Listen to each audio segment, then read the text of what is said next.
sir. Evening, everybody. Welcome to the Wareham Planning Board for Monday, November 13, 2023. Available also on Zoom as noted on the agenda posted to the website. I'd like to get things started, call the meeting to order, and a roll call. Sherry Quirk? Here. Mike Baptiste? Here. Jane Gleason? Here. Sam Corbett? Here. Carl Schultz? Here. And Chair Michael King is here. Meeting is now called to order. Mr. Chairman, I'd like the floor on a point of order. Okay? Thank you. Regarding tonight's agenda, at the 2023 October 16th meeting of the Planning Board, we continued the public hearing on the rules and regulations until this date. As that item is not on the agenda, I move that we further continue the public hearing on the rules and regulations until November 27th. Second. We have a second? We have a motion by Carl Schultz, seconded by Sam Corbett. All in favor? Sherry? Aye. Mike? Aye. Jane? Aye. Sam? Aye. Carl? Aye. And the chair votes aye. And I apologize, what was the date again? 27th? I propose the 27th. I don't know what your calendar looks like. We'll put it on there. And Sherry, we should probably get together. We should. Okay.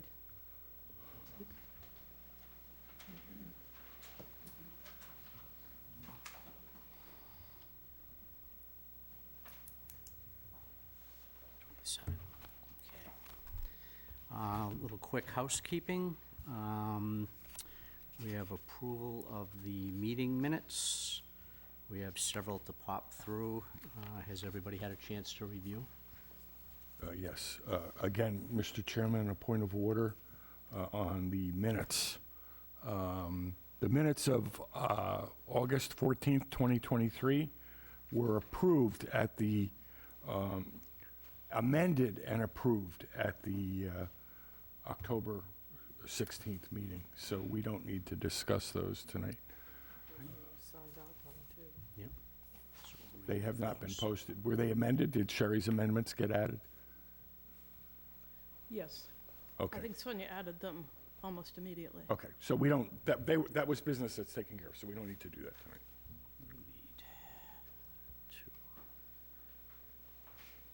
Okay. So let's start with the meeting minutes for September 11, 2023.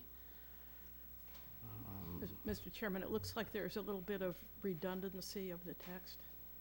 Okay. If you look at the minutes, the heading is repeated twice. I think that is more just a question of altering the format a bit. I'm sorry, Sherry, where did you see that? The minutes of September 11th, the heading, the call to order, Mm-hmm.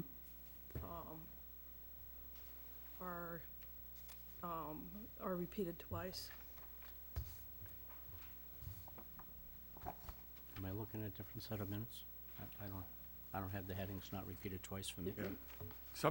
I had some formatting issues depending on which version of Word I Yeah. was looking at. So there's a page 1 and 2. Oh, Yeah, it was There's just, this, and it goes to the word "the," but Yep. it's nothing at the bottom here, page 2 of 11, and then page 3 of 11 repeats that first page. right. Yeah, so there were some, So there's a formatting It's, issue. yeah, it's not a question of It's not a substance. contextual issue. It's right. it's a Okay, formatting so, move to approve the minutes of September 11, 2023, with the notation of a formatting concern, not a context concern. We have said motion. So moved? We have a motion by Sherry Quirk. Do we have a second? second. We have a second by Carl Schultz. All in favor. Sherry? Aye. Mike? Aye. Jane? Aye. Abstain. Sam abstains. Carl? Aye. And chair votes aye.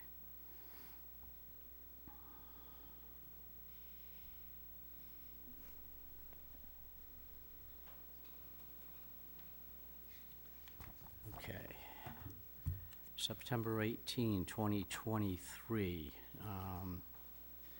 Would have any comment from the board on the content of the meeting minutes as supplied by the planning office for Monday, September 18, 2023? I would make a motion, or I would entertain a motion to accept these minutes as presented. So moved. We have a second? Second. We have a motion by Carl Schultz, seconded by Sherry Quirk. All in favor? Sherry? Aye. Mike? Aye. Jane? Aye. Sam? Abstain. Carl? Aye. And the chair votes aye.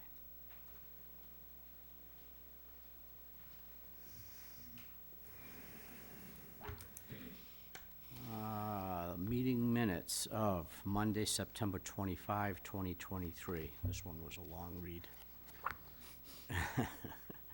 Do we have any comments from the board concerning what was contained in those minutes? No? Then I would entertain a motion to approve the meeting minutes of Monday, September 25, 2023. So moved. Do we have a second? Second. Thanks, Mike, appreciate that. All in favor, Sherry? Aye. Mike? Aye. Jane? Aye. Sam? Abstain. Carl? Aye. And chair votes aye. Okay.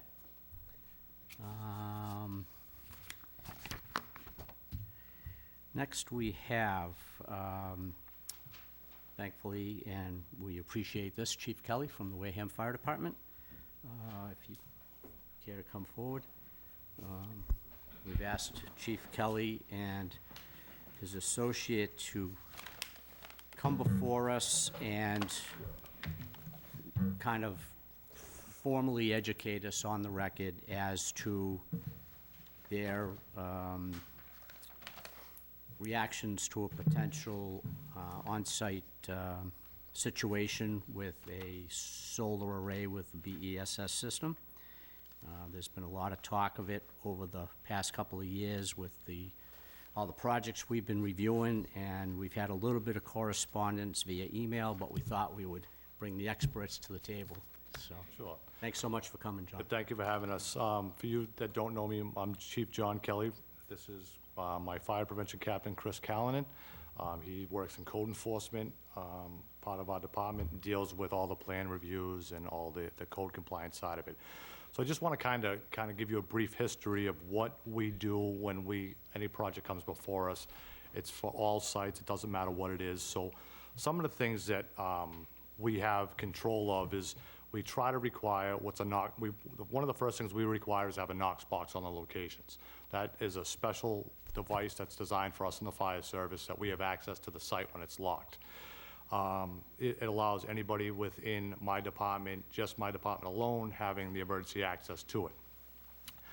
We require the owner's information to be posted on all the sites and their emergency contacts. So in the event we have any type of emergency there, we have access right there, which also is, we have that within our own CAD system, so we keep track of all that. One of the things we refer to is the NFPA 1527 CMR, and we refer to that for the fire apparatus roadways for us to gain access into these. And what I mean by that is, if you look at the size of some of our fire trucks and some of the remote areas where they put these in, we have to make sure that it's accessible for us. So we require us to have the roadways to be a minimum of 20 feet, and we're pretty strict on that. We go out there and we measure them. We've had some in the past that we had to widen. Now, there are some exceptions to the rule when, the topography of the land of certain areas, but, we may not be able to get around all of it, but we can get to it from one other direction or another. Some of our concerns that we've brought up in the past that in some of the areas that have been developed over the years that were brought forward and they never really came to us is kind of like if you had them out on some of the cranberry bogs, let's say, some of the flumes.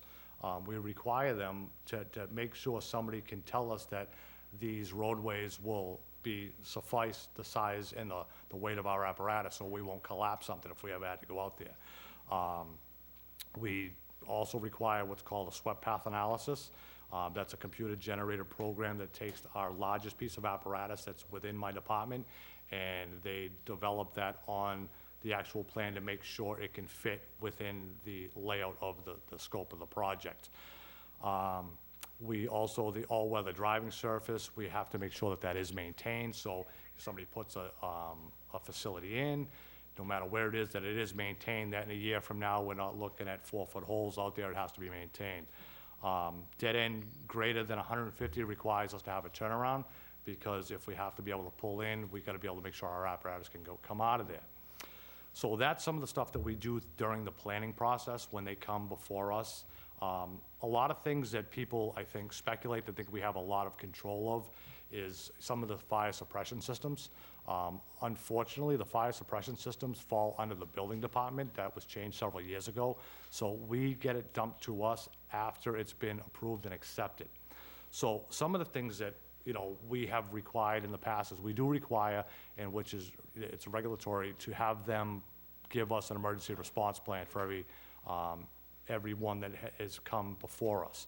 So in that emergency response plan, it pretty much lays out what we will do if anything type of incident happens there. Some of the things that I think that I would like to request, maybe through you, Mr. Chair, that when these come before you, is that one of the things that we've struggled with over the years with any of these solar projects were training, getting all the staff trained. One of the last couple of projects that have been before us have come out, and they've done a fantastic job training us. They've come out, and just recently we've done all 4 of my shifts. I have a combination department, so I have full-time staff and I have on-call firefighters. So what happens is, with them, you know, sometimes it's difficult to have them there during the day, so they can come on the weekends. And one of the couple of projects that we've done recently, that they have provided the training. But one of the things that I would like to, I would ask through you, Mr. Chair, is that one of the things that I think that we need to address is, like today, for instance, we were over a fire in Marion. So we had a couple of pieces of apparatus from my department over there for a fire. I had other towns coming in and covering my department. I would like to see if, you know, having the training also done to my mutual aid partners, the Onset Fire Department, the Marion Fire Department, anybody that's in my response area that could be covering our areas when we're not there, or if we had a significant event, that they would be able to be station coverage, they would be able to do that. But I would like to request that to have training for their departments, as well as the emergency response plans, when they give them to us, is get copies to them, so everybody's on the same playing field and have a better understanding of what's expected of them, what happens. So I know at one of your last meetings, there was some questions regarding what we do in a response. So what I can tell you is every single incident is gonna dictate when we get there what we do. Not every incident's the exact same. And if I told you it was the exact same, I'd be lying to every one of you on the board. So that's gonna be the determination of the first company officer that gets there. So what's gonna happen when we get to a facility, we receive an alarm that has one of the battery storage facilities that we currently have. They do have a fire suppression system, and we would be notified of the alarm, we would get the alarm, and we would respond accordingly. Right now, we would send one piece of fire apparatus, we would determine what we have out there, determine if there's an immediate threat of life safety. Now, if there's an immediate life safety threat, that a lot of things change in our world, because that is what our priority is at that point. Now, if we, in a scenario, if we arrived there and the building was on fire, I'm here to tell you that we would not be putting water on it. That would be only if we had a life safety event there, because at the end of the day, what we're doing by putting water on something like that, if we had the fire, is we're just prolonging it for us, realistically. Then I have a lot more concerns of what's gonna happen at that point, being, you know, and we have avenues, and, you know, every step of our process, you know, it's very strategic in the decision-making. So when we go to that call and we determine that there's a fire there, you know, right off the bat, the incident commander is they're gonna establish what they have.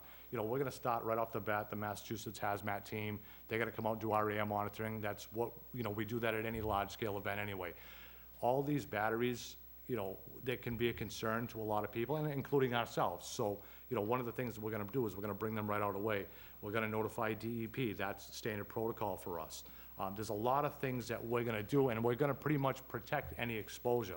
We're gonna let it burn, and we're just gonna sit there and protect anything that's around it. And if there is any type of event, then again, that had life safety, then that trumps it all, and then we would definitely be able to, that would be our main priority at that time.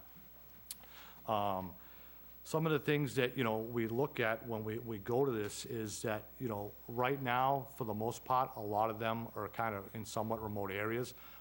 And, I know there was, just recently, we've had an event, where we had an electric vehicle fire which everybody's seen in the news. We put over 11,000 gallons of water on that. Now, that was a very unique situation for us. What people didn't understand is when we pulled up to that fire, that we had two 30-pound propane tank cylinders within 3 feet of that vehicle. There was a house within 5 feet on one side and about 15 feet on the other side. We had no choice but to put water on there. And what we were doing is we were using the water to cool the underside of the car. The car was off-gassing. Until we could get that vehicle away from the house, we had to keep putting the fire on, we had to keep putting water on it. So a lot of people were kind of like, well, you shouldn't be putting water on, but you did put water on it, but that was, again, that was a circumstance that we had to make a tactful decision at that point and be able to, and then when we finally were able to tow the vehicle out of that area, get it at the end of the driveway, the decision was made. At that point, if it goes up, then we just let it burn, because at that point, now we're doing away with the hazard. And in the containers, when we have them in some of these solar fields, they're pretty much contained inside those containers. So even us trying to put water on it, we're not gonna gain access to anything. So even today, on every, there's concern with water runoff with anything that we do. But that's the business we're in. If we ever have a building fire, we still have, a lot of water that we put in. So we're always trying to be aware and cautious of that. But I just wanted to kind of bring up some of the things that we do and stuff that we would do right off the bat. So there was no guesswork, and everybody would kind of know that process, that what we do and who we notify, because I know that some people were concerned about would the town be on the hook if it was on land, and this is kind of how in our business we have, hazardous material releases. The sites get cleaned, and then a lot of times somebody owns the property, so they go after the owner. But our job is to make sure that we render everything safe while we're there, and make sure when we leave that the hazard is mitigated for us. So, kind of in a nutshell, I know I just threw a whole lot of things to you. And some of the stuff also too is that, and we're in a time frame which we all know that everything is constantly changing. A project 5 years from now, or even a year from now, may be different technology. And some of those things that, even in the fire service, we're constantly training. One of my big concerns right now is lithium-ion batteries. Every one of us in this room has them, the computers. We've had, myself and my captain were talking about this prior to the meeting. Within the last few months, we've had within the last year, probably had half a dozen of them, from laptops to flashlights to cell phones, batteries that we're never even charging. So, my concern for us in the fire service is when we're putting also these battery storage facilities in people's residential homes, because that's concerning for us, because we're seeing what's happening. And even with the vehicle fire portions of it, they have, some proof that they've had fires up to 30 days later that the car is reignited. So, it's very concerning for us, and, we're constantly trying to learn more as we can. But I think that with whatever the board, when these things come before us, I think that having the emergency response plans provided, which is key, because, we do have some now, and it's really informative, because they cover a lot of stuff, and we agree with it, because that's the business we're in. And it kind of spells out even for us, and having the training for us is very key to us, because it's providing the big step that we didn't have before, where now that we're getting trained, and, as technology advances, that we're providing that for our staff, so. Awesome. One question for me. I love the idea of the training for mutual aid, because, you could potentially be putting another fireman from another town in a situation he's not prepared to deal with. Correct. So I like that idea a lot. As far as equipment, what specialized equipment is involved in that? Right now, some of the technology that's coming out, and we were fortunate, we were, right before we had this last fire, we were able to buy they were electric vehicle nozzles that were designed that we put under the vehicles, but they're also now coming out with, that we're in the market for, is trying to get some of the, they make these blankets that cover the battery storage. Like right now, if we have a vehicle fire and it's an electric vehicle, they have some of the single-use and the reusable blankets that, you know, we cover them, it smothers the fire. If the vehicle gets towed away, it gets wrapped up in it and it stays on that until, you know, the time is deemed that it is done safe. So my thought process is, depending on some of these containers, you know, is that something that may work in our field for us to be able to, if these are Connex boxes, you know, would a couple of these be able to suffice to be able to help control that? I'm not sure the exact size of what they all come in, but that's kind of what we're looking at now, even for the vehicle fires, because that is a concern for us. So that's an avenue that we're actually that I'm actively looking into, so. Are they expensive? They're probably about $4,000 for, I think it's about what's it, 25 by 20 or something like that, Yeah. so. So you'd need, Yeah, probably need a you'd need couple of them. 3 yeah. of them Yeah, or to so cover it, yeah. to cover a Conex. Yeah, that's not cheap. Yeah. It's not cheap. Questions from the board? Or- Just, hello, Chief Kelly. How are you? Good. We talked a few days ago. And I hear you on your points, on your concerns about lithium-ion battery storage in context other than solar farms. And I think the Alternative Energy Committee, when it gets up and going, will be, with your help, with Chris Smith's help, be looking at those questions and looking at what bylaws or other rules and regulations it may be a good idea to consider and adopt. You know, it's, you know, in other locations like New York City, they're having really big problems, especially with the e-bike Exactly, batteries. yes, and it's on a daily basis they're encountering these things, so it's not if, it's when it's gonna happen with us. So, I mean, we have been seeing them, we've had hoverboards, we've had, you know, almost every style so far within the last year anyway, so. Yeah, it would be good if we could get a correct. bit more of a leap on that.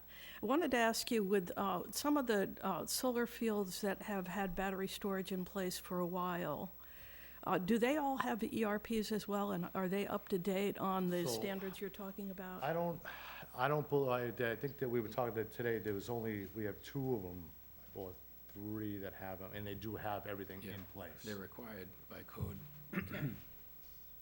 And you said something earlier about, and one of the things that is interesting to me is that I have heard or read that there are differences in the types of batteries that are used in different, actually, solar battery storage installations, and that there are different risks with different kinds of batteries. But you all are not looking at that at this point? So, yeah, so that's with our emergency response plan, so they lay those out, because there's so many manufacturers that are out there right now, so those are key to us, because that gives us information.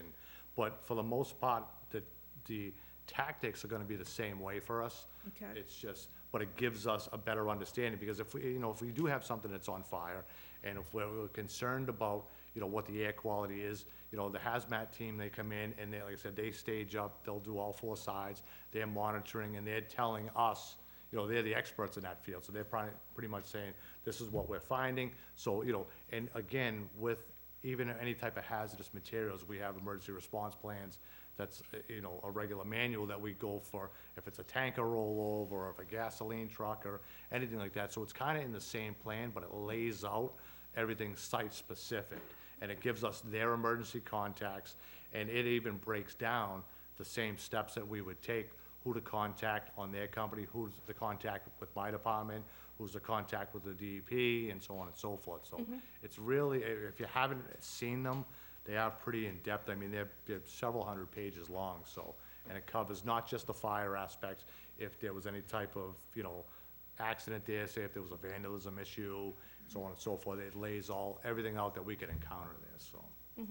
And, I mean, I'd be interested also in whether there's a process or a method for trying to figure out in advance whether there are particular battery storage, either technologies or brands, because I think there have at times been questions raised about particular manufacturers, particular points of origin. If there's a way for us to determine before something happens, whether the risk may be higher with one kind of battery or another. So that's something that I'm interested, sort of beyond what you're talking about. Okay. And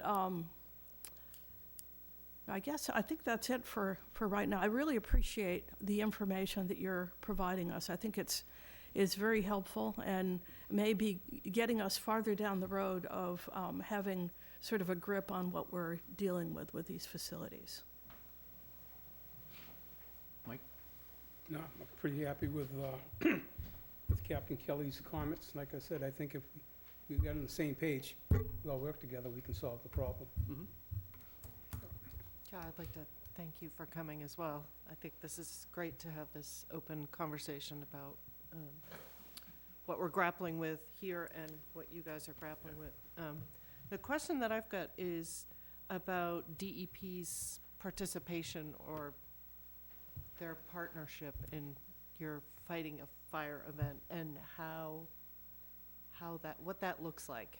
So for us, when we use DEP, and even they dictate to us even open burning as So, it is. so is it just a notification Yeah, process? so we would call them, or- so if I had an event right now, a hazardous material release, I would contact DEP, tell them what I have, and they usually send a response out to us. They come out to us, they evaluate, and then they make the determination. They usually call for a LSP, a licensed site professional. They come out, start the process, because obviously a lot of that stuff is out of our expertise. Absolutely. So that's why, instead of myself or any of my staff, not that we don't have faith in each other, but they're the It's experts. more in it. for you to Yes, take on. Correct. that- So that's why we do it to them.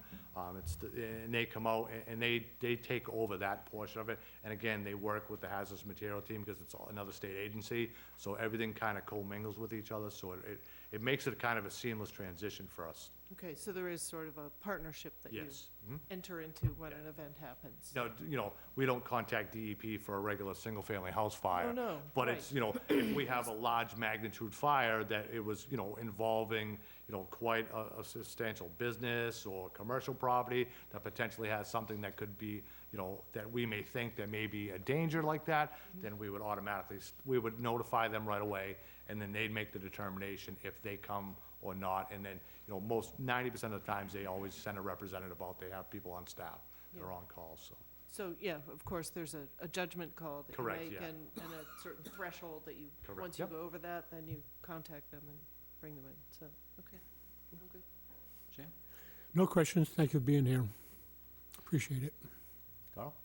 Again, I'll echo the thanks.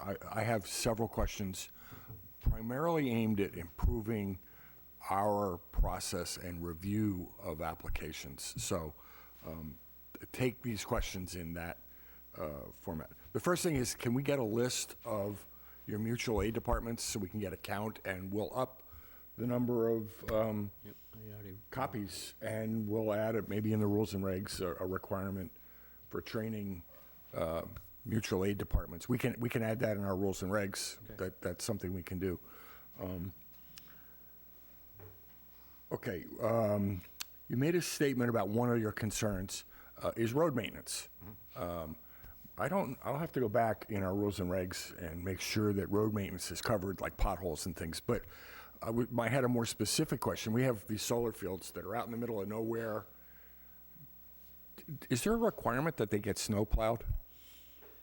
So, yes, that does fall under, just like anything that we do that required, and part of that process is to maintain. So, yes, they're supposed to plow them. Okay, I don't think Have access to it. we've called that out or spoke to any of the applicants about the need to snowplow their roads. So I And think, I can tell you the ones that we do have currently, for the most part, it may not be that day, but usually they do get out there, and they have done it in the past. But again, there's so many variations out there for them to try to get out there, so. But I can guarantee you that we still will get out there. I have apparatus that will make sure that I can get out there, Okay. even if there is snow there. So- great, thank you for that. But my point is the board, we can improve our application and review process to make sure that we call out the need to maintain the roads more specifically than we probably do. I don't think we've ever talked about snow plowing the roads in a solar field. And I can give you that falls under, one of our CMRs, and I can give you that under the fire apparatus, responses for us to get out there, so I can give you that as well. Great, yeah, if you send that over. Okay. I have, you guys are always really good about getting back to us with a letter, but generally you only deal with the roads and swept path analysis. If, how do I want to phrase this? If you could either make a positive comment to say we have received the ERP and it looks adequate, or we haven't got the ERP, or we've got the ERP but we haven't looked at it yet, when you give us the letter back, at least some kind of positive statement like that would just help, again, allay that fear. You've got it. You've got the ERP.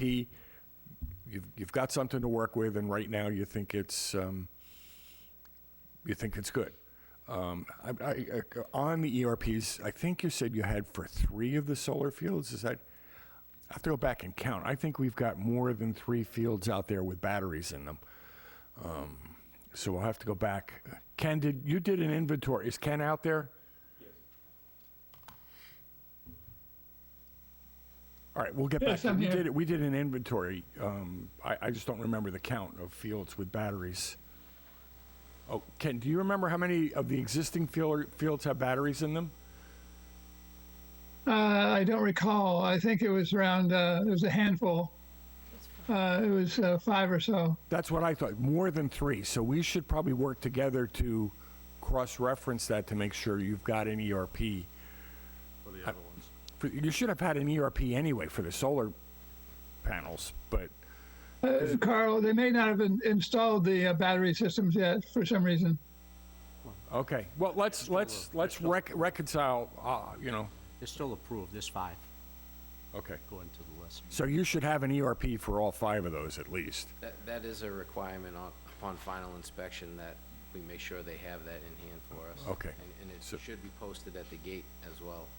Great. We'll work with you to try and resolve that Yeah, issue. I can send over a list of what we show that are approved with, Match it up with what we approved have. and built with solar battery storage. That's what I thought. It was more than 3, which Yeah. is what triggered it in my head. The last question is probably more for discussion with the board, but we have a continual process of change in ownership in some of these projects.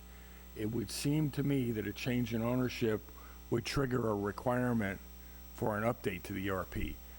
And it would also, just the site information as a whole, because again, as if you go to the sites, they have the signs right on the gates that says who to contact, so if they do switch owners, well, we need to know, and then we update our database, so we Yeah. would know who to contact in an emergency, as well as the emergency response plan. Now, while that's probably beyond the board's purview to monitor, we can certainly make it a condition of any approval that has to occur. And then the town departments, although a change in ownership wouldn't trigger a building inspection. Ken, how would we trigger an action on a change in ownership? You'd have to put it in as a condition of the approval in the special permit. But how would we know? What lets us know that that event took place? That's in the new bylaws on battery storage for solar. I know it's in there, but how do we trigger it, and how do we? It's information that has to get entered into the assessor's database. So it could be connected through the tax rolls. Okay, it's something to be aware of, and we should be aware. We're very cognizant of the impact of change in ownership, and we should all be aware that a change in ownership should require an update to the ERP. Those were my questions. Thanks again so much for working with us. Yeah. For having us, it's Yeah. good to communicate, so we're all on the same page with it, so. I have one more question, if I could. When I was doing the latest round of zoning bylaw changes on battery storage for solar, I talked with the fire marshal's office for the state. One of the issues that they emphasized was the availability of water at the site, and said that there had been situations in places in the state where battery storage was included and there was no access to water. I'm assuming that you consider that to be a very important factor. Yes. Notwithstanding whether you're gonna Correct, use yeah. it or not. But if you've been in the town for some length of time, think about, we had a majority of the town didn't have water, we didn't have fire hydrants. And, you know, for many, many years, since 1907, we were able to put fires out. And we have the capacity to do that, we have tanker shuttles, you know, we have a process for that. Would I like to have a fire hydrant at every city corner, street corner? Absolutely. But some of the, you know, sometimes, you know, the remote areas, I don't even know how you could get water in some of those facilities. So that's where we would have to go. If we needed water, we would go into a shuttle operation that we drop portable tanks, and we just, you know, we'd go, you know, draft out of the, you know, the ponds, and we could go fill up at hydrants and bring them in there. And, you know, a town like Carver, for instance, has no hydrants. So it's the same thing, kinda, everybody, you know, we would adapt to whatever situation we had for that, so. Yeah, many of these fields have no access to town water, and it would be cost prohibitive to run water out there. You may have access to other types. No, but I was thinking, Yeah. I was gonna go, is a lot of these are built on old cranberry properties, which all the cranberry properties have, or used to have. Just to always have somewhere. Some water. At some point, we could get water. Yeah, okay. That's a consideration, though. We can just discuss that if we get a solar application. And I'm curious about this. If it's opening up a can of worms, just tell me that and we can, you know, shelve it. Are you satisfied with your ability to address fires at solar facilities generally? Right now, I have all the confidence in the world in my department and my staff to protect everybody in this room and provide fire protection and make sure it's done adequately, yes. Thank you. We appreciate that. Okay. Thank you so much for coming. Like I said, I was hoping that this would be a great opportunity to educate not only us, but the public, and kind of get everybody on the same page, so we know what we're dealing with. So, thank you again. Thank you for having us.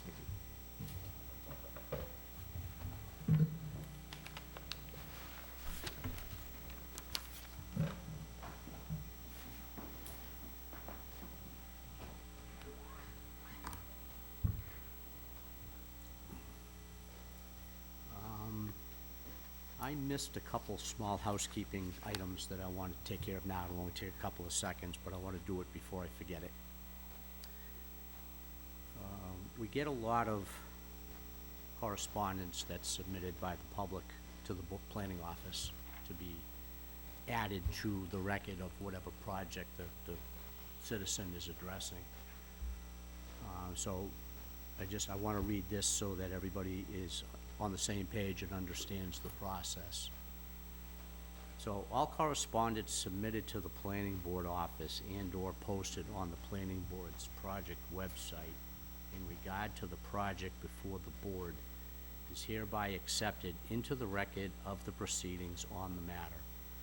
So if you send a document that you feel is important to a particular project and you email it or hand deliver it to the planning office, there's no reason that you have to feel the need to come here at a particular public meeting and we present it to make sure that it's on record. So we just wanted to clarify that, because there's been a flurry of submissions, and I don't want anybody to feel that it's just gonna get set aside and, you know, that's that.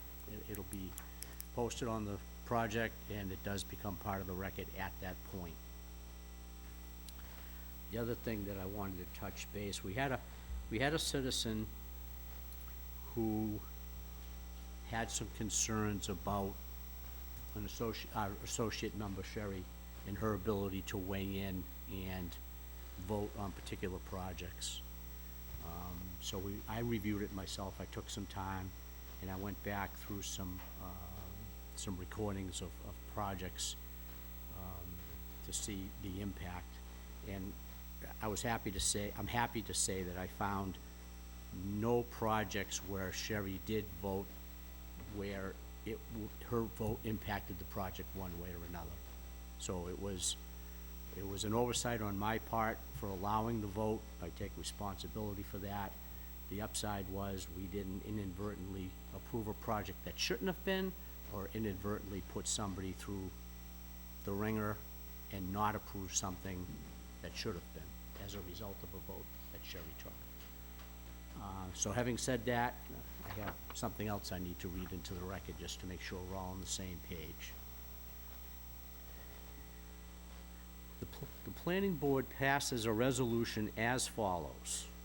Whereas the planning board has an associate member appointed by the appointing authority, whereas the state law restricts the ability of the associate member to act on applications before the board, and whereas the associate member supplies additional and valuable contributions to the deliberations of the board, therefore, it shall be the custom of the planning board of Wareham in their meetings to allow the associate member to discuss, comment, and vote on agenda items before the board.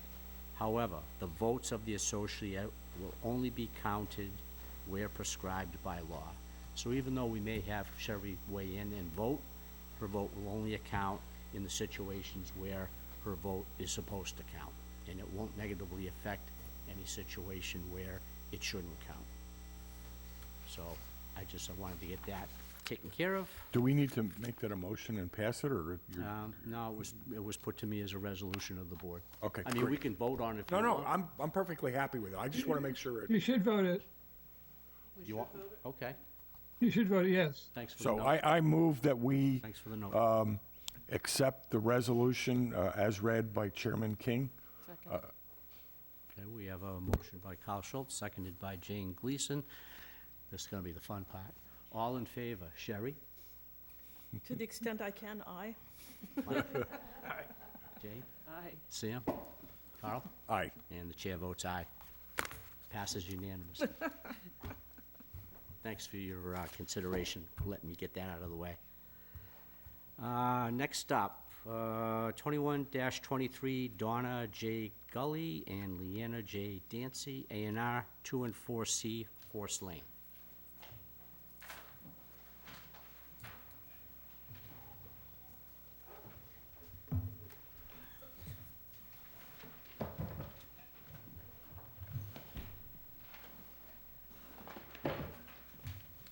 Good evening.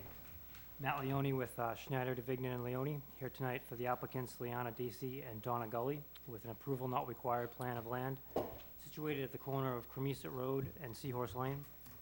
The property is number 2 and number 4 Seahorse Lane, also identified as lots N1B and N1A on Assessor's Map 52. Yeah, sure.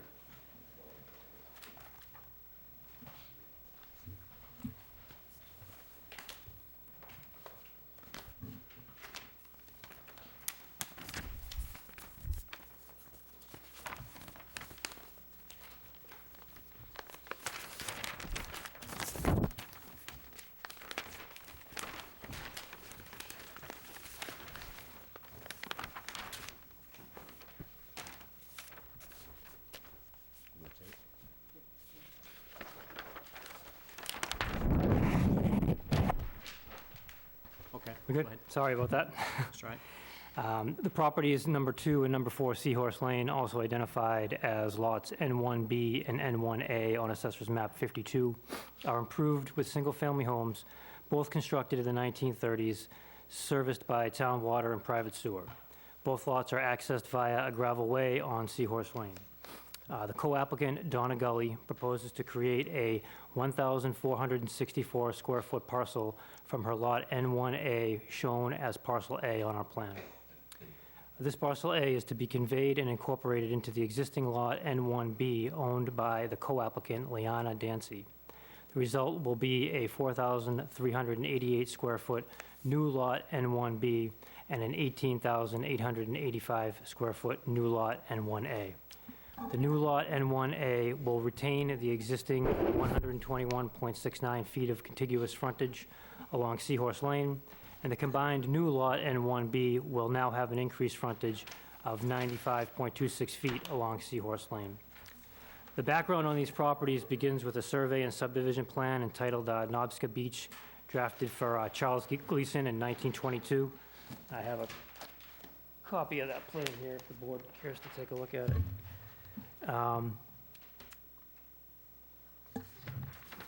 The subject properties shown on this plan, as I have highlighted as 1 and 2 on this plan, are bounded by the easterly sideline of Cremisa Road, were first conveyed out together in 1923.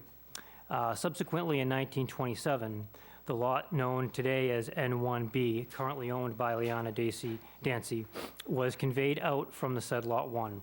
This lot was marked and described with references to stone bounds at the corners, which are depicted on an unrecorded 1927 plan.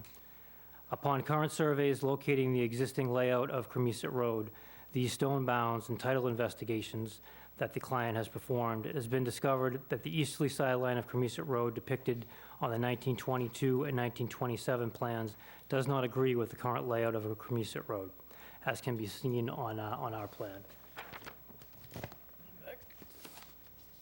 Here, the former layout is shown on in pink, and the current layout is in black.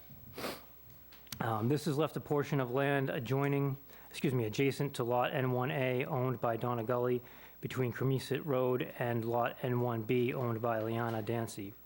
A portion is what comprises Parcel A shown on the plan.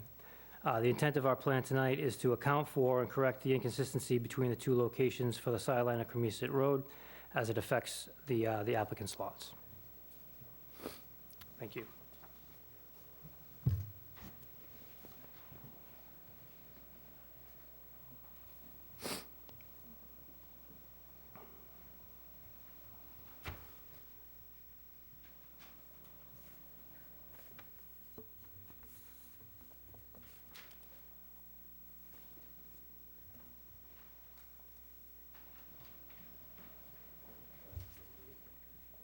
Yeah, of course. Mr. Chair, through you to the applicant, for this plan, frontage is going to be on Cremisa or Seahorse Lane? The frontage will be continued to be on Seahorse Lane, as it always has been, yes. Okay. Mr. Chair, through you to Mr. Buckland, is Seahorse Lane an accepted way by the town? I don't believe it is.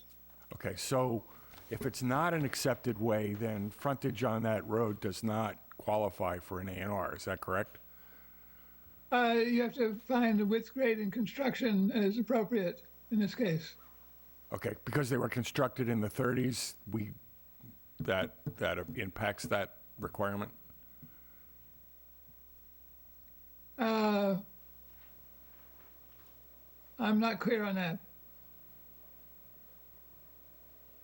Okay, so the requirement for an A&R is adequate frontage on an accepted way.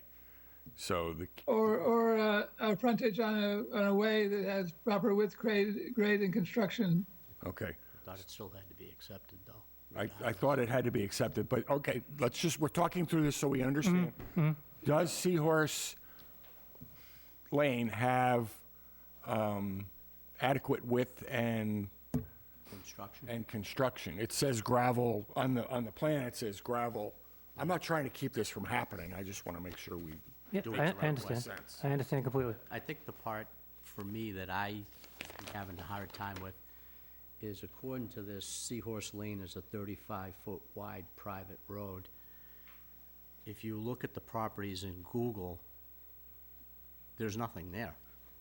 Yeah, it's a gravel driveway that's been improved as a roadway, yeah. Can't find it. Yeah, I couldn't, that's why I'm asking.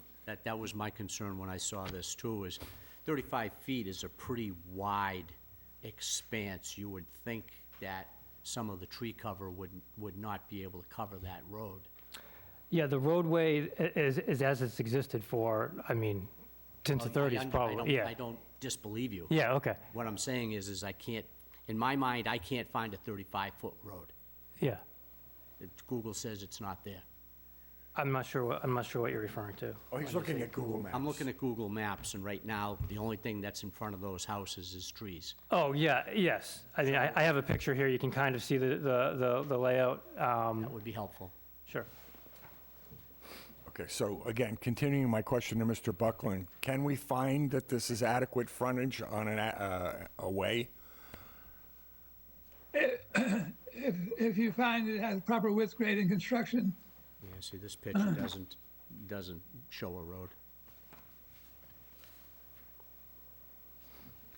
This one isn't any better. and the minimum that the planning board has accepted in the past has been 16-foot gravel way.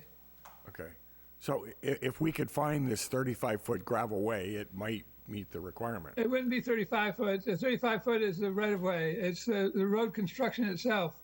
And the road construction would be, if it was 16 feet and gravel graded. I'm just Then reading it could be 35 feet acceptable. off the plan. It says, on the plan, it says 35-foot wide private.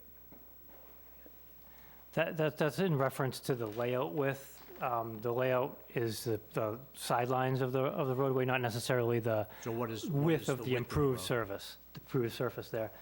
I'm not gonna, I would venture to guess, I could grab a scale and scale what we have off on that gravel way, but it's not more than 20 for sure.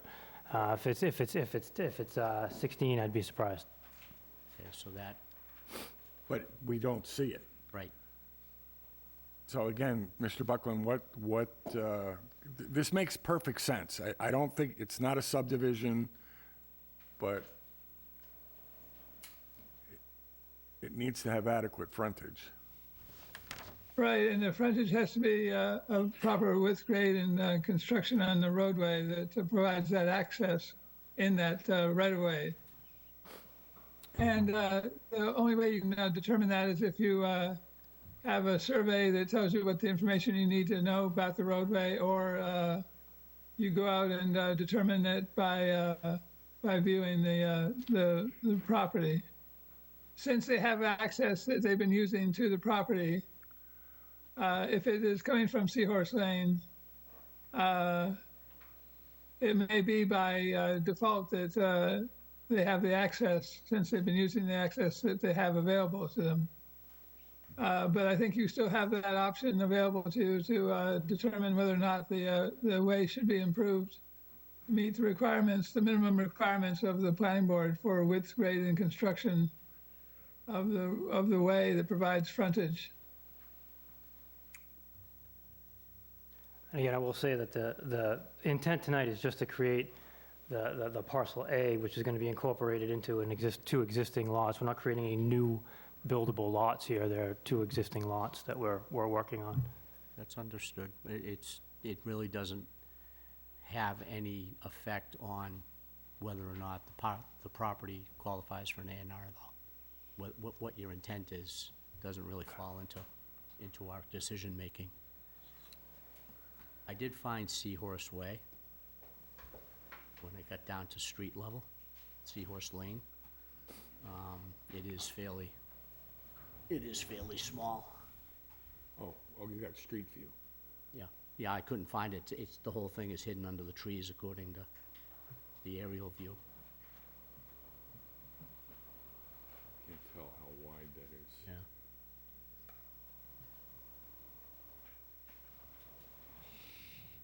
All right, I'll think about this. I don't know if there's any other questions or comments. We can't confirm the width of the way. Right. I would I think, mean, I can just grab a scale right now. I can tell you what I have surveyed on there for the width of the gravel, if that would, are you working off of the same yes, map we are? yes.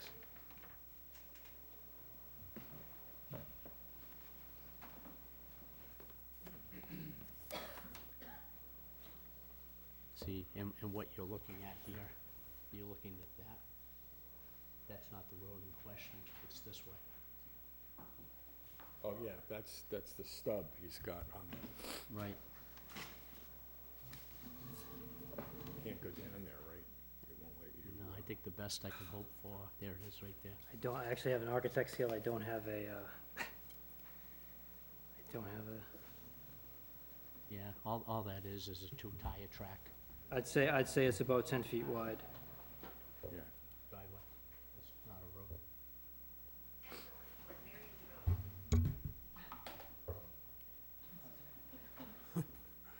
We've got lots of rulers in the, Yeah, About 10 feet wide. 10 feet wide is what I would scale it I was at. gonna say, I'm looking, I finally got an angle that shows me that path to those two houses, and it's really nothing more than a two-tire track access. It's not really a road. And I understand that, but again, Well, it it's comes, an existing condition. it still comes down to access. You gotta have frontage and you get on an adequate way. an adequate way. I understand that. Whether it was built yesterday or was built 100 years ago, it doesn't come into play. I mean, for me, I would, my own personal opinion is until we understood exactly what that road is, how wide it is, and whether or not it will satisfy the fire department for access, Well, yeah, I don't know if I well, would be able to. clearly, we heard from the fire department, sort of obliquely, 16 feet is what they need to get the truck down there. Right. So I think my concern would be, they can't get a truck down that way. Or they'll get a truck down there. They promised us they would get a truck down there. They'd bring the brush breaker. Yeah. So Ken, what are our options here? I mean, we certainly can just deny the A&R, but what is the applicant's options? They could improve the way within that private way to meet the requirements of the planning board for suitable with grade and construction, and refile for the A&R. So at that point, would we ask Phil, as the planning board engineer representative, to go out and survey what's there currently, or would we ask the fire department, or would it be a combination of both? Probably a combination of both, and the planning board going out and visiting yourself to go look and see as well too, because you have to be satisfied that it provides the access that you think is appropriate as well. Okay. Comments? 16 feet may not be appropriate in all instances. Comments from the board? Questions, concerns? I think you're setting a bad precedent. 10-foot wide road, that's not a road, that's a path. Sam? I agree. Concerns? Oh, that's right. Jane's gonna, Well, I'm recusing myself because I'm in a butter. right, and And now I you was agree. not, and I wasn't notified. Okay. Well, you wouldn't have to be notified for an A&R. Yeah, but the fact that you're in a butter, I think, plays into it. I think you're doing Okay. the right thing. But on the other hand, can you comment on the quality of the road? I don't know That if that wouldn't would be be a fair. good idea. No. I think we should just let Oh, all Jane right. I mean, recuse herself and leave it at that. Sure. All right. Okay. So, I guess, I would suggest that you ask the applicant to withdraw the application at this point until they've improved the road. yeah, well, at And least if have it not, then surveyed.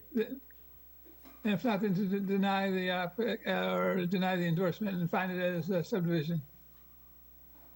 Well, if we deny it, what's the worst-case scenario? They have to refile and pay the fees over again? That's correct. Yeah.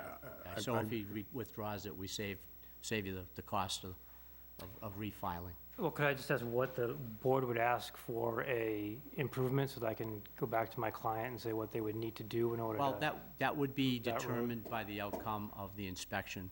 So Okay. we would ask, Well, Okay, go ahead. I would say, we would ask our engineer representative for the town to go out and have a look at the road. Okay, He knows what the minimum requirements are. We could then, There's no 53G account to fund that. oh, that's true, okay. So if you do want our engineer to go out, then we have to establish a 53G account to pay him. okay. So What- you would have to set that up with the planning office. And now, is that an opinion of his that the No, road, I or was- is there I was gonna certain say- specifications that I could follow that would? Ken, adequacy of the way is defined in the subdivision rules and regs, right?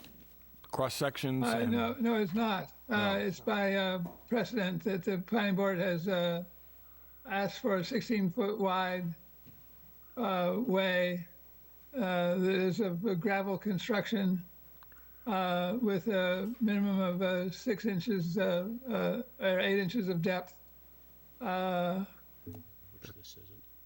and with a proper grading for drainage. That's not in the subdivision rules and regs? I thought that was in there, but, Maybe we can ask Phil. all right, I'll look for it, but, okay. Well, in fairness, he's asking for a description of, Right, that's what I was gonna ask Phil to come up and weigh in. Would you consider weighing in on this, Phil? we're trying to get you some guidance here. Right, Thank you.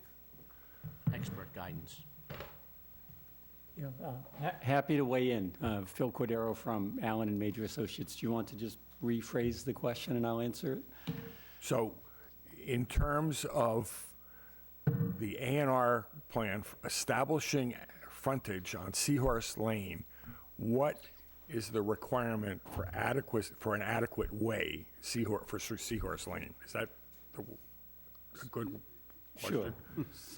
So for you, it's not, for the planning board, there's no detail associated with it. It's left to your discretion under the subdivision rules and regulations for the A&R. So what I could offer would be an opinion for you to consider what is adequate. And in this case, what we would look for is, as Mr. Buckland pointed out, you want to make sure that it's a hard surface travelable by the fire department first and foremost. And I think Captain Kelly put it best when he referenced earlier that the NFPA seeks 20 feet as their minimum unless there are unusual circumstances, in which case he can approve less than that.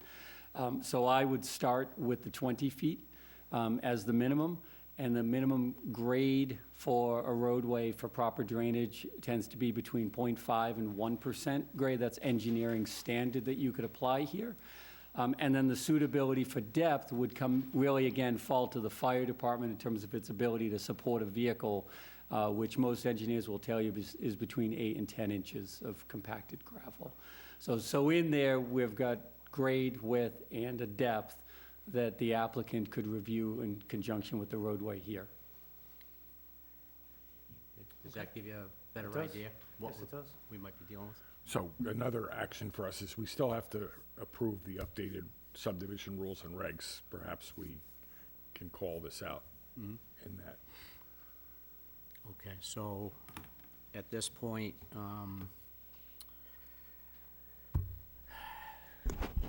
to Ken's suggestion, in fairness of saving you a couple of dollars, Yep. you're more than welcome to withdraw the application until such time that, you're prepared with the road and whether or not it's gonna be suitable for what you're planning. Okay. And thank you, Mr. Cordero, for your advice Yeah, and thank you counsel. very much, sir. That's exactly the kind of help that we rely on. Therefore, Your Mylar's up here, too. Thank you. You keep yours? You want to move to accept the withdrawal? I've been on a rampage on not keeping paper, so I'm putting mine back. Ken said something, I didn't hear him. What's that, Ken? Do you want to move to accept the withdrawal? Oh, okay. Condition of Form A. So, entertain a motion to accept the withdrawal from the applicant for 21-23 Seahorse Lane. Motion by Sam Corbett, do we have a second? Second by Mike Baptiste. All in favor, Sherry? Aye. Mike? Aye. Jane is going to, you could say it, Jane, abstain? Abstain. Sam? Aye. Carl? Aye. And the chair votes aye.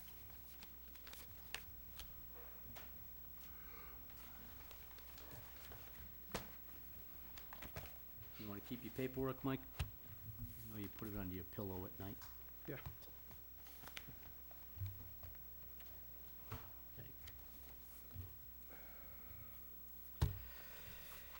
All right.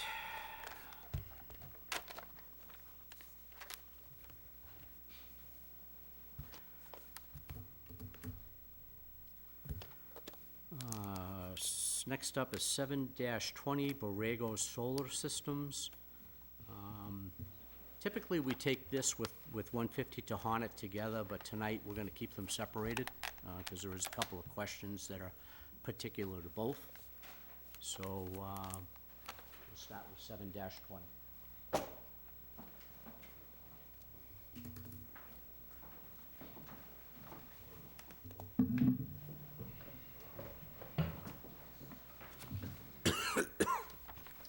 Good evening. Greg Sampson with Sullivan and Worcester, here with the team from New Leaf Energy.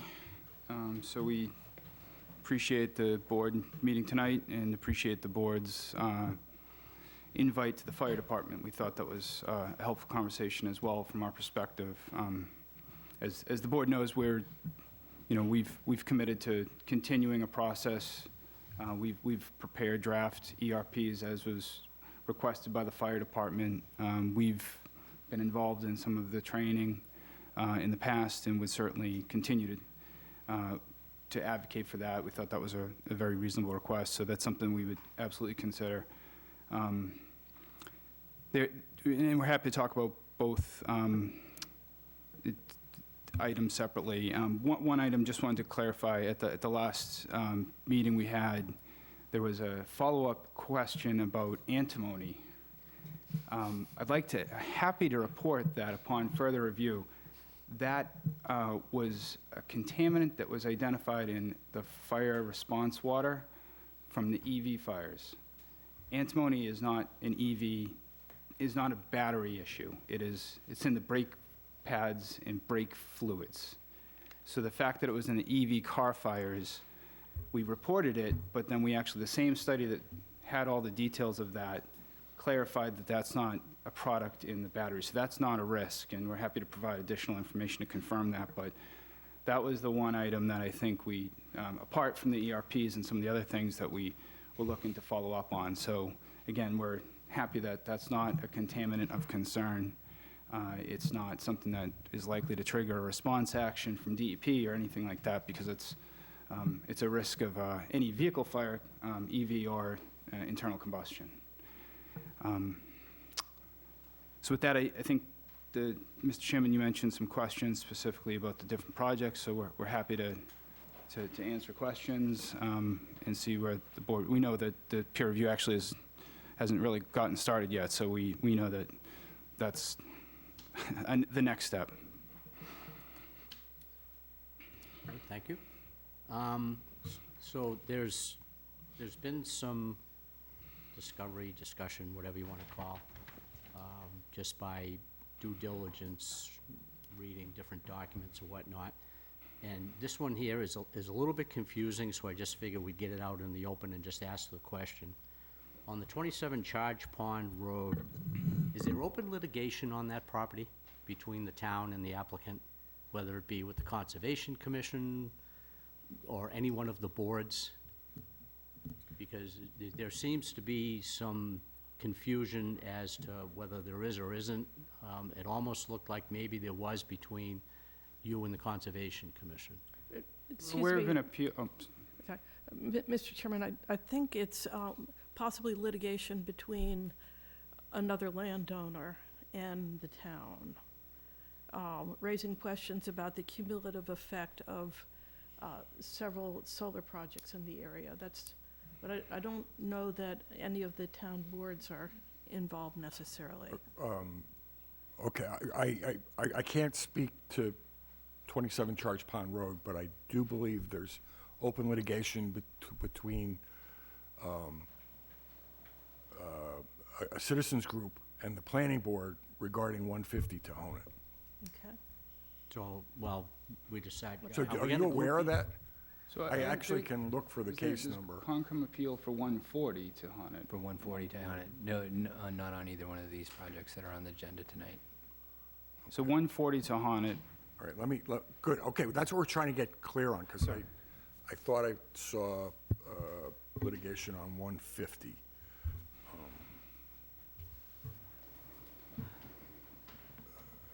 How am I gonna find that? I wrote it down. Where did I write it down? Did I send it in an email to you, Sherry, You probably did. on 150 Tohonet? I think I also, Ken, I sent that to you also, right? Do you have the litigation number that I sent? I'll check and see. I don't recall that, though.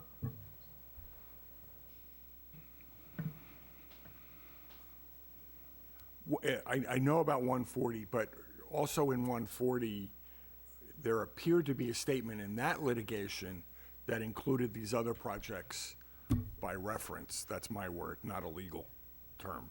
We're not aware of any litigation involving either of these projects with the applicant or the landowner.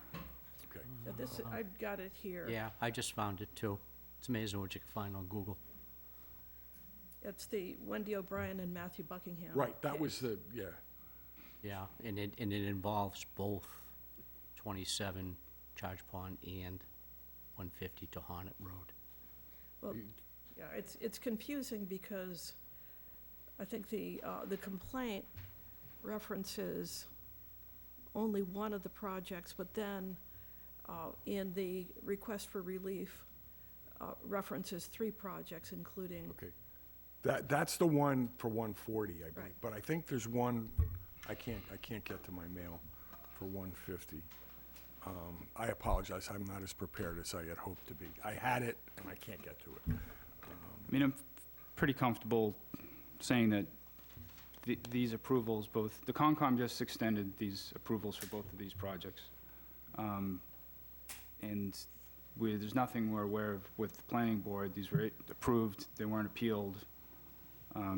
So to the extent they're pulling in these projects into another litigation, I mean, it can't, they're not gonna have any relief out of that.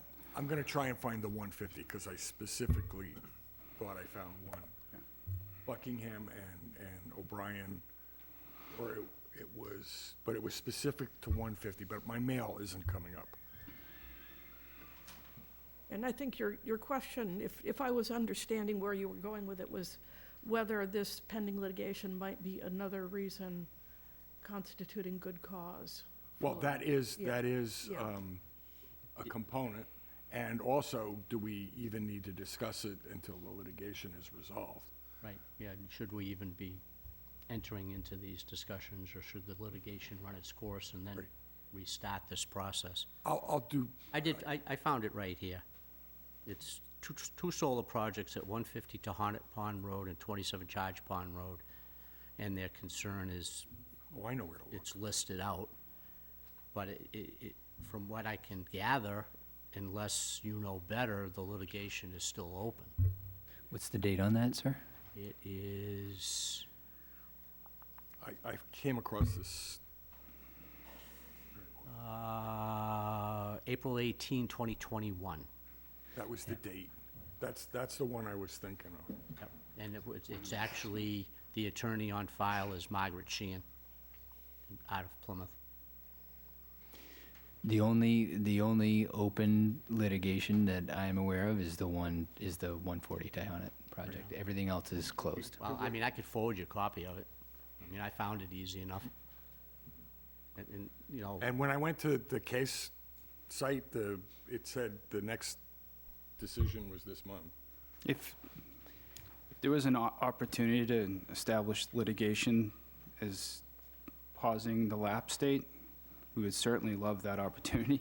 right. Well, I mean, I think the concern that we have, which Carl brought up, and I happen to agree with, is should we even be discussing details of this project while it's in litigation? Okay. I know with other projects, you know, the applicant, and not solar, but, you know, just different land use projects where the applicant kind of got cranky with us and said, you know, next thing you'll hear would be from my lawyer. And at that point, we had to cut ties. We weren't allowed to speak with them anymore. Yeah, I mean, I understand that point. It's, again, we're not aware of any open litigation involving these two projects. And I understand there might have been some references to it in the past, but as far as everything we have is, and we've done a full case review of several of these matters. When I get my mail back, I'll send it to Ken and he can send it to you, but I Yeah. did find an open case, and I went to the MGL, or not the MGL site, but the Court case, yeah. Superior Court site, and it's still showing as an active case. I'm sure we can explain that, yep. All right, well then, let's just consider, that's an open question. Thank you for raising it, But again, should we be discussing this? Of course, we don't have town council to weigh in. Ken, you're the closest thing we've got to town council. What's your, I mean, should we be moving forth with discussions on this project while what appears to be open litigation is in effect?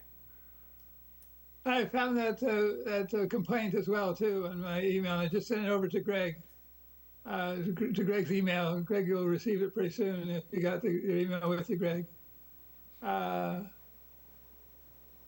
If it's not a complaint that they've been able to identify, I don't see how it affects the project at this time. Well, my personal concern is that I'm named in the complaint. I'm one of the defendants, as is Mr. Baptiste. as Mr. Baptiste. I'm not going to court. I don't think you have to go to court for this, though. I think the court would be happy if you were to resolve the case before it got into the court. Anyway.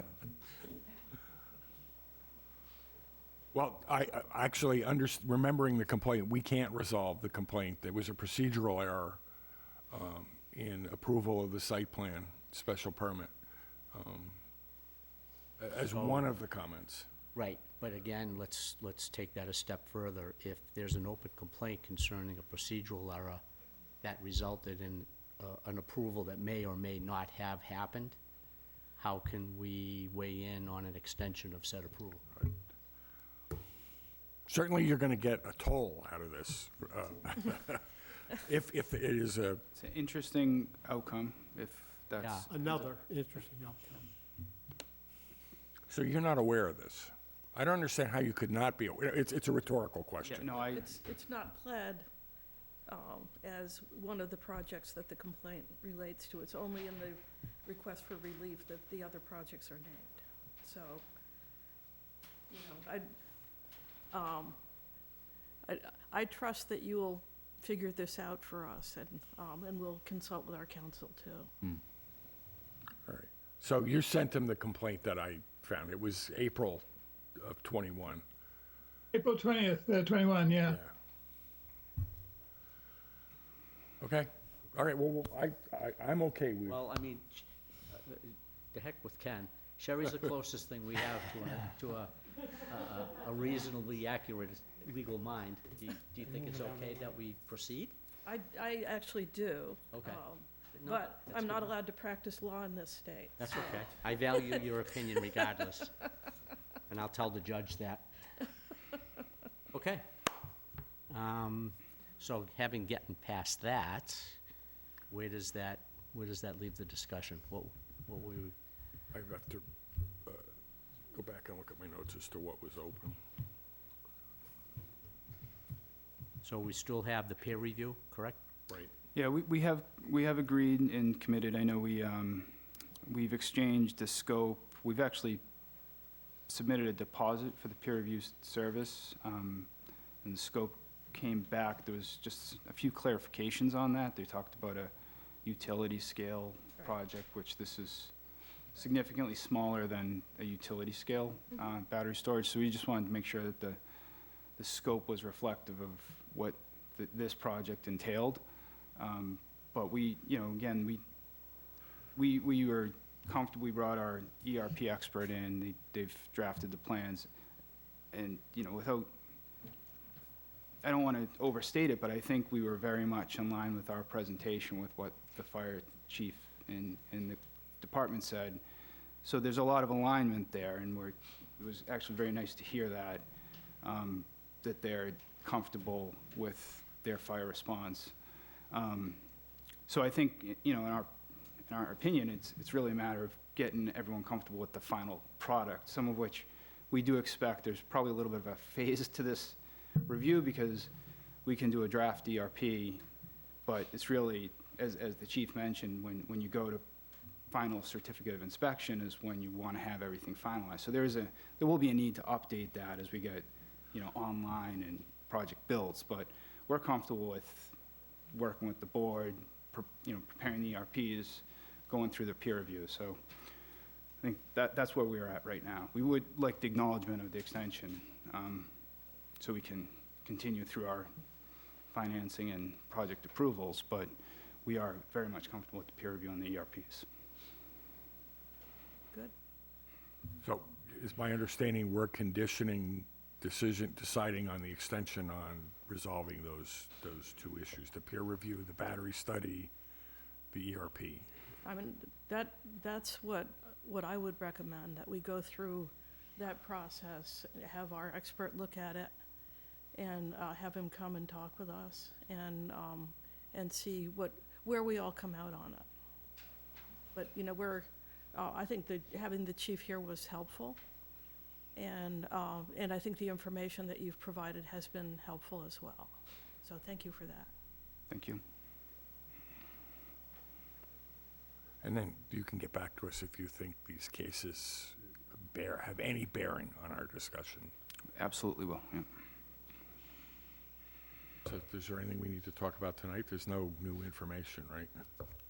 You There have is no one new- item to discuss with the gentleman here, which is the fee. They put up 5,000 for the scope of work for our expert to review the ERP, but the estimate came in slightly higher. So to sign a contract to start the review, we'll need the extra fee to meet the total estimated by our expert.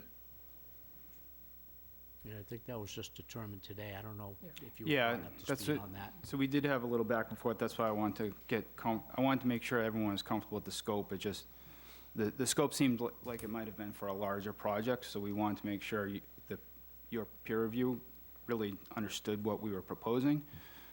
Can we understand he's reviewed 500 megawatt battery storage facilities? This is a 5 megawatt, so if the level of effort is reflective of a larger project, we wanted that to be clarified. Yeah, and I did bring that to his attention, and he said that he understood that it was a smaller project. I think it was a typo Okay. in the proposal, and he said the same types of considerations come into play, notwithstanding the size. But, clearly, I think if it is less costly, because it is more contained, that will be good all around.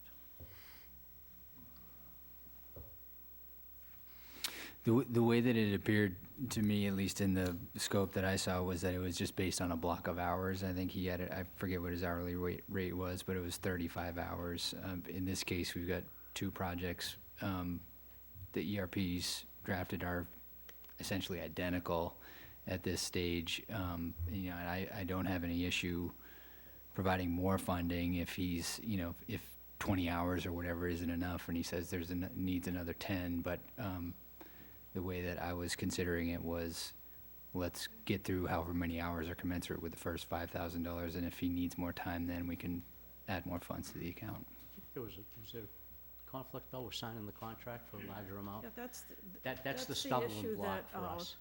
that Ken raised, is that we've got this estimate from him, and we've got the $5,000 from you all, and so we would have to resolve, what Ken is signing a contract for. And so that might involve going back to him and, doing something with the scope, or it could involve you all putting a couple more $1,000s in so that he can sign the contract. And he's gone all week, so depending on how quickly you want this to get going, you could just put a couple more $1,000s in, and I think Ken would be in good shape to sign. Yeah, his concern was signing a contract and binding the town to X, and we've only got $5,000 in the kitty, Gotcha, okay. So now we're on the hook for the balance regardless. Yeah, All right. or he's signing a contract that's illegal, and at this point, he doesn't want to be wearing orange for any period of time. We're talking way too Thank much you, about Sherry. prison and court and litigation tonight.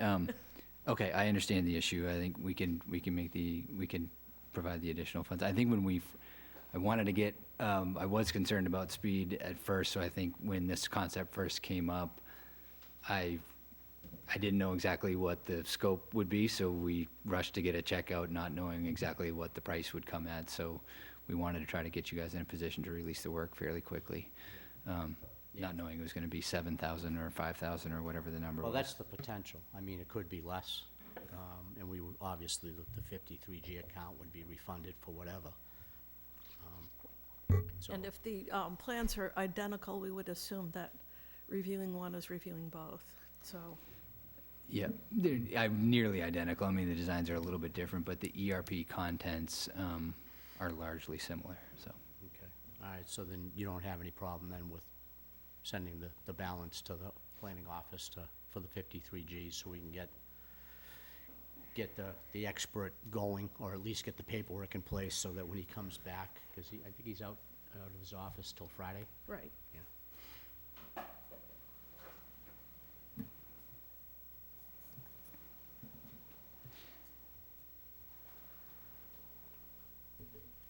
And I believe, so just to be clear, I think the hope was that, you know, the extensions would be acknowledged with conditional on us completing this, because that allows us to continue to take the steps that we need to take, and recognizing that, you know, if there's modifications that are needed to the ERPs or tweaks to the design, we might have to accommodate those, but our hopes was, you know, acknowledgement of the extensions would be part of moving this forward. So Carl, your suggestions for conditions, again? Obviously, the ERPs. Well, it seems cleaner, though, just to wait to act on the extensions till we have this in hand. Yeah, I don't know. Yeah, that we I was can- just, I wanted to write it Yeah. down so I could Yeah. get it in my head what we were talking about. Concerns.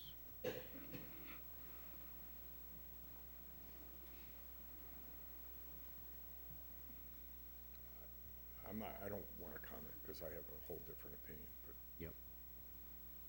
Does anybody else have any questions? Any input? about this? Yeah, I mean, Sam? Waste of money.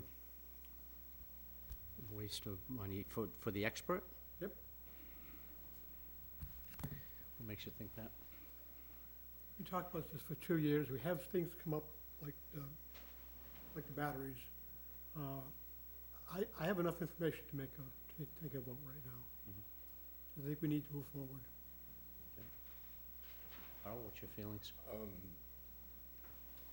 the applicant has been wonderful to work with us. I think all this information we're getting is great information. I don't think it affects the decision of good cause for extension. Although, I'm open, we haven't had deliberation. We haven't had deliberation, but I'm not convinced that it's relevant to good cause for an extension, that limited requirement. So, I'm not quite following you. Are you of the opinion that gaining more information really doesn't have any bearing on what we're discussing as far as an extension? Good cause, yes, that's my opinion. We could decide whether there's good cause or not. Right now, based on what we have? Yep, okay. Jane? What are you thinking? Yeah, I think that Carl's onto something. Carl's got a good point. Yeah. Michael? I agree with Carl and Sam. You know, Well, you may agree with my analysis, you may not agree on Agree the with the way- vote. The vote. Right. Sherry? Obviously, I disagree because I've been pushing for the peer review. I think this is an area that is new for us. And just like with the decommissioning, we pushed the envelope a bit on what we've required, and this applicant has been very cooperative with us and has met our requirements in that regard. And I think, with respect to good cause, it's a fairly subjective standard. I mean, I think you have demonstrated good cause in the sense that, in putting aside this litigation, in the sense of the delay in your ability to interconnect. And I think for this board, I thought it was important for the board to understand that our emerging understanding of fire safety issues and battery storage, that we had as much information as we could so that we would be comfortable that if we found good cause for an extension, that we would not be imperiling the health, safety, or welfare of the town. So I still think it's a good idea to get this peer review.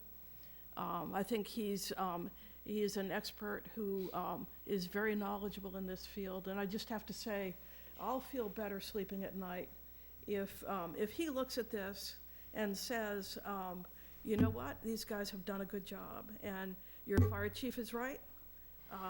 There's nothing to worry about here. I will be anxious, and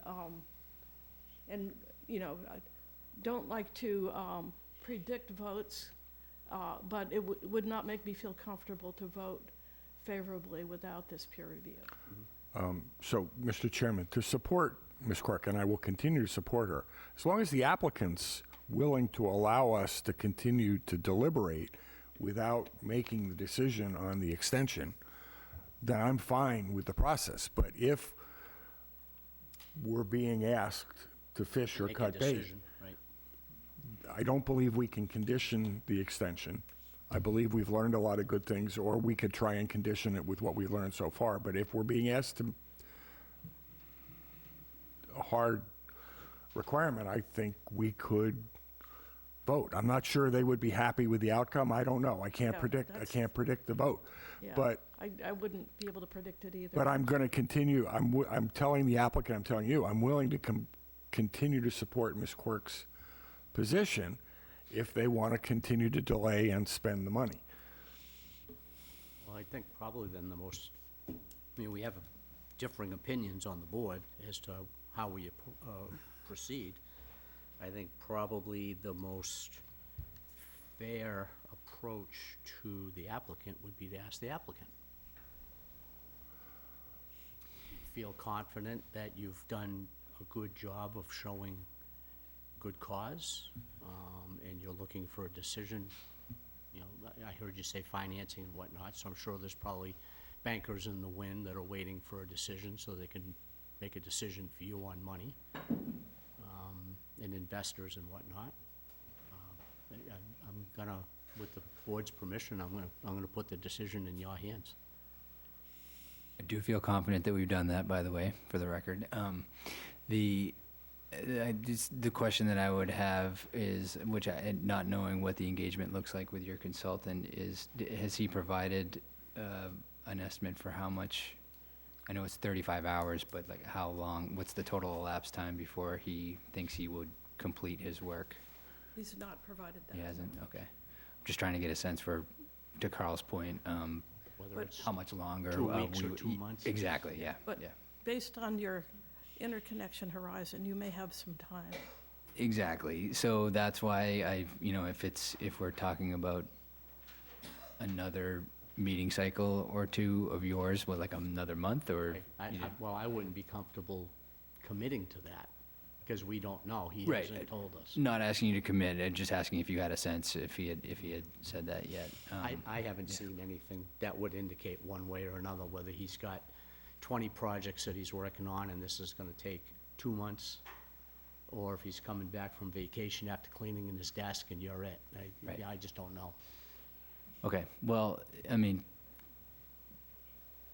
appreciate you putting it in our hands for that. I think we've shown all through the process that we want to get you folks all the information that you need to make a really informed decision, and knowing how important it is to Ms. Quirk. I think we're not unwilling to allow the consultant to take his time to do his work, and as long as he engages with us and with our, the folks from ESRG that you may remember from the last meeting, to get to a final version, I'm not opposed to allowing him to take the time to do his work. Thank you. Then I'm not going to push a vote. I don't know.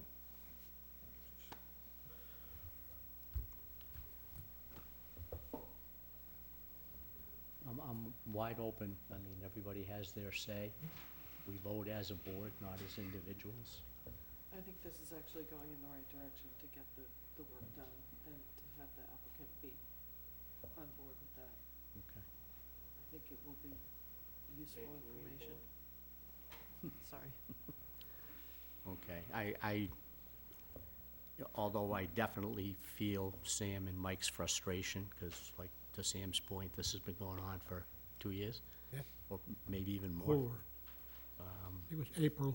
I think, looking at this, in a long-term kind of view, I think this is the last hurdle. I think once we get past the experts' report, you can confirm the legal issues. Obviously, that'll give you plenty of time to do whether or not those are real or not.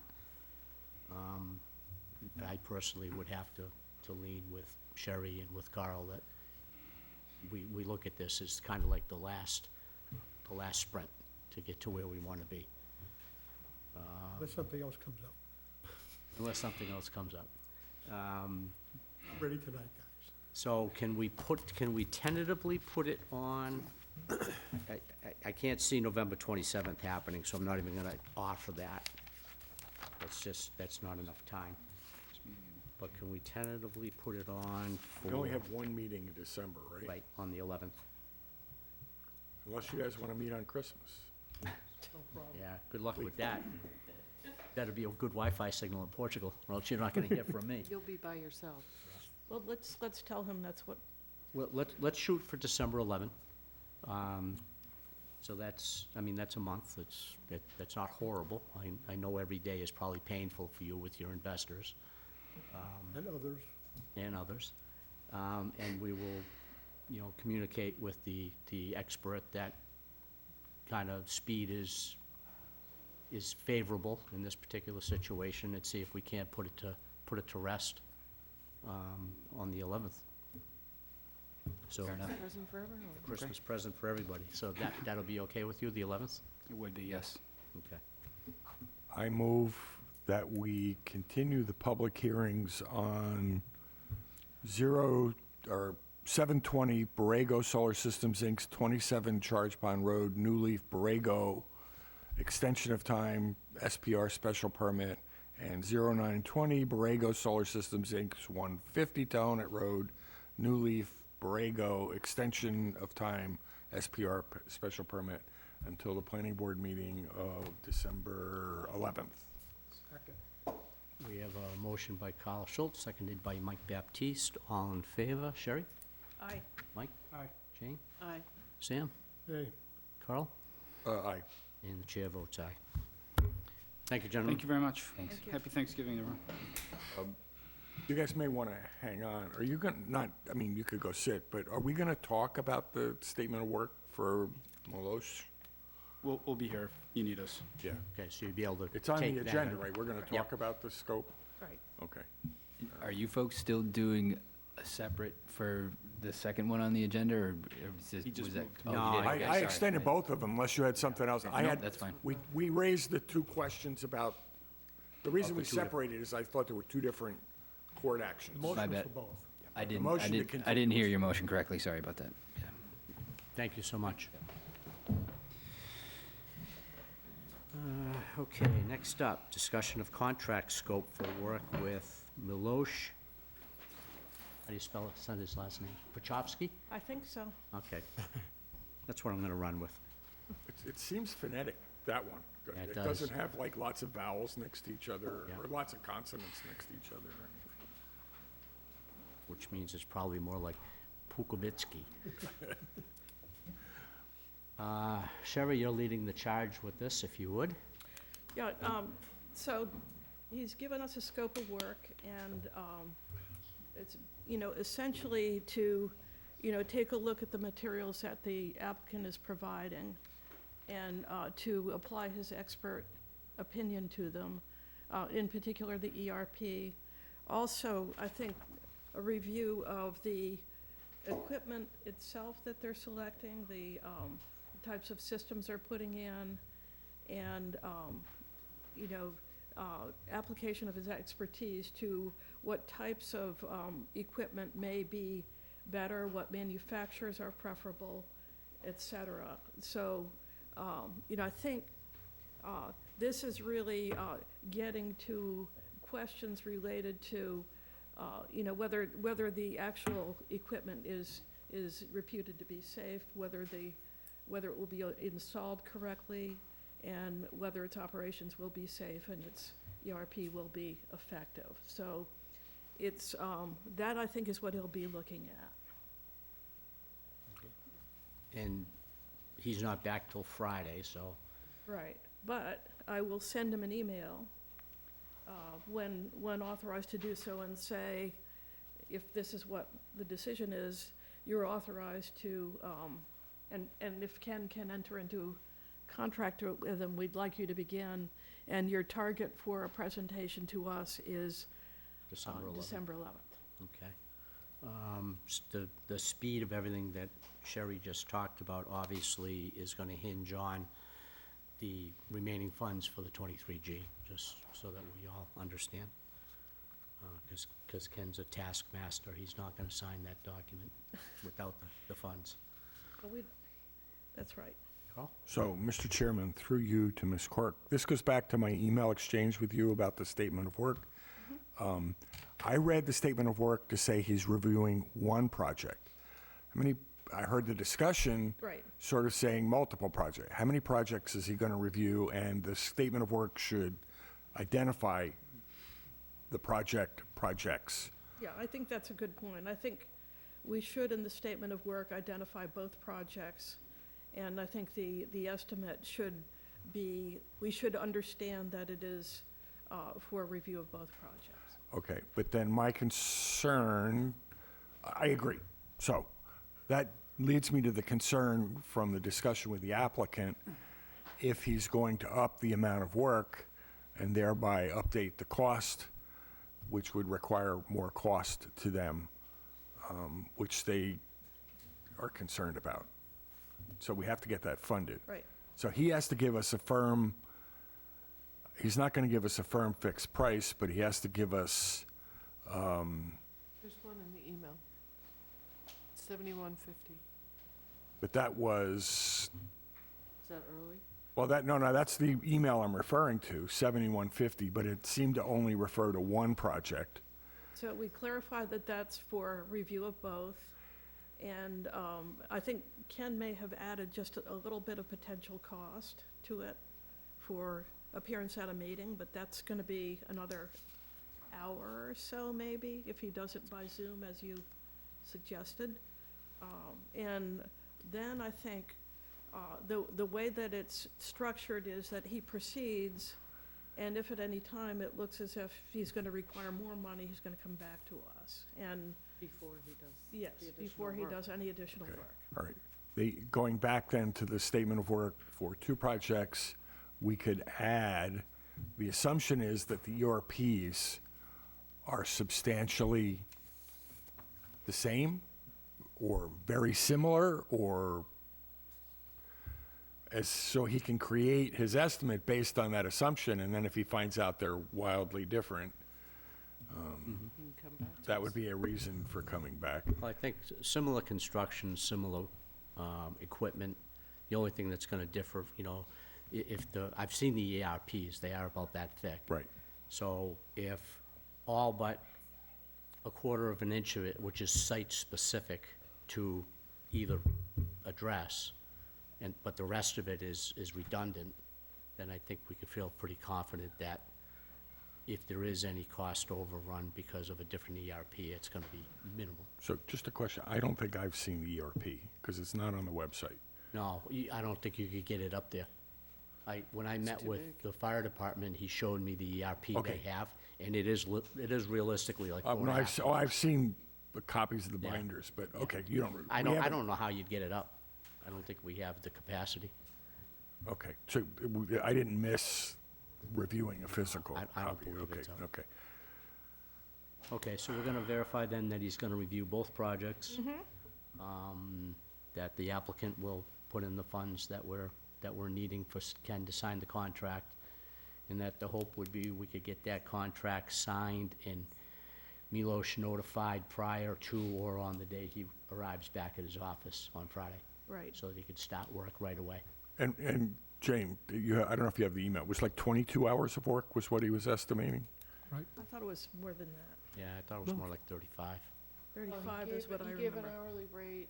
Says 22 right here. 22 is what I remembered in that email. That, I you could just be see, right, yeah, that, On a time and It's material basis 22. not to exceed 7150 Yeah. at 325, so do some quick math, I don't have. yeah, you're right, it's 22. Oh, yes, 22 above, several paragraphs above.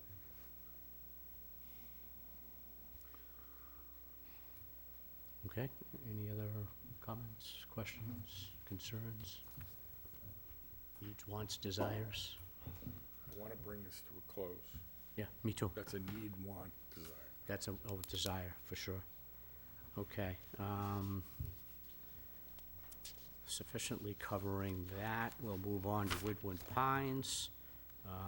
The applicant has requested that we continue to the meeting of November 27 to give sufficient time for any outstanding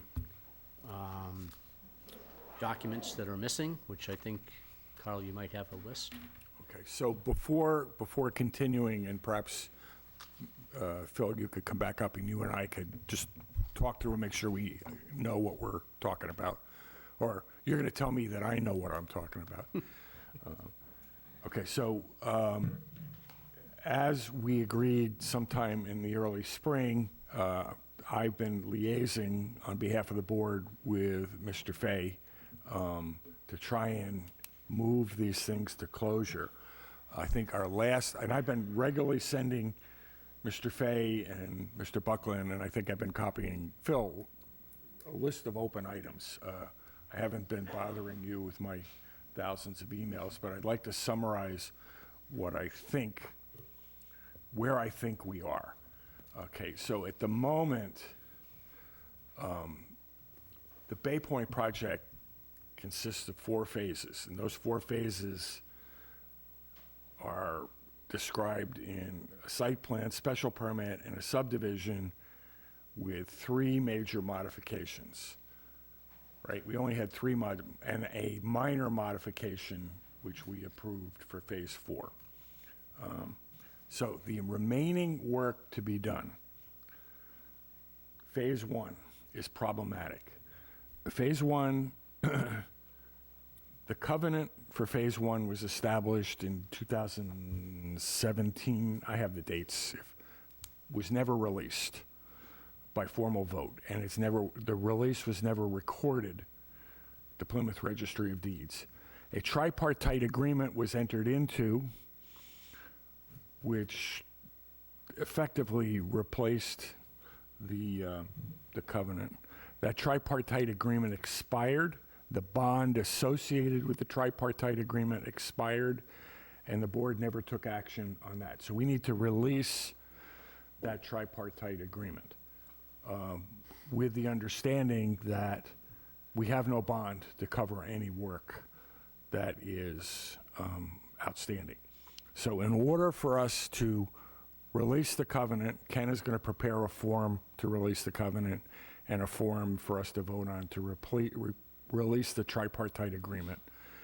But before we do that, Mr. Fay agreed to provide Mr. Cadero an as-built plan for phase 1, which I think you got on Thursday.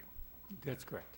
Okay, so in order for us to move forward, can I just call you Phil? Is that okay? Okay, Phil needs to review the as-built plan against the site plan special permit and provide a report to us, was all the work done.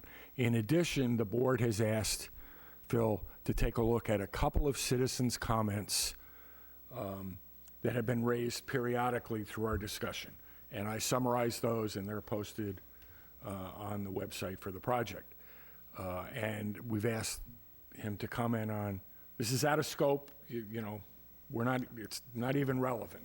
Some of the comments may just not be relevant to subdivision or site plan or special permit.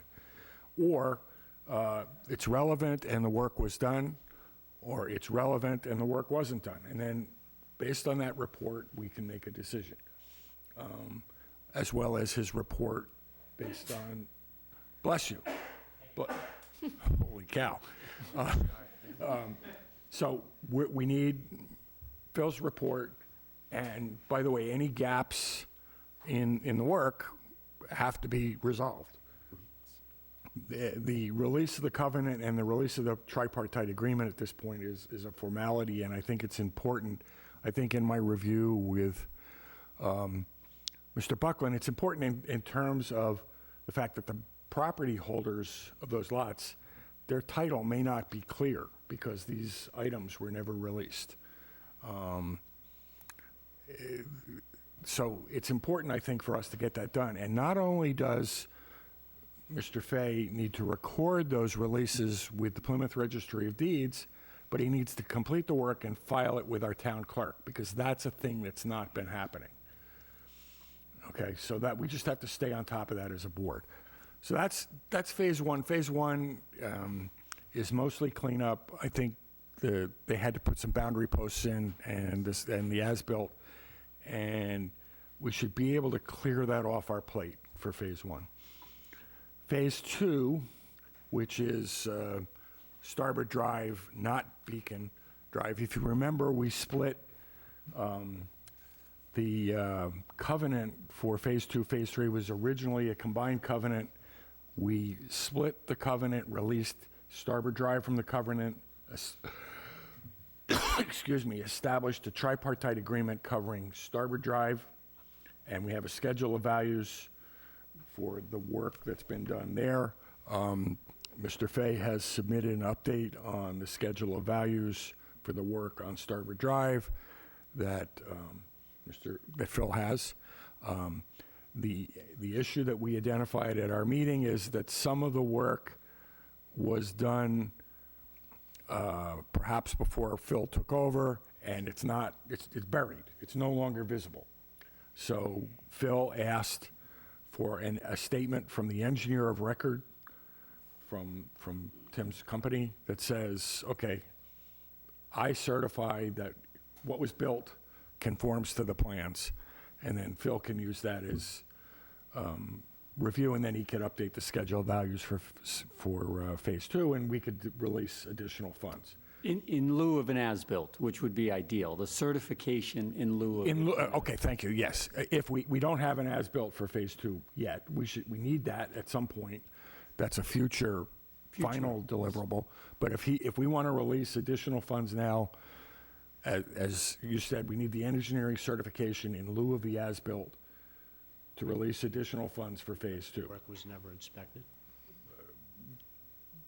Doesn't matter. But that's really what happened. The work Either- got buried and, Either Charlie inspected it, or we don't have a report, or right. we didn't get into the discussion of why that is. It Well, just, Phil, I mean, phase two happened so far before Phil, I mean. Right. There's just a gap in the record information. Okay. That's right. we have not gotten that. We have not gotten either the as-built for phase two or the engineering certificate. Right, okay. Okay, so but once Phil gets that, you can update the schedule of values, we can vote on release of additional funds. That brings us to phase three, which is Beacon Drive, which is still covered by a covenant. Mr. Fay can't release lots on Beacon Drive yet. He's looking to begin releasing lots. What he wants to do is convert the covenant to a tripartite agreement, which is what we have consistently done. So in order to convert the covenant to a tripartite agreement, Mr. Buckland will prepare a release of covenant, which we will vote on. In order to release the covenant, and Mr. Buckland will prepare a tripartite agreement, which will replace the covenant, and associated with the tripartite agreement will be a new schedule of values. Okay, Which will be reviewed by Phil. right. We figured out why we've been going for months thinking we didn't have the schedule of values. It's because the title on the document didn't say Phase 3, it said Phase 2. We've resolved that issue. We have a Phase 3 schedule of values. But again, Phil can't complete his review without either the engineering certificate or an as-built plan. And we don't have either at this point. Right. So, and until we get through that process, we're not gonna act on the request for Phase 3. We can't. There's nothing. Well, I think it's important that we keep, this project has gone on for so long, and the paper trail is so convoluted, let's get it cleaned up. Which is what we're trying to do, which is why I'm pushing to make sure we clean up the documentation for Phase 1. Plus, all those people need clear title. Right. Okay, so that brings us, we can't move forward without those items. That brings us to Phase 4. Phase 4 was approved as a modification. However, as you remember, there needed to be a swap of ownership of Yeah, the clubhouse. 2 properties. That we decided was a minor modification, which could be handled with Mr. Buckland's office. The problem is that they never filed anything with the Registry of Deeds or the clerk to actually record that minor modification. Can I believe that work has now been done? That minor modification has been filed as part of the A&R, and we have nothing remaining to do on Phase 4 except the final inspections, or intermediate inspections and final inspections. That That's would correct. The inspections on Phase 4 are during construction. Yes, yes. But there's nothing at the moment. Mr. Fay can move forward, he can start building, and then just needs to keep Phil informed so we get the interim inspections done. That's where I think this project is. It has been, as you said, long and convoluted. Unfortunately, I'm not successful at clearly communicating to Mr. Fay and his team what we need, because we haven't been getting it. So currently, what are you missing? So at this point, we do have the as-built. It was supposed to, for Phase 1. Right. It was to have been provided back in October. It just came in last week, so hence why we're not discussing it here with them this evening. So all that's missing at this point is the statement from their engineer regarding some certification regarding all of the infrastructure that was installed that we can review that would allow us to update the schedule of values and give a statement to you. Here's how you can move forward on Phase 2 and Phase 3 appropriately.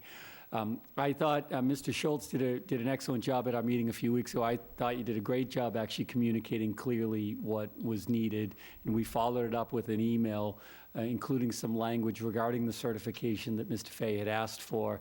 I think timing is just working against him with his engineer, and they just haven't delivered, unfortunately. Yeah. We think. That's just my speculation, unknown exactly. Okay. All right, so we have, and now it's obviously on the record, but now we know exactly what we need to move forward so that we can help Mr. Fay continue his project, get those lots in Phase 3 released so that he can start selling more homes and move forward. Which is in everybody's best interest. Right. Yeah, There's absolutely. There's no interest in the town to have those lots sit vacant Right, at agreed. this point. Okay, all right, perfect. Any other comments? Bless you. Yeah, Bless I know you. it. He did the yeoman's work. God bless him. You're right. Okay, thanks so Thank much, you. Phil. Thank you. Phil? So, do we need to move to continue? Is this a Yeah, we public need to- hearing? No, this is not a public hearing, but It wouldn't hurt to just confirm it. So, as stated, the applicant has requested a continuation to 11/27/2023. Do we have a motion? do you think you'll be able to get everything done with Thanksgiving by then? If you get if you get the Yes, so the certification is really just the last piece of the puzzle. Our work is done, and obviously, we would not release it without that in place. So yes, we will be done with our responsibility for Phase 1, 2, and 3 this week with no problem. If you get that, If we receive the certification, Right. yes. and he could be having a problem because some engineer be saying, I'm not going to sign that. right. They may run into a similar issue, which is if they've not seen it, they may not be willing to release a Put their statement. name on it, yeah. Correct. Yeah, I agree. His stamp would be at risk, right? That's correct. He's taking responsibility, which is inherently what the ask was, is if it was not reviewed, then your engineer of record should take responsibility. And how would just now, before we take act, how would the as-built plans resolve that? So the as-built plans provide independent verification information by whether it was his own company or a third party to say, this is what's here and in this location, and we can compare that metric to the approved plan. But somebody would have to go and physically, Yes. Physically measure and locate, yes. okay, it's not, well, they told me we did it, and that's, Correct. So with professional certifications, obviously, the liability is whomever's name and stamp is on the plan. So the source of that information now is borne by the responsible land surveyor. Whether they physically went out and measured it, or they took anecdotal information, or any number of iterations, they are now responsible for it. how they got to their conclusion, they're on the hook. That's correct. Okay. So somehow, Ken, we need to get back to Tim and say, we need That certification. those two statements of certification or the as-bills. And there is no He's as-built for preparing- Phase 3. He's preparing, Correct. he's preparing an as-built on Phase 2 and 3. How could he do an as-built on, On well, 3, the when it's road, not- the Phase 3, the road's done. He could give us an as-built on Phase 3. He's doing a survey of the existing construction on Phase 2 and 3. Okay, which is more work than we asked, but, That is more than we had asked for, because we understood the timing that he needed to accommodate. So Mr. Schultz and Mr. Buckland at the meeting was a sort of an interim solution to get him where he needed to be. But if he does that, that's That's even terrific. better. yeah. All right, so, Okay, so Okay. now I make the motion that we continue discussion on this issue till November 11/27. 27th. Second. we have a motion by Carl Schultz, seconded by Sam Corbett. All in favor? Sherry? Aye. Mike? Jane? Aye.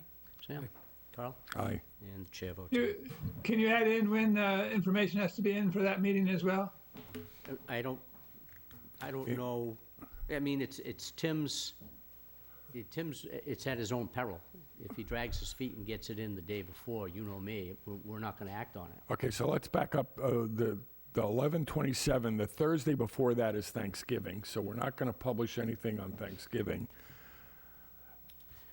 So when you get, whatever documents you get, you need what, a couple of days, a week to finish? 2 to 3 days. 2 to 3 days. days So will get no us where we later need than to the be. 20th? That gives 1, 2, 3, that gives 3 days before Thanksgiving. Most everybody takes the day after Thanksgiving off. So maybe we back it up and say no later than Thursday, the 16th? That gives you a solid week. That's fine. That's fine for us, Okay. Mr. Chair. Okay, yeah, so if we don't have the document, I mean, Phase 1, we're pretty much ready to move forward with.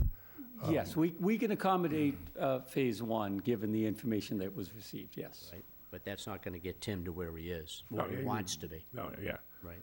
all right. That So just helps clean up. we need the documentation for Phase 2 and 3, some form, by the 16th, in order to make the 27th. Right. Is Tim agreeing to this? Doesn't make any difference, he does what he wants to do anyway. Well, if he doesn't agree, the point is, if he doesn't agree to it, then Don't release. we can't release anything. Right, at which point he's hurting himself. I know, he's done that before. He's come in here, he's not showed up for a release. But the other, They've done a lot of work, and It'd be nice, Tim may just ignore it. well, It's on him. Yeah, I mean, But it's he his could. own, it's in his own best interest Yep. to get It this always has cleaned been. up, so he can continue forward. And the request and agreement at the meeting we had is if we're gonna release this stuff, he's physically gotta be here. Exactly. We said that already. Oh, because if there's a question, there's nobody to answer the questions if he's not here. That happened the last 2 times he was supposed to be here. Okay, all right, so by the 16th, and could you then take positive action one way or the other at the end of the day on the 16th and let us know Yes, you you got it or you don't have it? Sure, of course, Awesome. Thank you, sir. sure. And you'll give kind of Tim the updated schedule? Yeah, I will. Thanks. Did he answer you? I think, yeah, he said yes. Okay.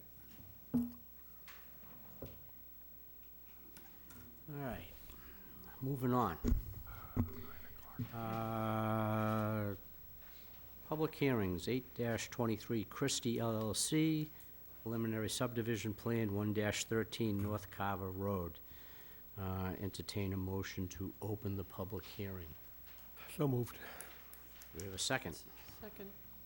Motion by Sam Corbett, seconded by Jane Gleason. All in favor? Sherry? Aye. Mike? Jane? Aye. Sam? Aye. Carl? Aye. And the chair votes aye. Do we have someone here to speak to this project?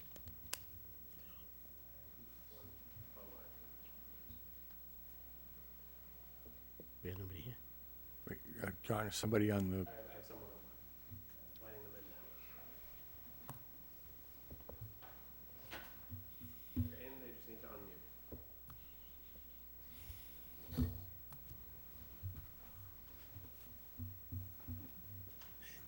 Hello, my name is Richard Rayom. I'm with Prime Engineering, and I'm here to represent this project. I'd like to start out by saying that we filed a preliminary plan for the sole purpose of freezing the zoning. We have no intention of ever constructing the development. We will submit a definitive plan within the next 6 months in order to perfect the zoning freeze. But I don't know how much discussion you want to have on the merits of the actual subdivision, since it's not something that's going to be constructed. Thank you for that. Whereabouts are you located, sir? My office is in Lakeville, Massachusetts. Is there a particular reason why we couldn't have your presence here tonight, or somebody's presence? No, we informed the planning office that we weren't going to present live. The website said that it was optional whether you came live or remote, and I elected to go remote. that's the answer. He was told it was okay. Right. I gathered that.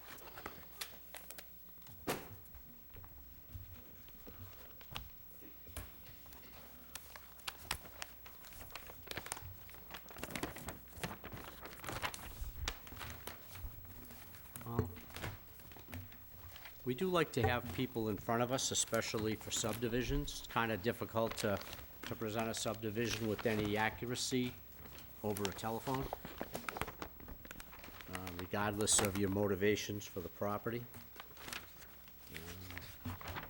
I could be at the next meeting live if you want to just continue the hearing.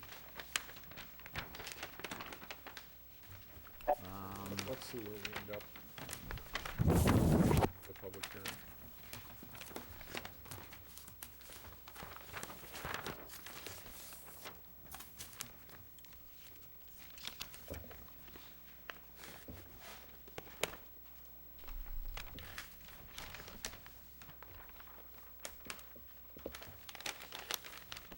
Mr. Chairman, a question. I don't remember what we did the last time we did a batch of zoning freezes for solar project.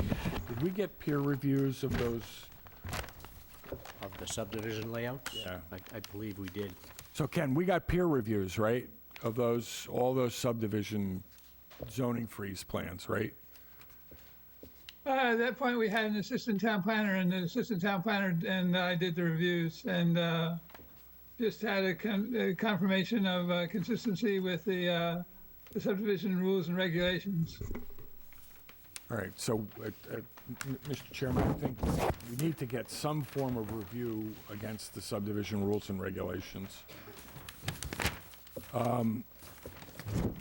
Mr. Chairman, another question through you to Mr. Buckland. For the record, which version of the zoning laws apply to this freeze?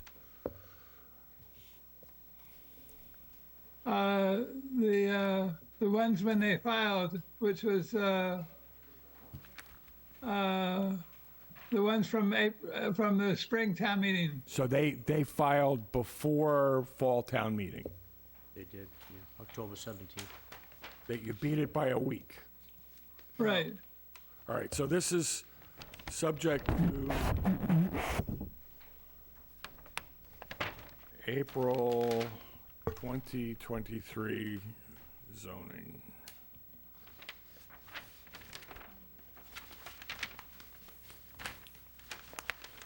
I believe that a copy of that was distributed to the board previously. There's been no copy of this. Okay. All right, so we just need a peer review and, And preferably a person. okay.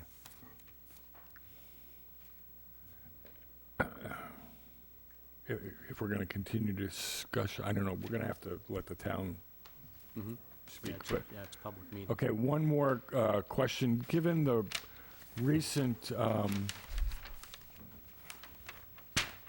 confusion about transfer of ownership for streets, at the end of the preliminary when do we have to, not until the definitive subdivision plan, do we have to confirm ownership of the ways, right, Ken? That's when the determination would be made, yes. They could still have the option to apply for public acceptance of the way regardless of what's done at that time. Right, but at least we would have a clear record of what the plan was.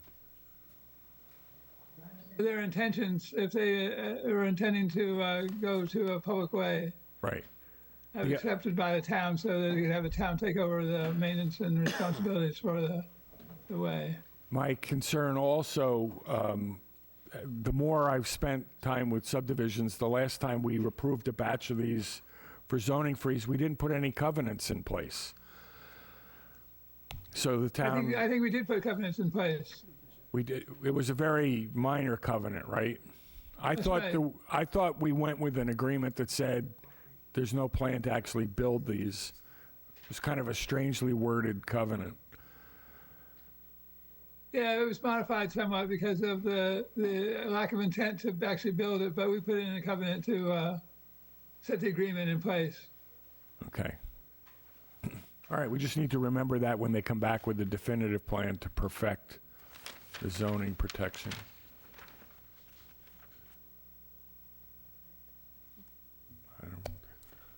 So at this point, we're looking for a peer review and preferably somebody before us. That's, yeah. Any other comments? Well, I've never been here when such a thing has been filed for zoning freeze. What is the freeze for? What is the eventual intent of this applicant? Solar. What it does is it sets the zoning to what's existing in place at the time of the filing of the subdivision, of the preliminary subdivision plan, so long as it's followed within 7 months by the filing of a definitive plan, and it's good for 8 years of protection from the zoning changes that occur from that. And that's for all zoning, the dimensional and use changes that take place in the meantime. So they're protected for 8 years. And do you, I mean, I've seen these freezes in connection with solar projects. Is this going to be a solar project? Yeah, it's already, the solar project's already on our schedule. Okay. So Ken, you said something interesting, which I'm going to bring back up when the next applicant comes. You said freezes use and dimensional, That's correct. It Which is faces set- everything in the zoning. which is setbacks. That's correct. All right, I'm going to come back to that statement later on. If I could explain that when you file a approval not required plan, you freeze the use, but not the dimensional requirements. But when you submit a preliminary subdivision plan, followed within 7 months by a definitive, it freezes all of the zoning standards in effect at that time. Thank you. That's what you would interpret. That's what I was trying to interpret. Thank you. That's exactly my understanding. Anything else from the board? Sam? Been through a bunch of them. So, Is that? We've been through a bunch of these. Yeah. okay, so we need to get a 53G account established. Or Ken, are you going to do the review? I can do the review. Well, I'm not asking you to take that on. You're already doing everything. I don't know. I didn't see if you were doing the windows last week, but They're still dirty. Okay, so as far as the board's concerned right now, we'd be looking for, A, a 53G account established to fund a peer review, and then at the next meeting, the results of the peer review and the applicant in person. right, and then we could And then we move can forward. move from there. Yeah, I think it's pretty, and we would need, we don't do a covenant for the preliminary, so we wouldn't need a covenant. We would be pretty much able to move forward as long as it meets the requirements. Yep. Being a public hearing, is there someone from the public that would like to speak to this? $1 billion. Hearing none and seeing none. Bless you. Bless you.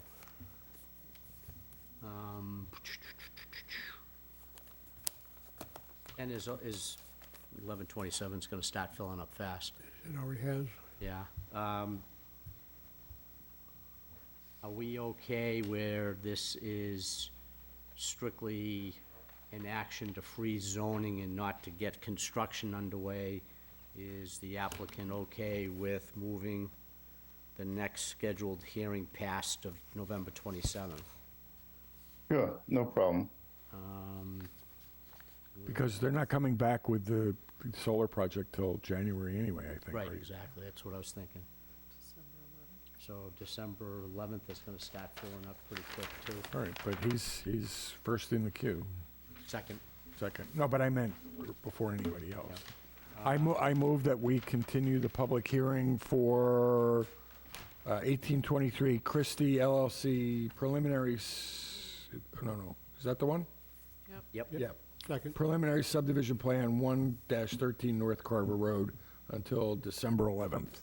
Second. We have a motion by Carl Schultz, seconded by Sam Corbett. All those in favor? Sherry? Aye. Mike? Aye. Jane? Aye. Sam? Aye. Carl? Aye. And the chair votes aye. Can I ask one quick question, Mr. Chairman? Sure. Are you in the Plymouth Study Group for interconnection? No, not that I know of. That's the solar project. We asked that question when I guess one of your associates was here for the solar project, right? Right, yes, that was Aaron, one of my engineers. Yeah, we asked that question of him at that meeting, I think, so we were expecting that answer as part of the solar project, which is continued till December, I Right. think. Yeah. Or, excuse me, January, I think. In January. Okay, very good. We'll see you on December 11th. Okay, thank you. Thank you. Ken, you'll work with him to get the 53G account established? Or some other way of doing the review? Yeah, that'll be fine. We can get that done. Okay, great. Okay, moving on, public hearings. 19-23, 370 County Road LLC, preliminary subdivision plan, 370 County Road. Entertain a motion to open the public hearing. So moved. We have a second? Second. Motion by Sam Corbett, seconded by Jane Gleason. All in favor? Sherry? Aye. Mike? Aye. Jane? Aye. Sam? Aye. Carl?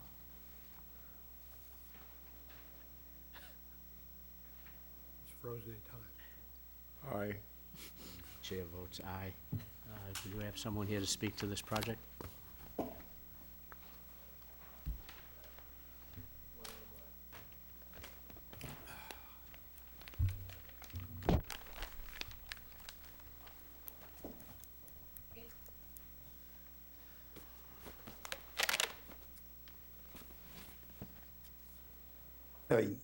You've got me again with the same basis that we filed the preliminary subdivision plan for the sole reason of freezing the zoning.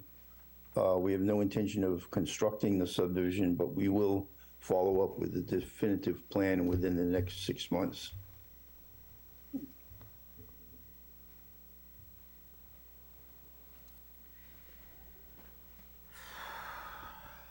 So we're gonna follow the same path on this project?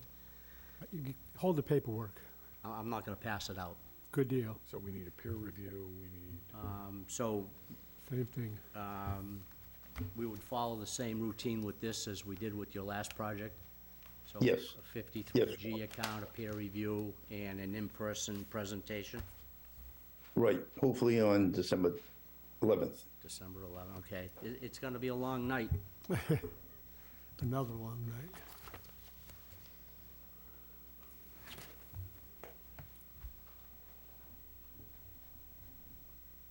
It's unusual for a planning board to have public hearings for preliminary plans. It's unique to Wareham. Generally, it's just an appointment where you sit down with the planning board and they give what they like and don't like and what they'd like to see in the definitive plan, very informal rather than a public hearing.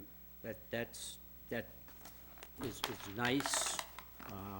Wareham as a community is inundated with solar projects, and as a result, our citizens are concerned, so we like to keep everything open, you know, so that the citizens of the town know what's going on, what's coming at them, so that they can weigh in appropriately if they feel the need. So we just don't do it that way. Yeah. No, you get the vote, I don't. And I think that's very important. I can see that all the members of the planning board are very focused and very caring and looking out for the interests of the town, and I'm all for that. Mr. Chairman, through you to the applicant. For the previous project that we talked about, I'm sorry, I thought the solar, have you already filed the plans for that solar project? Yes, we in front of the Conservation Commission this month and in front of the planning board in January. Right, okay. Well, I know that for 370 County Road that we saw the plan, but this is, I don't remember both, I don't remember the other one. I'll have to go back and look at my notes. See, I don't remember it either. I don't remember Chris. I know we looked at one on the opposite side of the road. Yeah, no, we talked, when I spoke, I thought your representative was here for 370, but I don't remember talking about Christie. So I'll just double check where we're at with the application for that. Okay, That's just, thank you. Ken, do you happen to know, have we looked at that solar application yet? You haven't had it before you yet, no. Okay, it was my mistake in the previous discussion. I just conflated the two projects, but we're okay. So Sherry, the answer is no, we didn't ask that question for that project. We asked it for this project. That's what I thought, but Thank you. I'm correcting myself and acknowledging my thank mistake. you. being a public hearing, is there anybody from the gallery or online that wishes to speak to this project?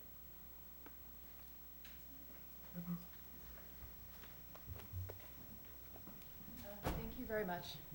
My name is Catherine Harrelson, and I am with Community Land and Water Coalition, a nonprofit organization out of Plymouth, Massachusetts.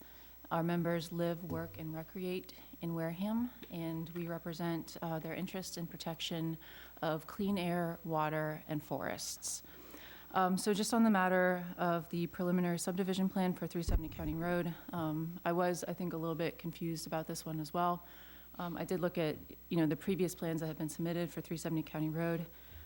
It estimated, the total project site was, I think, over 60 acres, but the plan said about 9.9 acres of clearing for solar. And so I just want to make the general comment and point out some facts that now appears that there's 2 more solar applications on the agenda tonight, but if you're totaling up the acreage for the total solar applications that were on the agenda just for tonight, Excuse me one moment. Mr. Chairman, this is not a solar application. No, it's right. just a subdivision. It's just a subdivision, and What their plans are down the road is really kind of outside the scope of our discussion. subdivision. So Yeah. the scope of subdivision has to be. Okay, all right. You I can would comment. I just wanted to, Okay, thank you. I would just like to ask the board to weigh very carefully in their minds what the future plans of the applicant are in light of the other applications on the board. that's not a consideration, unfortunately, for subdivision plans. Understand your concern, but Yes. that, I think you've got the cart before the horse with this particular discussion. Their ability to freeze zoning by applying for a subdivision regardless of their intent is in fact. It's an as-of-right. Is an as-of-right. Okay. Now, if they come back to us 6 months from now with a solar project design for this property, that would be an appropriate There time. is, that, we actually do have the application for But this that's solar not what project. we're discussing Right. tonight. Oh, okay. Right, so we're only talking about the subdivision. The solar project associated with subdivision is in January. Okay, all right. Does that make sense? That does, thank you. I just, Just so you know, our project number is 1223 for that on the website. oh, okay, for the actual solar. Yes. For the actual 70 solar County Road. project, yep. Okay, all right, thank you very much. But no, your comments are welcome. I just wanted to, we got to get the buckets. You gotta right. get the buckets, yeah. All right, okay, thank you very Thank much. Is there any other comments from the public? Hearing none, seeing none, I would entertain a motion to continue this public hearing to the scheduled meeting of December 11, 2023. So moved. Second. Motion by Sam Corbett, seconded by Jane Gleason. All in favor? Aye. Harry? Mike? Aye. Jane? Aye. Sam? Aye. Carl? Aye. And the chair votes aye. Thank you very much. Public hearing, moving forward, public hearing for 20-23 David and Lisa Mather, definitive subdivision plan for 24 Oak Street. I would entertain a motion to open the public hearing. So moved. I have a motion. Would you like a second? Yes, I do. We have a motion by Sam Corbett, seconded by Sherry Quirk. All in favor? Sherry? Aye. Mike? Jane? Aye. Sam? Aye. Carl? Carl froze up again. No, I'm thinking. Okay, so this relates to 3019. Okay. Michael, you got any more documents on that? Aye to open the public hearing.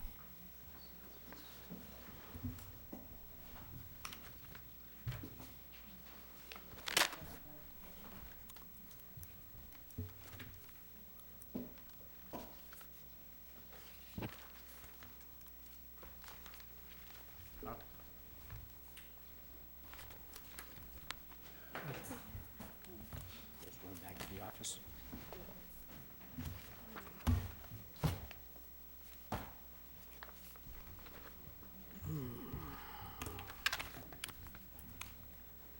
Michael, do we have a certified abutters list? I see it's written in here before we even start. Let's look at the application.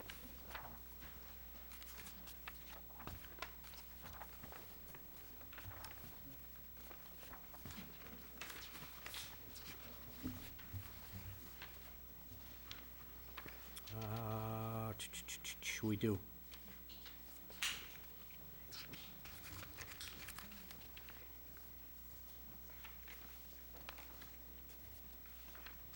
All the cards have been checked.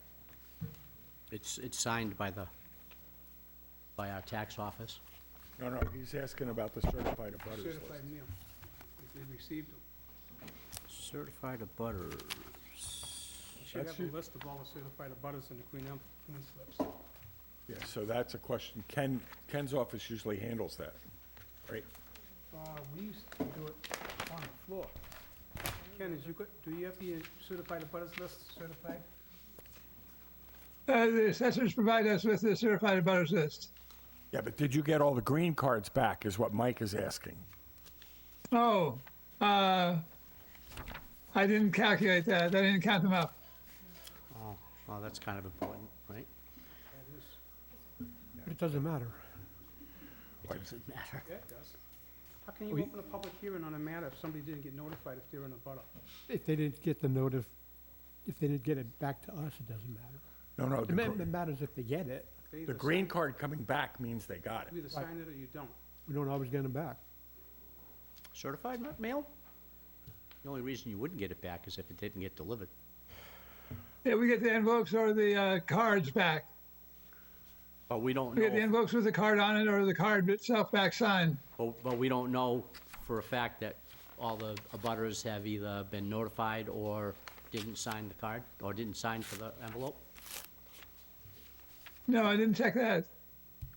Well, that's kind of a problem. I think that's a All right, so- procedural issue. Yeah, I think we can, just need to get that before we, Mike doesn't want to continue till that's complete. No, I don't think it's fair to people that live around this, Kyle. Oh, no, fine. Then I don't think we should open the public hearing then if the application is not complete. Well, we've already So- opened the public hearing, Well, we haven't done anything yet. right? So we can just continue it without any action. Can't say they didn't go out. No, Ken's saying he didn't He confirm. can't confirm that all of them have been received back. They didn't mark that on the application. But we didn't ask those questions, by the way, for the previous. We don't have certified abutters lists for the two previous subdivisions either. No, that's the same I think, I'm saying your question's a good question. Yeah, well, I think it's a procedural problem in our office Right. that needs to be addressed. And, This is preliminary, this is definitive, if that makes any difference. This is a definitive plan, which is a little different than the preliminaries. So the green cards went out, but we can't confirm that everybody sent them back? right, or refuse to accept it, Right. because you'd either get the card or the envelope, one or the other. Right. And this is something I think that we've been missing on all along. Right. That needs to be part of the, Solar farms, and most of the abutters are all the same people. Yeah. Most of them are- So we have to continue the hearing. We've opened it, we gotta continue it. right, we did open it. Right, so we have to continue it to So be. do we continue it with no action? I don't think you can. Yeah, no, I agree. I think this is, like I said, I think this is an internal error Yep. on our part, but I honestly don't know how it can happen.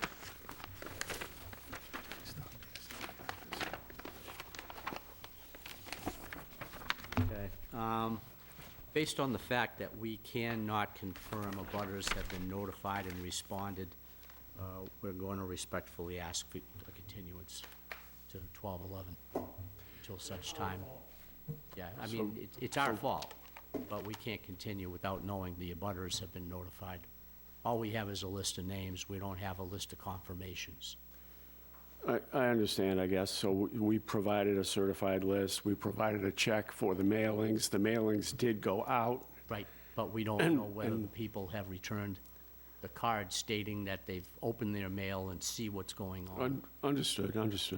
So, and this is. It's a bit of a gray area because we always get some back that, and some of them are like from entities, DEP and so forth. But, so if they, for sure, they all got mailed out, and the only question is what percentage came back? Well, And we have the- I'm not 100% sure on the law concerning that, but I know that if, I mean, this time of year, people go on vacation, we have snowbirds that go away. If that person didn't get a chance to either get the mail, sign for it, and read it, or have the mail returned back to the planning office as non-delivered, at least we have confirmation that the attempt was made, which I know with certified mail, that's as good as a delivery. But we don't know that. And if I was a landowner that abutted a property that was gonna be developed even to a small extent, I would feel slighted personally. Well, but there's also the legal ad that always goes in the Wareham Week, which is available to anyone as, well, It's an inconvenience, I understand, and I apologize. But I think in the best interest of trying to do the right thing and correct a shortcoming in our processes so that hopefully this doesn't continue as it has been. You know, eventually, like they say, at some point in time, you have to draw the line and say, this is where it stops. And it stops at our project. Unfortunately, tonight it's with you, yes. At considerable expense. Like I said, I do apologize, and we can certainly fit you in on the next meeting. But this is something that we do have to discuss with the planning office and correct this shortcoming in our processes. Okay. So with that, like I said, I do respectfully request your approval to continue to December 11, if that's convenient, which is our next. So I'm schedule. Bob Rogers with GAF Engineering at 266 Main Street, and this is David Mather, the landowner. And so I would defer to Mr. Mather to make that. But I would, before we agree, so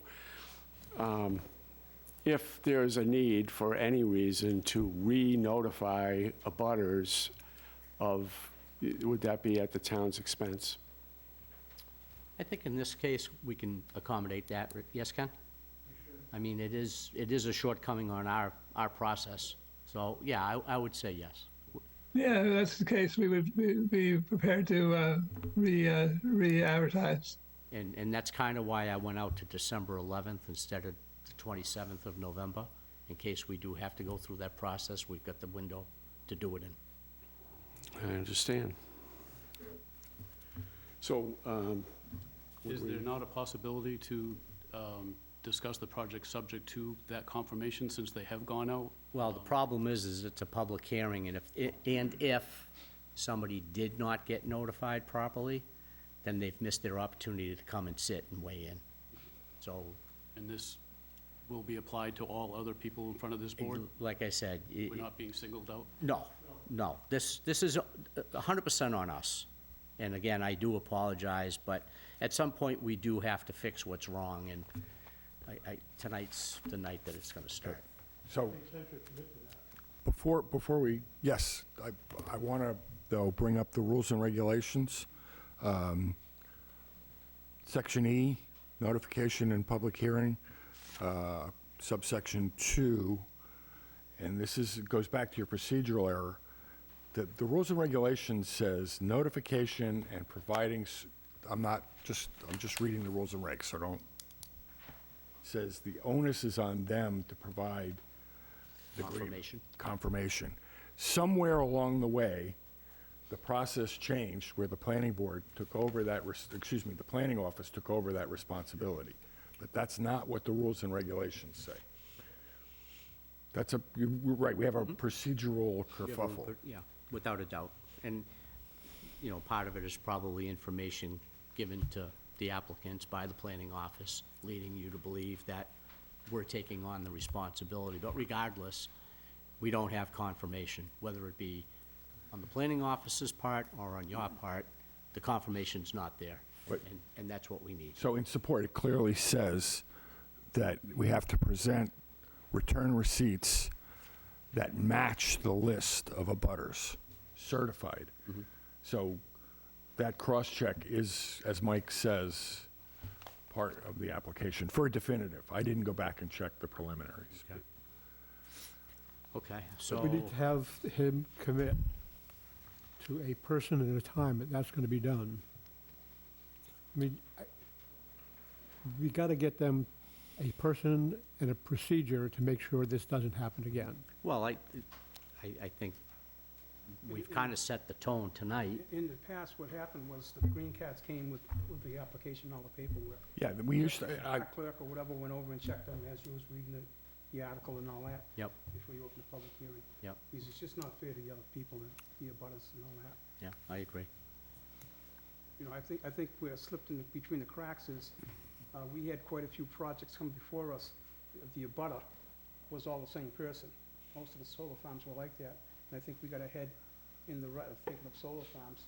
And, we made mistakes. We're all human, you know? Is it possible that if the information is available and confirmed, that we could stay on the calendar for the 27th? Well, the planning office would have the information. oh, he's asking if it can be continued to the 27th. Oh, we have to continue it. yeah. Well, But I to- thought that's to what we were date just talking specific. For the Oh, 27th oh, I see what you're saying. Instead of the 11th. Yeah, Instead of the Go 11th. earlier I if think it's- that's okay. If it's coming We'll back. continue it to the 27th of this month with the understanding that we can confirm the delivery of the abutters list. And then it'll, you know, if we can't get that settled by then we'll just ask you to call us and ask for continuance to the 11th.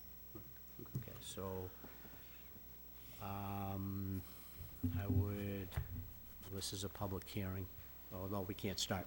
I would entertain a motion to continue the public hearing for 20-23, 24 Oak Street, to the next scheduled meeting of November 27th.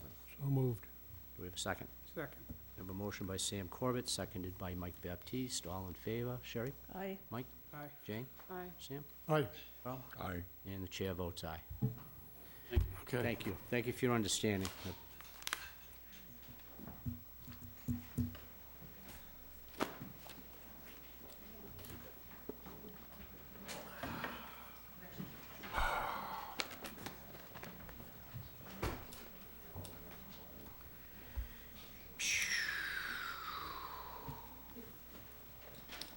Okay. Continued public hearing, 11-20, bless you, 11-23 Wareham PV1 LLC, 0 Route 25. I would reopen it? We gotta reopen it. Continue, just open it. Sorry, because it's still open, okay.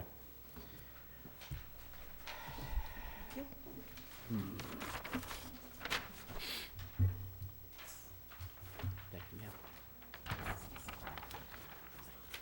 Thank you. Thank you again.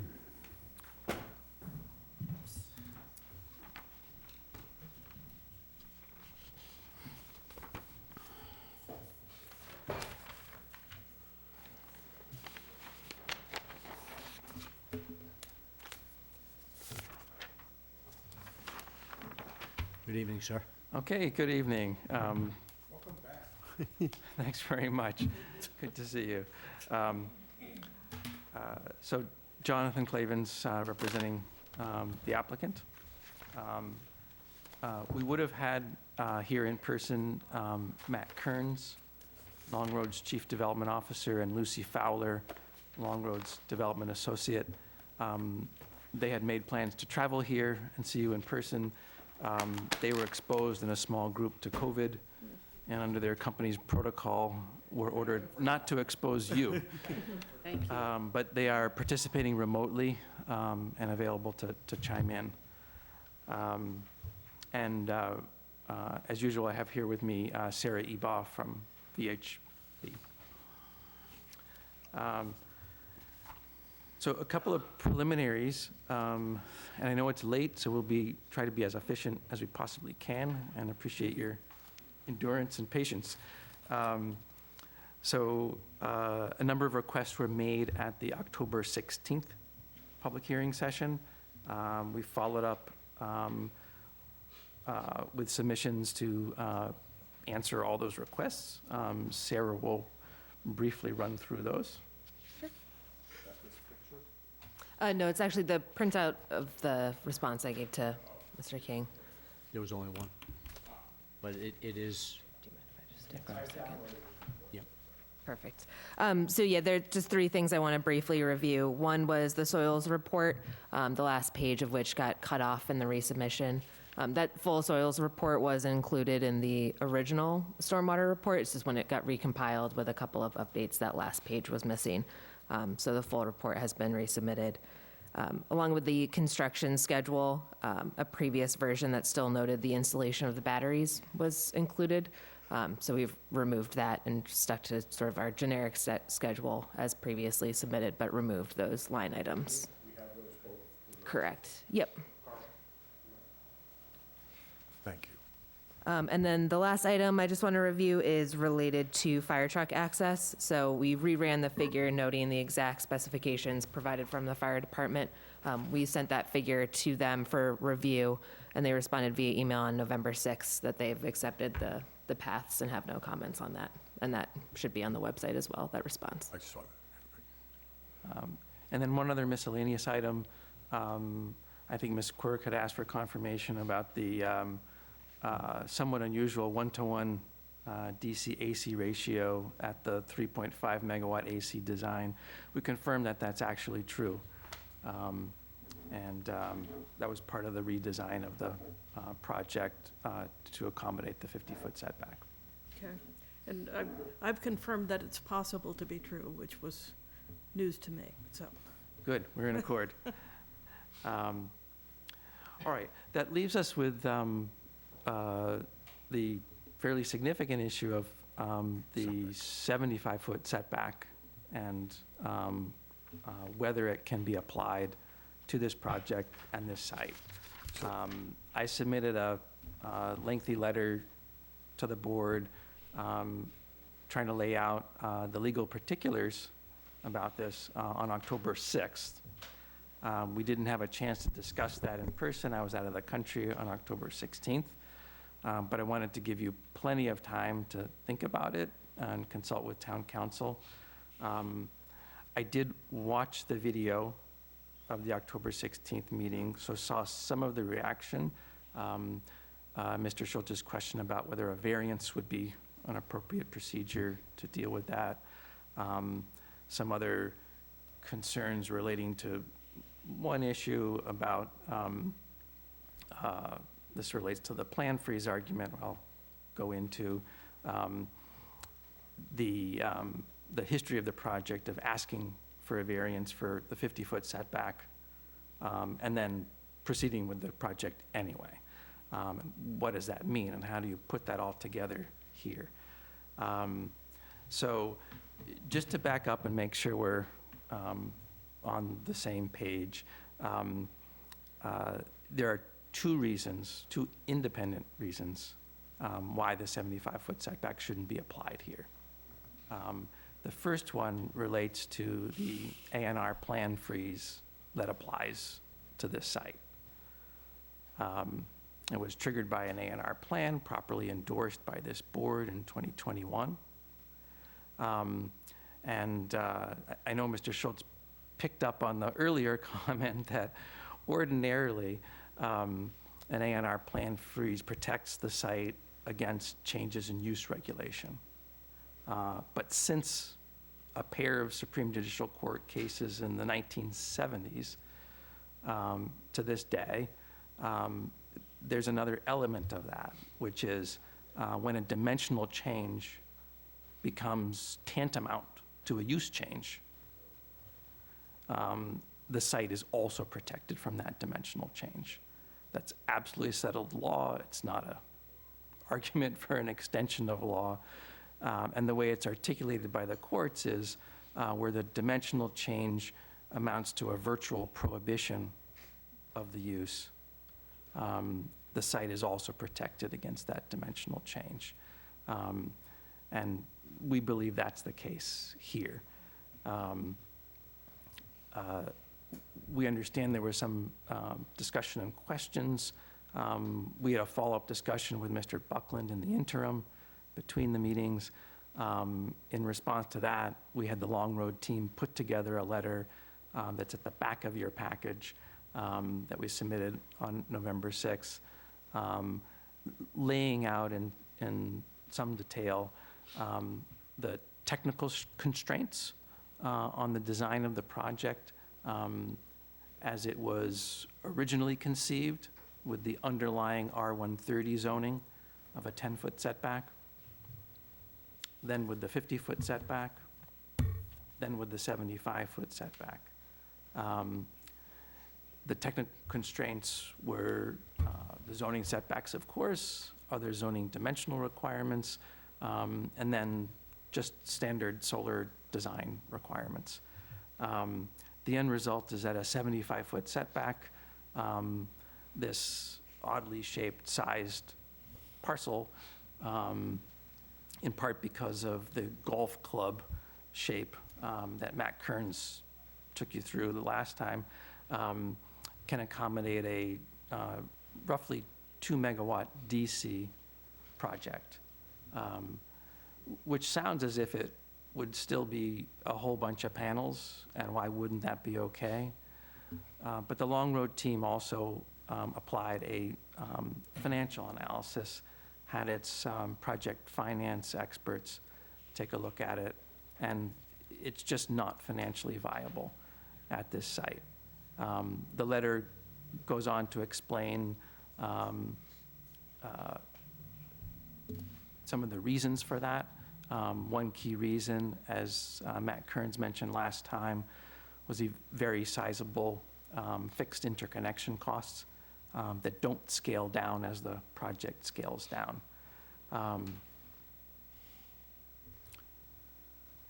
So I'll stop there on that point. We hope we've provided what the board needs to understand that this dimensional change fits within that category of being a virtual prohibition of solar energy use at the site. But there's another completely independent reason why the 75-foot setback should not apply here. And that's because of preemption by another state statute, 40A, Section 3, which says zoning bylaws can't be applied where they're not necessary to protect public health, safety, and welfare. We have here, through the history we've jointly created over these last couple of years, probably the clearest case I could possibly imagine to show that a 75-foot setback is not necessary to protect public health, safety, and welfare here. Under the prior bylaw, the board had the authority to request a setback greater than 50 feet. All of our discussion over many months was that the 50-foot setback should be applied. We designed the project to that standard, and we moved on to other issues. There was never any suggestion that the 50-foot setback was inadequate. It does not mean that the recently improved bylaw 75-foot setback isn't enforceable for other sites or other projects. So we are not saying that the 75-foot setback is preempted across the town of Wareham. We're only saying that in the somewhat unique circumstances of this project on this site, it's quite clear that the 50-foot setback was satisfactory. And it makes sense. Many of the board members have commented repeatedly that this is a good site for solar. It's in the neighborhood of other solar projects. It does not have residential neighbors. Because of the topography of the site, it's, the visibility is reduced. We think even if there were questions about the scope of the ANR plan freeze, the 75-foot setback would still be unenforceable in this instance, in this unique instance for this site. So with that, I know that you've had a month and more to think about our arguments, to speak with town council, and welcome your questions and thoughts. Carl?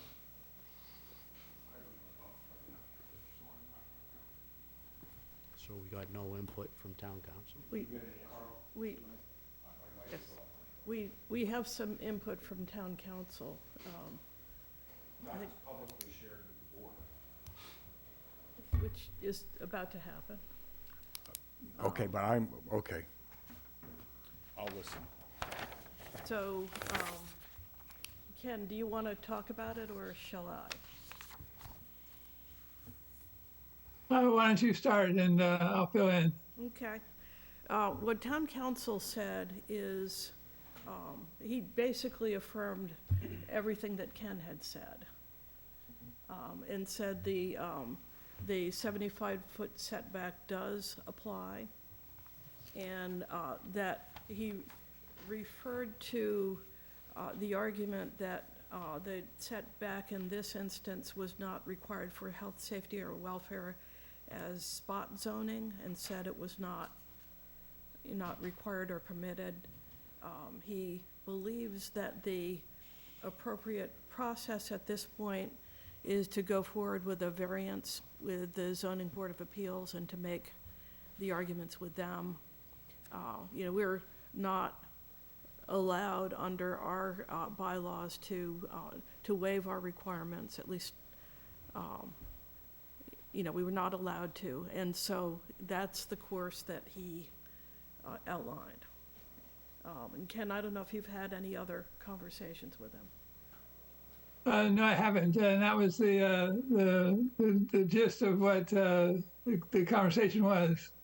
I had started out with the several pieces of correspondence back and forth with Attorney Clavens regarding the A&R, and my belief that with the case law that's available, that there can be a serious reduction in the size of the project and still have a viable project that is legitimate and could be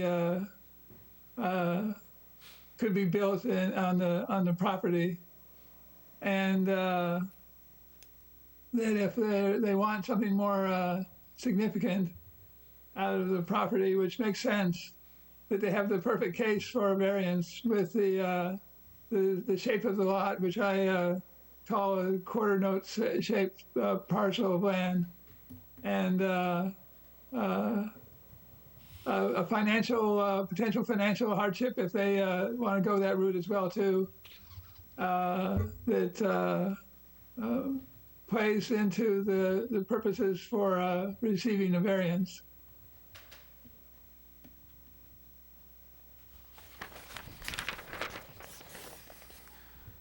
Okay, well, I think your counsel is flat wrong on spot zoning.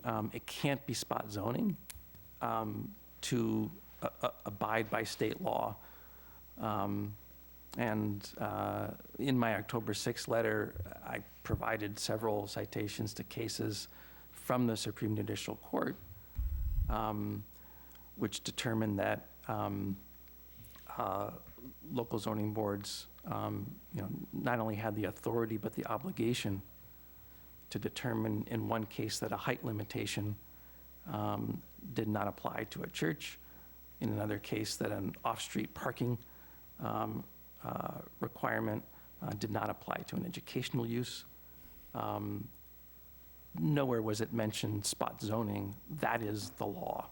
So I think your counsel is not correct. I would ask that you authorize him to speak with me because it's just flat wrong.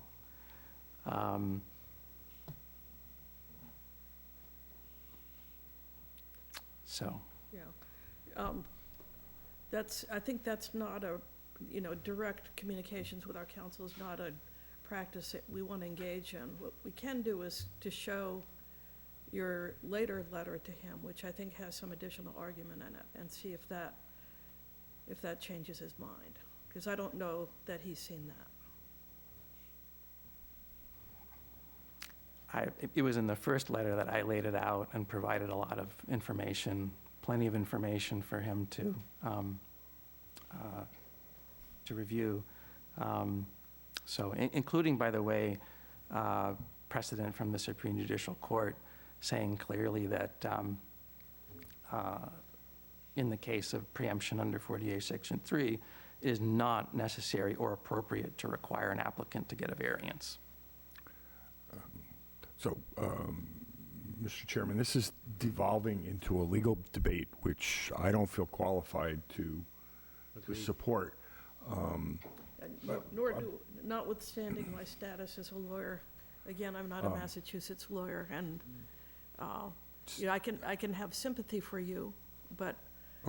So Yeah. I was about to make a motion, so the best we can do is act on advice of counsel as provided through, so reluctantly, we have only two choices. We can reject the application because it doesn't meet the requirement, and I presume that Mr. Attorney Clavins will take his arguments to someone who is better able to adjudicate the arguments. That's an option that you would have, or the only other option I see at this point is to afford the applicant the opportunity to apply for a variance, which would be their choice. So the only two roads we have at this point. I agree. It would have been nice to have the town council information beforehand, or to hear it firsthand, as I wasn't part of that conversation. Nor was I. Apologies for that. It was The really spontaneous. new policy of the Board of Selectmen, or the Select Board, has been that you have to take a vote as a board to get the town council, ask for the town council's audience. That's And it a goes to new the Board of that's a Selectmen, new Select Board policy. to their review and approval. Yeah, and 6 months ago, it was anybody that I approved for time with could ask for an audience. So the horses have been changed midstream. We are an adjudicatory body with no access to legal advice. Okay, well, let's not head down that road Right, so tonight. my motion, so I'll defer to the applicant, or do you want to just continue the public hearing? I don't know what we can do at this point. I understand your frustration, I surely do. Mr. Chairman, could I just say something as the applicant? Certainly. First of all, you know, we've been at this for 2 years, and I think we're on our 15th meeting. So we've been working hard to accommodate every concern. We removed the battery from the project. No question, no, there's You know, no I made question. multiple adjustments, and I understand. So just give me like 30 seconds if you don't mind. Just you know, we have worked with Ken, you know, closely over the recent history here, just to talk through kind of the quarter note design of the project, and Ken has been willing to kind of go deep with us on the design parameters and pay very, very close attention to the impact of going from a 50-foot setback to a 75-foot setback, which I think really irrefutably turns the project into a no-go. I mean, it completely separates the project into an inviable project. I mean, it's just common sense. And so we showed the math around that. We showed the erosion in the economics to the point where it's a negative investment. So nobody's going to do that. You wouldn't put your money in a bank account that produces a negative return. So I think, you know, we would really like to get consideration from this board around the fact that 75 feet puts us out of business. And I understand the legal arguments, but to me, there's also just kind of a common sense argument that, you know, we've come before you in good faith. We've spent 2 years working this thing to accommodate multiple iterations, really tons of hard work on our part, hundreds of thousands of dollars. I think we're $1 million into the project. I don't think there's any question about our good faith on the project. We've answered every question that you have. And we've been kind of nicked down to, an impossible situation. And so, it feels to me like we would respectfully request consideration around the fact that the 75-foot setback simply makes the use impossible for not just us, but any other developer too. So I would hope that you give some weight to that, and truly, we really appreciate the relationship that we've formed with you guys and the hard work you're doing as volunteers. So, but we have worked very hard to satisfy every request, and it feels like sending us to get a variance is like starting again, frankly, and that feels like beyond disappointing, to be honest. One of the things that town council had relayed to Sherry and I was the concern about the board being a variance granting, not following the local bylaws, and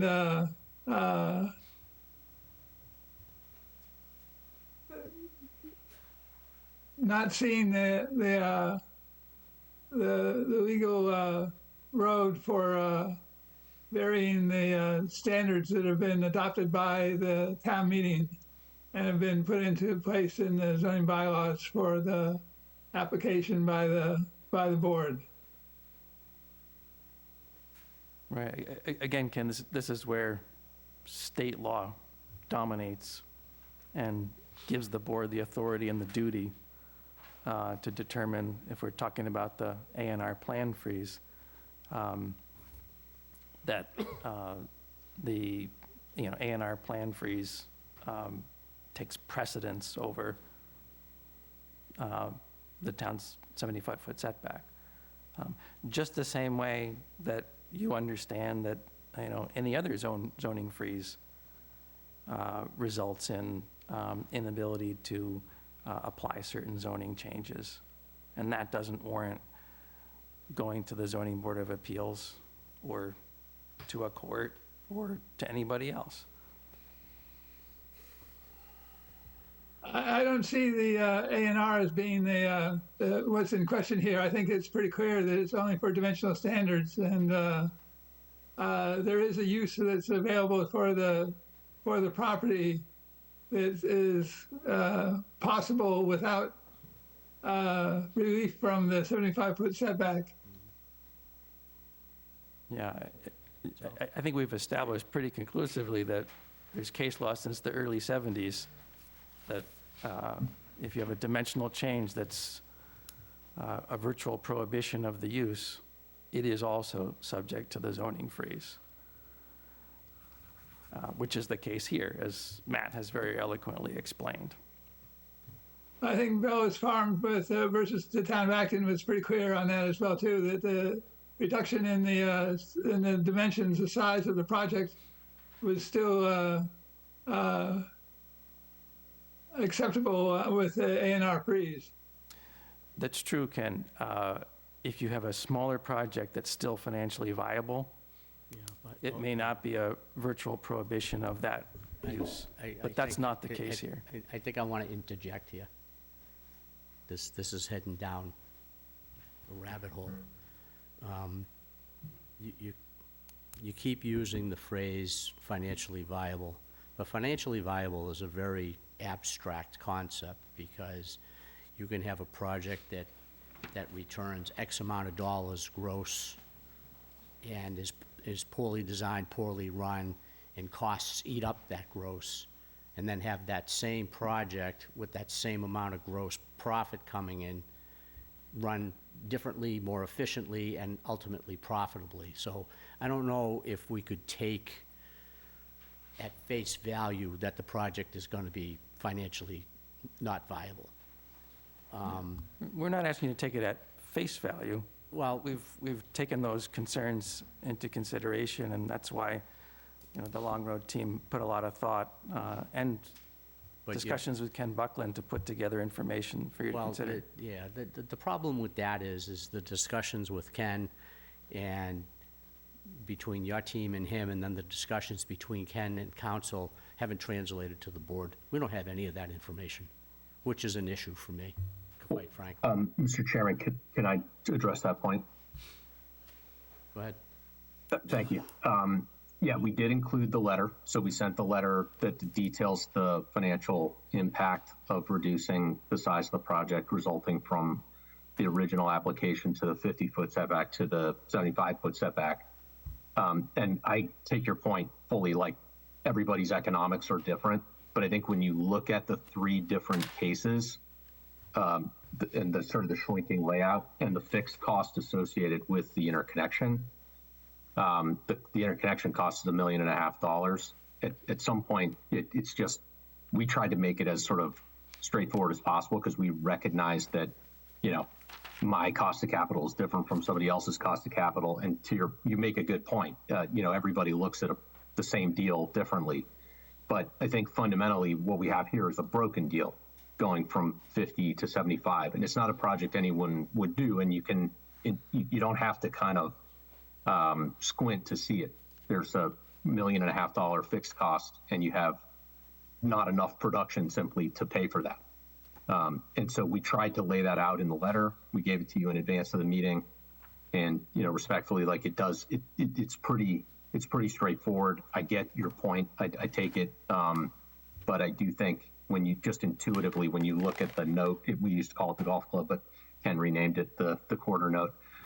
Basically what the 75-foot setback does is it breaks the stem, it eliminates the stem of the note entirely from panels. So you really can't put panels at the end. You can't put panels in the middle. You can only put panels up kind of near the municipal building.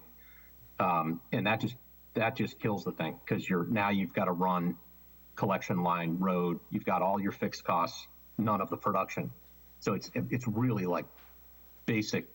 We tried to kind of boil it down as much as possible, but it's a broken deal. And it's a negative net present value, like not just a little bit negative, it's a lot negative. So it's not something anyone would do. And so we also invoked kind of our design team to say, look, you know, am I looking at this wrong? Would someone else look at it differently? And they said no bank's engineer would sign off on it. No, right? So we wouldn't be able to get financing for it. You can't take it to, you know, Eastern Bank or anybody because they're going to say this project doesn't make any sense. You don't have enough revenue to pay for your fixed costs. Just straight math.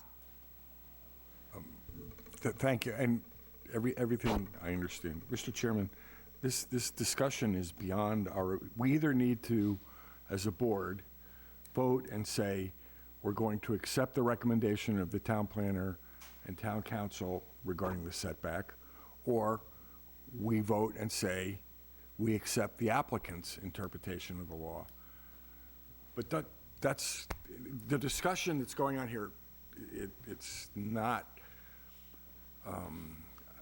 moving anything forward, I don't think.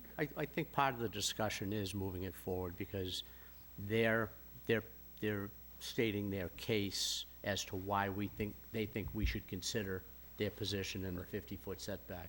So I think there's value to the discussion. Okay, I have to go back and research, and I'm not sure if it's in the MGL or in our zoning bylaws, but it says financial considerations are not a consideration.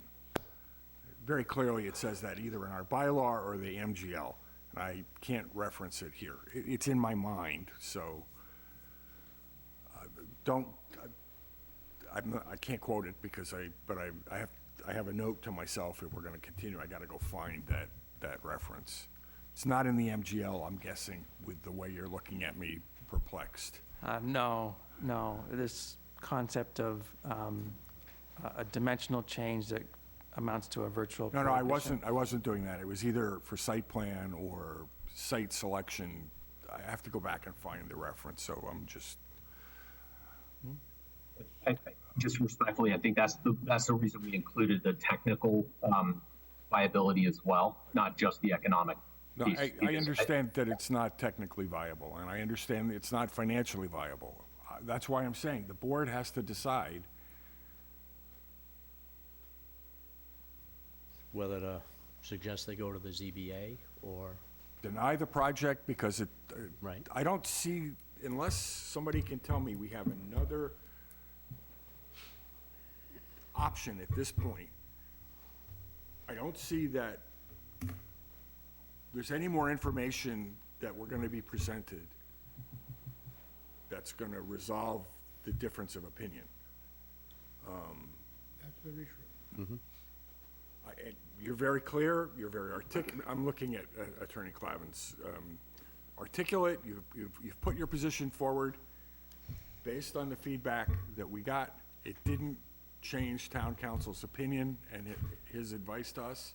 Now, we're not required to take his advice, but we have to decide. And I don't know that getting more information is going to, unless somebody could tell me what more information we could get. And let, Yeah, I don't think there is any more information. I think you're right on where we have to take a position. Do we accept town council's opinion and either deny or send them to the ZBA for a variance? Or do we just vote and either approve or deny based on what we have in front of us? well, we don't even have to, if we're gonna say the 75-foot setback doesn't apply, we don't have to necessarily approve the project at this point, but we could vote to say, I don't know. That's our position. That's our position. And at that point, that's the trigger for them to go to the ZBA. Or not, we can then move forward. But if we're not gonna accept the 75-foot setback, or excuse me, if we're not gonna find a way around applying the 75-foot setback, there's no path forward.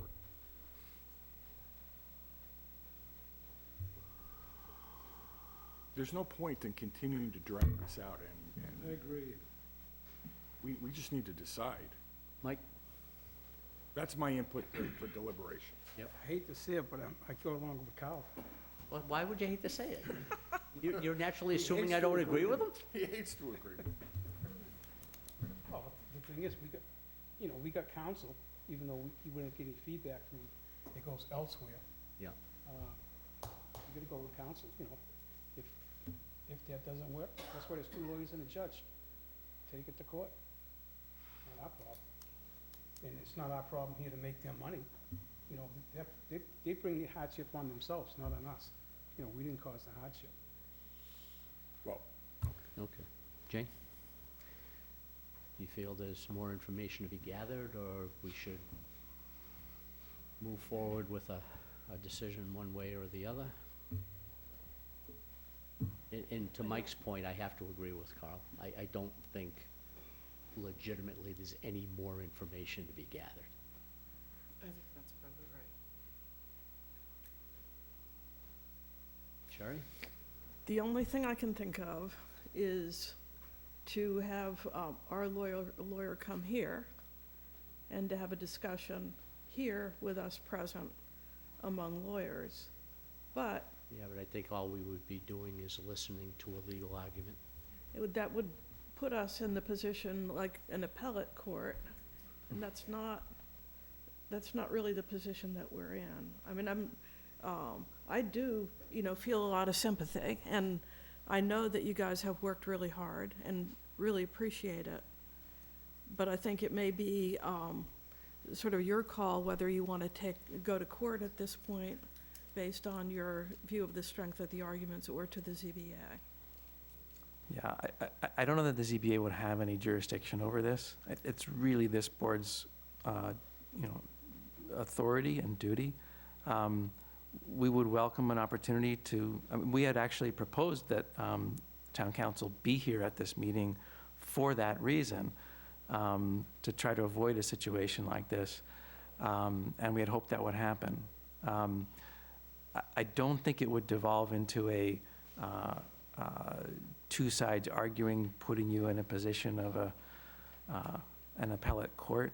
I honestly think that somehow town council hasn't absorbed that there's long-standing, very definitive case law that we've described to you, and it would just take a little discussion to get there. I think if you asked him to be here and he's not here, that's kind of our answer. Well, then, the point, supporting that, then, under the new policy, this board has to take a unanimous vote to request that he be here. And then you have to do something, and God has to approve it. And I'm not sure if we need to get a ruling from the Supreme Court, but there's a policy for getting him here. Do we feel that having him here, debate, and I'm gonna continue to say debate, because two opposite opinions end up being a debate.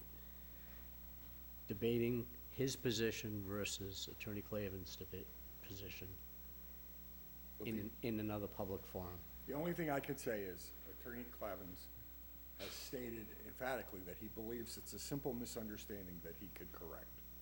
I don't know the answer to that, but is that a fair summary of what you said? That's a very fair summary.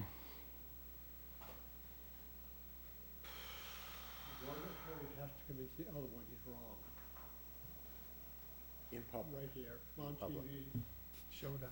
For the public to consume. And All right. I don't think,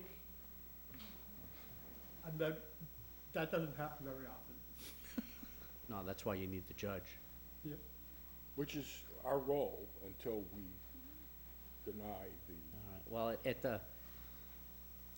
at the pain of even it coming out of my mouth, do we consider, can we, through Carl's initiative of me, God, the Supreme Judicial Jury, can we get town council here for a public meeting? Or are we just wasting our time? Just to talk to the board? No. Or with them as well? To talk Yeah. to the applicant in a public setting and settle this question that we're not qualified to settle. And based on advice from the council, who is qualified, he's not here to speak to it. Now, the other factor in this that I consider is that this is also Ken's firmly held position, and he has a lot of experience in this area. Then we just need That we to just decide. need to decide. I appreciate your statement, and Yeah. I don't question Ken's. We just have to decide that. There's a disagreement. All right, so, 10:25, we have another hearing. yeah, I know it. If we decide Waiting for all of that. to hold the line, then the applicant's options are to take a swing at the ZBA in Well- hopes of some relief. If we deny it, their first, I believe their first court of appeals is the ZBA. ZBA, yes. Let's go for it. Mr. Chairman, can I say one other thing, or are you deliberating? Yeah, if you could make it brief, that would be helpful.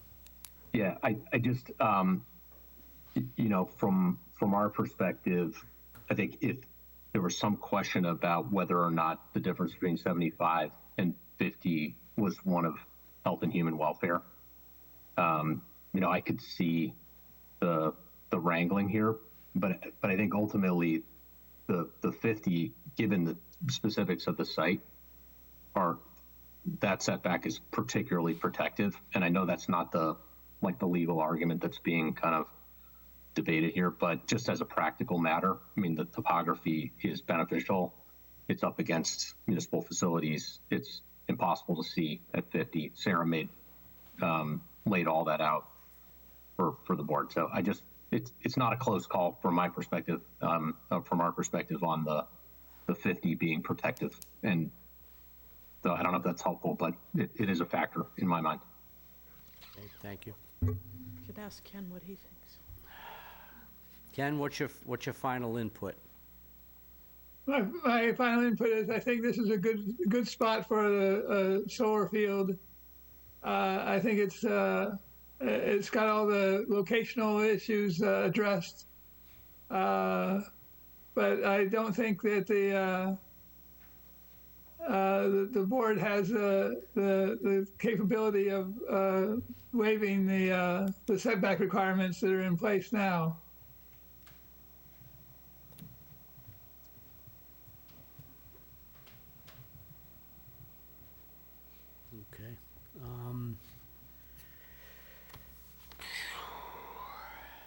Being a public hearing, is there anybody that wishes to speak? Before we start, I just wanna, I wanna preface this, and it's not directed at you, Annie. All people involved, don't come up here and regurgitate what we've heard over the past 2 years, because I'm just gonna shut you down. And I'm saying that respectfully as hell, but I just don't wanna hear the same thing that we've heard over the last 15 meetings, if that calculation was accurate. Maybe I should also, if you've sent us something, we've all read it. Right. If it's come to the planning board, we've all seen it, so it's not information we're not aware of. But honestly, and I am, if you do decide to come up and speak, I am gonna keep it to 3 minutes. So, having prefaced that, anybody that wants to speak to this, please come forward.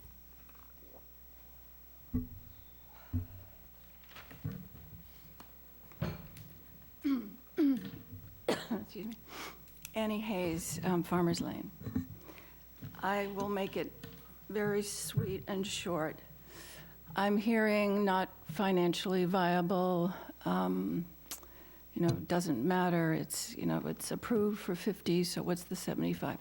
People of this town know that we have an aquifer that has pure water from 10,000 years ago. I haven't said that. And I understand completely. The word aquifer has to be said. We've talked about the aquifer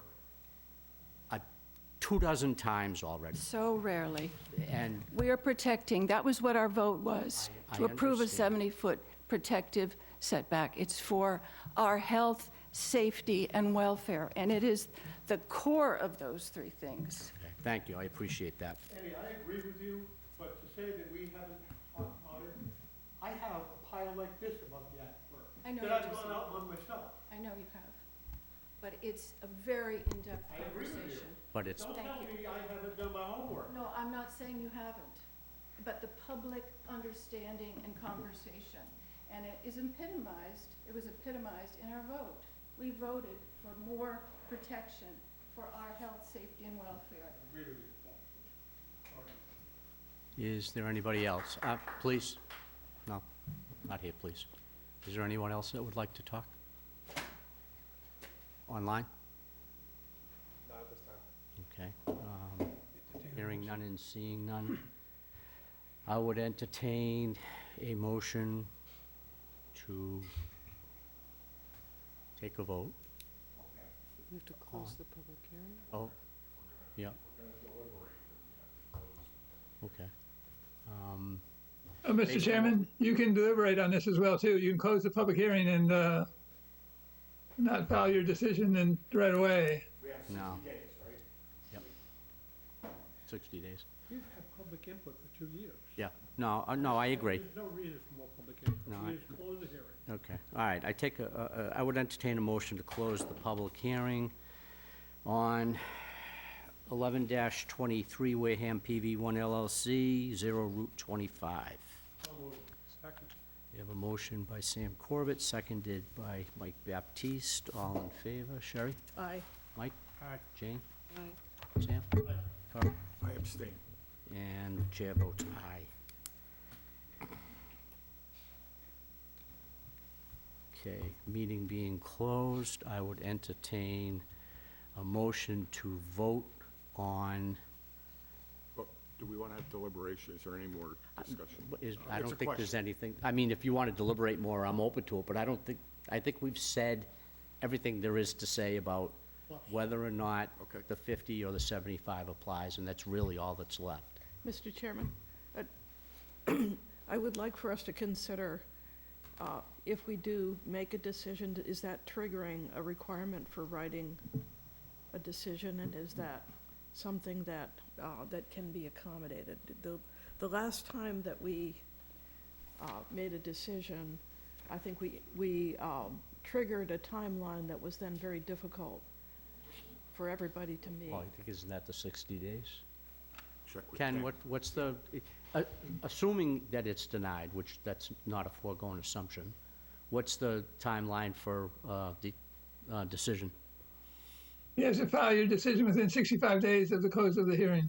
So that should give us time. Yeah, that's Even though we're entering the holiday season, should it go that way? Yeah. Question, what do you hope to accomplish with this? Sorry. What do we hope to accomplish with this? With the vote? I'm sorry. Yes. With the vote? Yep. To either approve it or deny it. I mean, for me, the town council has told us his opinion. The town planner has backed up the opinion. That being said, not to weigh one way or another, I have enough information to make a vote. As do I. Okay. So, having said that, I entertain a motion that the board take a vote to, I'm gonna phrase it as approve the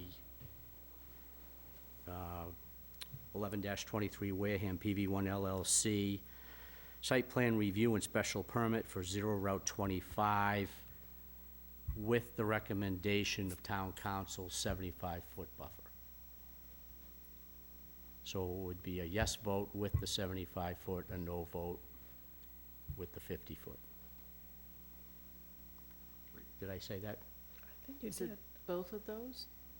No, it's No. either gonna be yes or no. So if you vote yes, it's assuming they're gonna comply with a 75-foot buffer. If you vote, So I mean, if the vote goes to yes with the 75-foot buffer, because that's not a denial, does that preclude their ability to go to the ZBA? I don't think we can preclude it anyway, Don't they need a denial? from the Yes, ZBA. they would need a denial, I believe. I don't know what they would do with an approval with that condition. Yeah, I don't either. Let me It's probably rephrase not it. the only condition they So, would put on. No, there has to be all kinds of other Yeah. conditions if we approve it. Yeah. The decommissioning plan, the, a whole bunch of things that we've been talking about for months. 2 years. 2 years. No, but since the reapplication and things that got put forward. So if we approve it, all of those conditions need to be enumerated. Correct. So maybe we're not ready to enumerate them, if you want to vote to approve. Well, I would want to know if we're limiting their options by giving them an approval Yeah. at 75 feet as opposed to a denial at 50. at 50. All right, so let me rethink how I want to phrase this. Entertain a motion to either, Why does there be an either clause? well, a motion to either approve or deny. So a yay vote would be an approval, a no vote would be a denial. Don't we have to say what the setback is that we're, Well, we can put that in the decision. 'cause we're looking at this with 3 different setbacks. Yeah, but we could identify that in the decision. No, I think the motion has to enumerate all of the conditions that we're going to vote on. That's impossible. We No, it's can't do not. that tonight. No, we don't have to vote tonight either. Have to do tonight. So we're kicking the can farther down the road. Well, that's the problem. We vote frequently without enumerating all the conditions really clearly, and then we rely on Ken to kind of, I don't know. You make the motion, I'll go along with it. I just want to phrase it correctly. If I could interject, you're asking about the impact on us, about an approval versus a denial. If the board saw fit to approve the project with standard conditions, including the conditions we've talked about in the past, with the condition of compliance with the 75-foot setback, go ahead, and then we'd have to figure out our routes of recourse.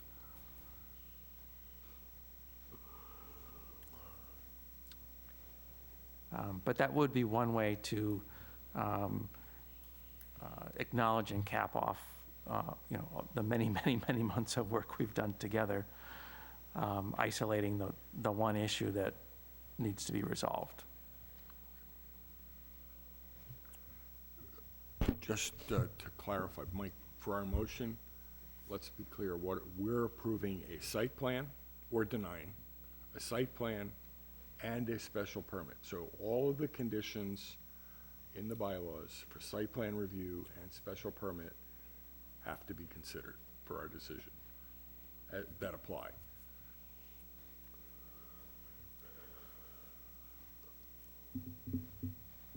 That's, as you think of your decision, whether you enumerate them or not, that's what you've applied for, right? A site plan review and a special permit.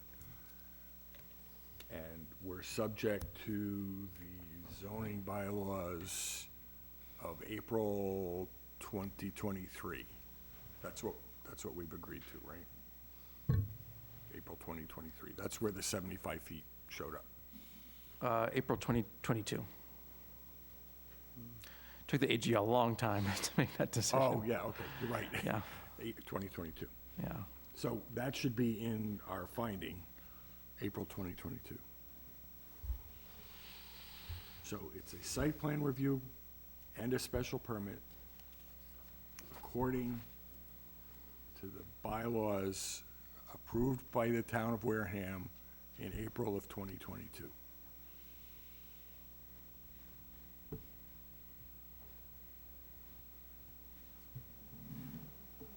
Well, but The also, dimensional standards, was only, the A&R only protected dimensional standards to that date. right, subject with that A&R. I'm trying to think, though, when you refiled, yeah, the A&R gave you protection back to then. That's when the A&R gave you zoning protection too. The A&R plan gave us protection with respect to use or tantamount to use changes to the bylaw in existence before, I think it was July 2021. So I think it was the October 2019 Right, bylaw. that's when you originally filed,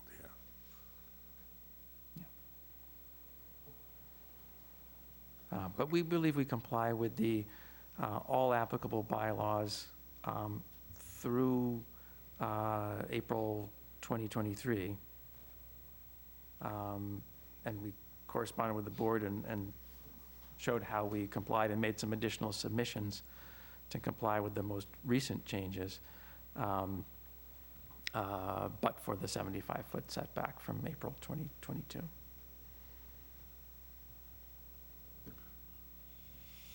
All that needs to be in our findings when Ken writes it up. When it's written, yep.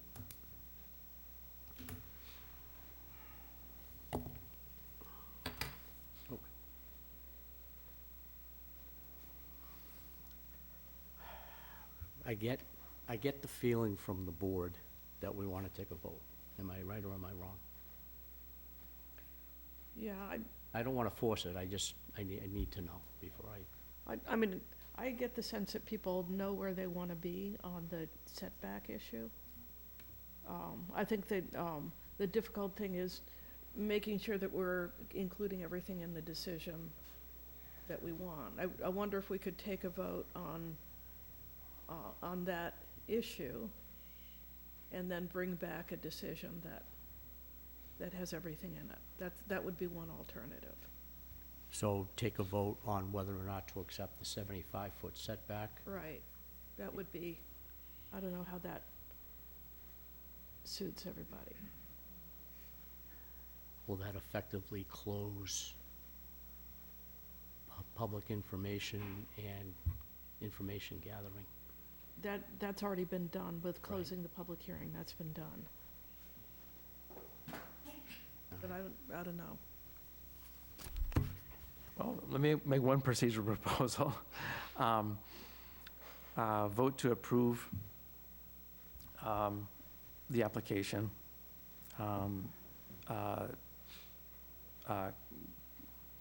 Provisionally subject to the 75-foot setback.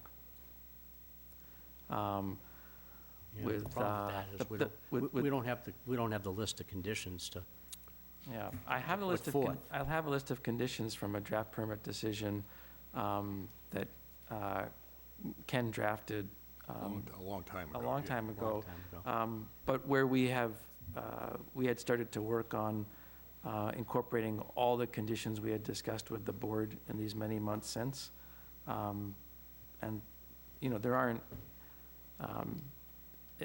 most of them fall within what you would call your boilerplate conditions. And we could talk about the ones that differ from that, if that would be helpful. But what I was going to suggest is vote to approve with those conditions. The decision is drafted, the decision comes back before you at a future meeting to consider. Keep the public hearing open. No, it's too late. We And closed. it. And invite town council to come, and we can talk about the decision and the 75-foot setback, and maybe eliminate a point of dissension, Why don't we a just point go of with the dispute. recommendation of town council and let them fight it out in court?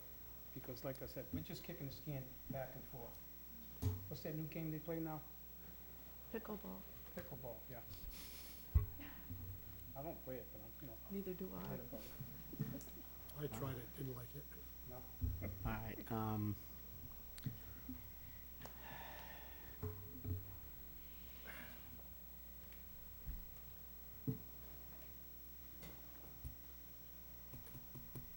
But I'm happy to walk through some of the conditions that yeah, derive from Ken's draft and our attempts to catalog what we had promised Well- to the board.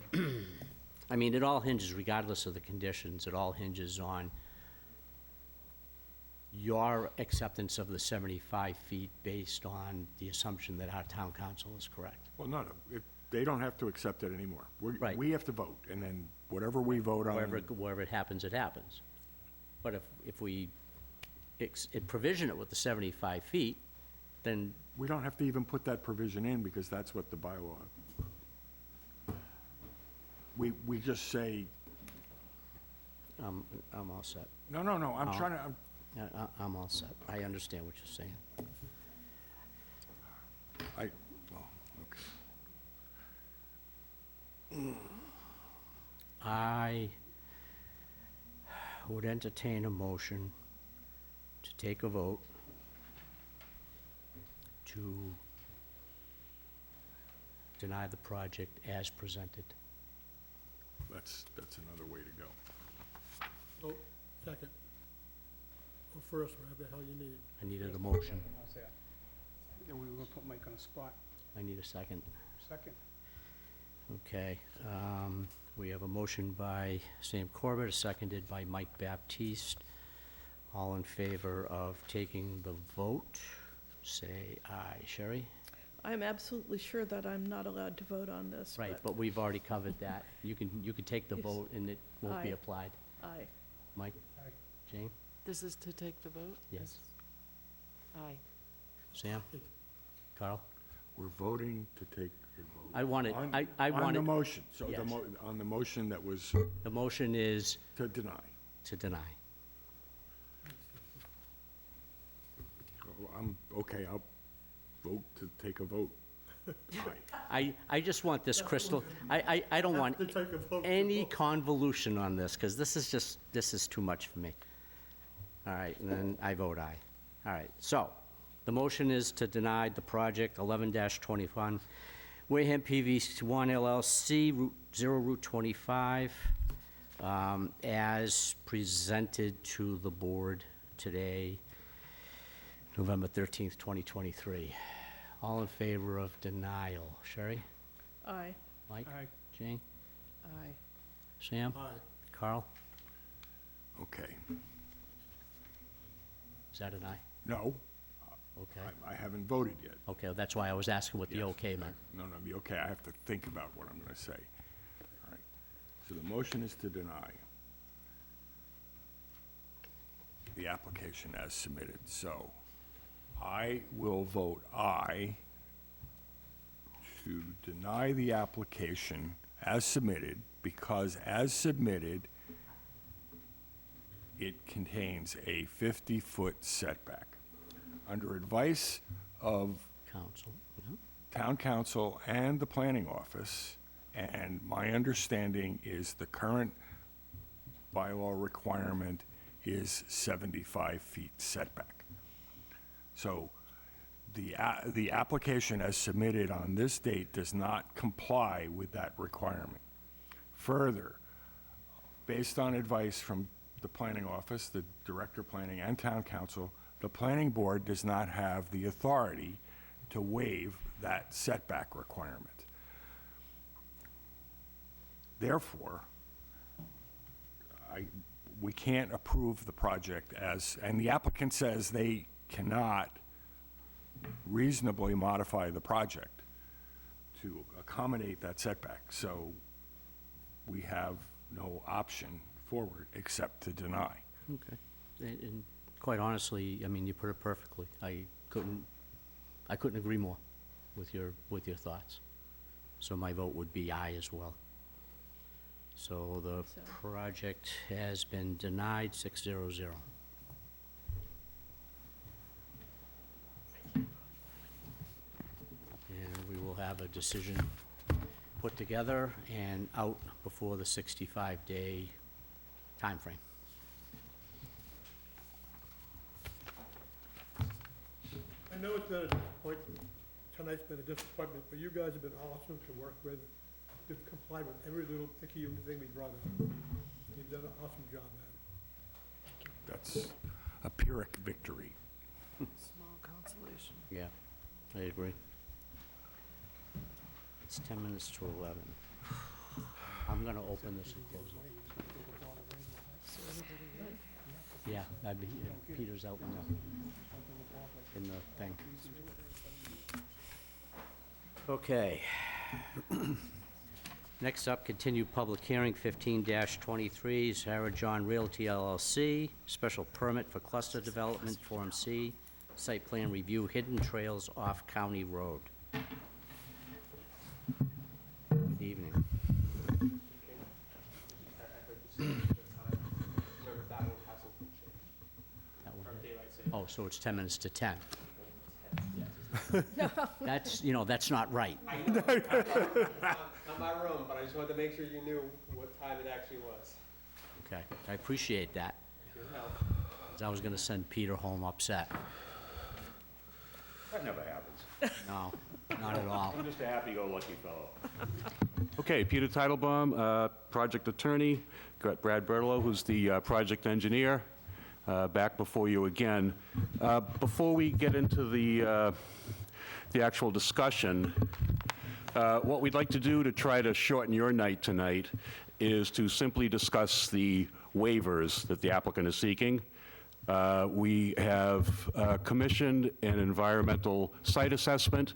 We don't have it yet, so we would like to delay any discussion of the environmental matters, which I know was something that was a significant concern to some of the abutters previously. We'd like to get that information on the record for you to consider, and also for those people to consider before we get into that. So with your indulgence, Mr. Chairman, if we could stick with simply going through the waivers that we're seeking at this point. We don't have any small size plans, just these monsters. That's what we've got, yes. So One for set. everybody? One set. Mr. Chairman, a point of order question through you to the applicant. At the last hearing, there was a contention that we would have a peer review in time for this meeting. Phil, do we have a peer review? Yes. Has it been submitted to us? As of October 23, you should have it, yes. I didn't see it on the, I missed it on the website. Okay, thank you. I'll go look for it. Thank you. We have a peer review then. I didn't see it. Okay. Mr. Titlebaum? I've said what I have to say at this point. I'll defer to project engineer for the technical aspect. Good evening. Thank you. Brad Bertolo with JC Engineering. As part of this project, we are requesting full waivers, and comments have been made under the consultant's review, the last couple pages of the project. And I was hoping to run these waivers by you for discussion, so we can kind of determine how this project's going to move forward in other aspects. The First waiver is a request from installing streetlights. We're going to provide a driveway lantern covenant, which is pretty typical for most subdivisions approved by this board. I don't think that's anything that is out of the ordinary. And I believe that the consultant basically states that that it might be an approvable waiver. We are also requesting a waiver from installing sidewalks on both sides of 3 of the roadways. 3 of the roadways, 50-foot wide layouts anticipated for higher traffic count. I believe the number is at least 25 lots. We are providing a waiver, a sidewalk on one side, so that there'll still be pedestrian access throughout the project. We also have a waiver to reduce the landscaping strip between the edge of pavement, the back of the berm, to the edge of sidewalk. Couple areas, the sidewalk needs to meander, try to work around some wetland setbacks and some grading. We are requesting down to 3 feet in one area. Although we do have a 0-foot setback, and at that location kind of ties into the next waiver. And that would be a waiver from installing concrete curbing on both sides of the road, on either side of the roadway. We are proposing Cape Cod berm. The roadway itself is proposed, or the pavement width is 22 feet with a 1-foot Cape Cod berm on both sides for a total travel width, capable travel width of 24 feet. We just feel that having Cape Cod berm be more suitable for access in emergencies. We haven't had any comments back from the fire department, but I'm pretty sure they'd agree on that. We are providing concrete curbing where the sidewalk is adjacent to the road, just for safety of pedestrians in that location.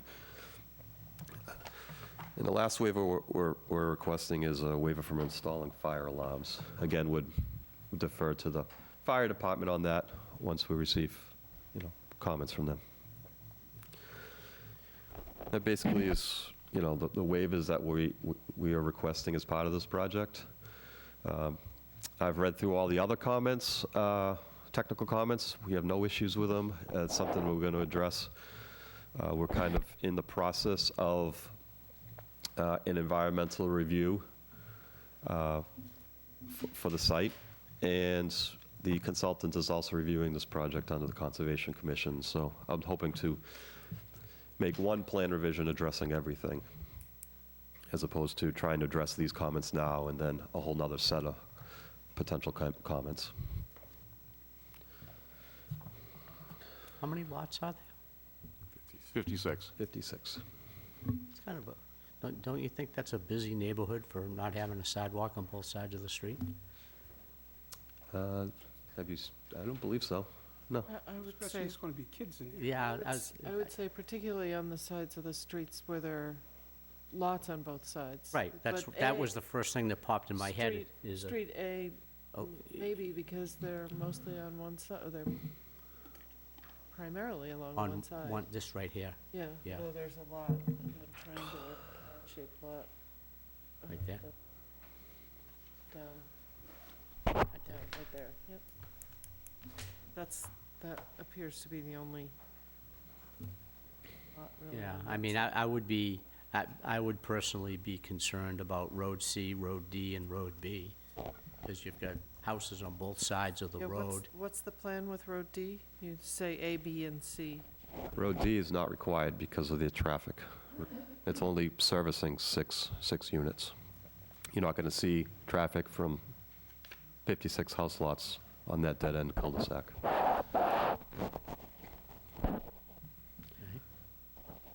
That's reasonable. I would agree with that. But, I mean, if I had a house midway down Road C, I mean, you've got quite a few house lots well past that. And I'd be a little worrisome about my child walking across the street to get to the sidewalk to be safe. So is it I mean, are you looking for the relief because the space that the sidewalk is gonna take up is gonna compromise the size of the lot? Nope, I mean, we're still providing a 50-foot wide layout. I think it just provides more access for utilities, street tree installation, that sort of thing. No, I mean, that part concerns me, I don't know about. Yeah, I would agree. You know, even the grass strip, you know, there's a reason for that grass strip's put in there. We're not Safe. voting to approve these waivers No. tonight, No, we're right? just discussing. Just a discussion. One reason to cut back on the amount of sidewalk is to reduce the amount of impervious surface that gets installed as well. And I know there have been concerns about groundwater, especially where the general flow is towards the artificial pond, I guess we can call it. Goes to the Sippacan River. Yeah, eventually everything goes that away. It's Marion's problem. Now be a good neighbor.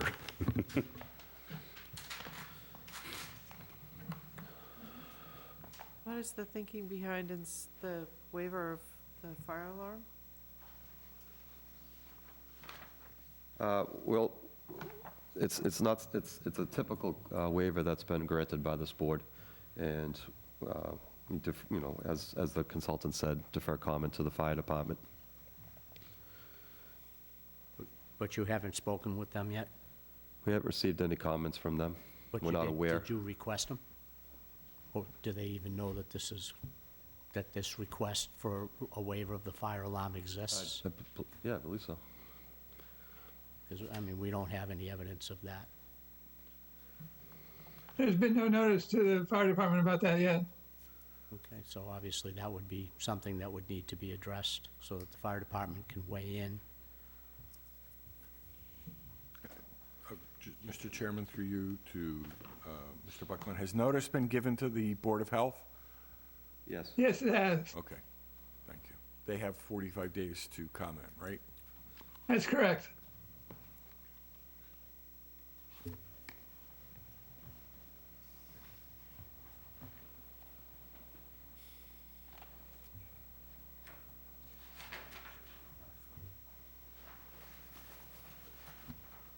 Can you explain the fire alarm to me a little bit more, Peter? Or Well, I'll defer to Brad on that.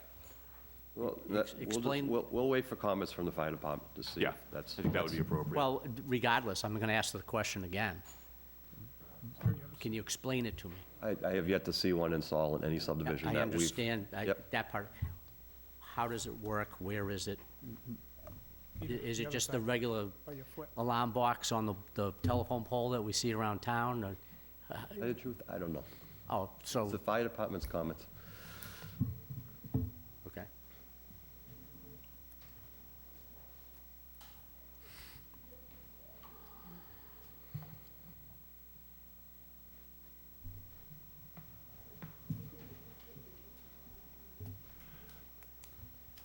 I think the advent of the cell phone has substantially precluded the need to have call boxes Call box. in most places. But they still exist, obviously. They do. But I would imagine that most of them are quite historic. Hanging in people's garages, behind the bar. In case of emergency break glass, yeah. Yeah, exactly.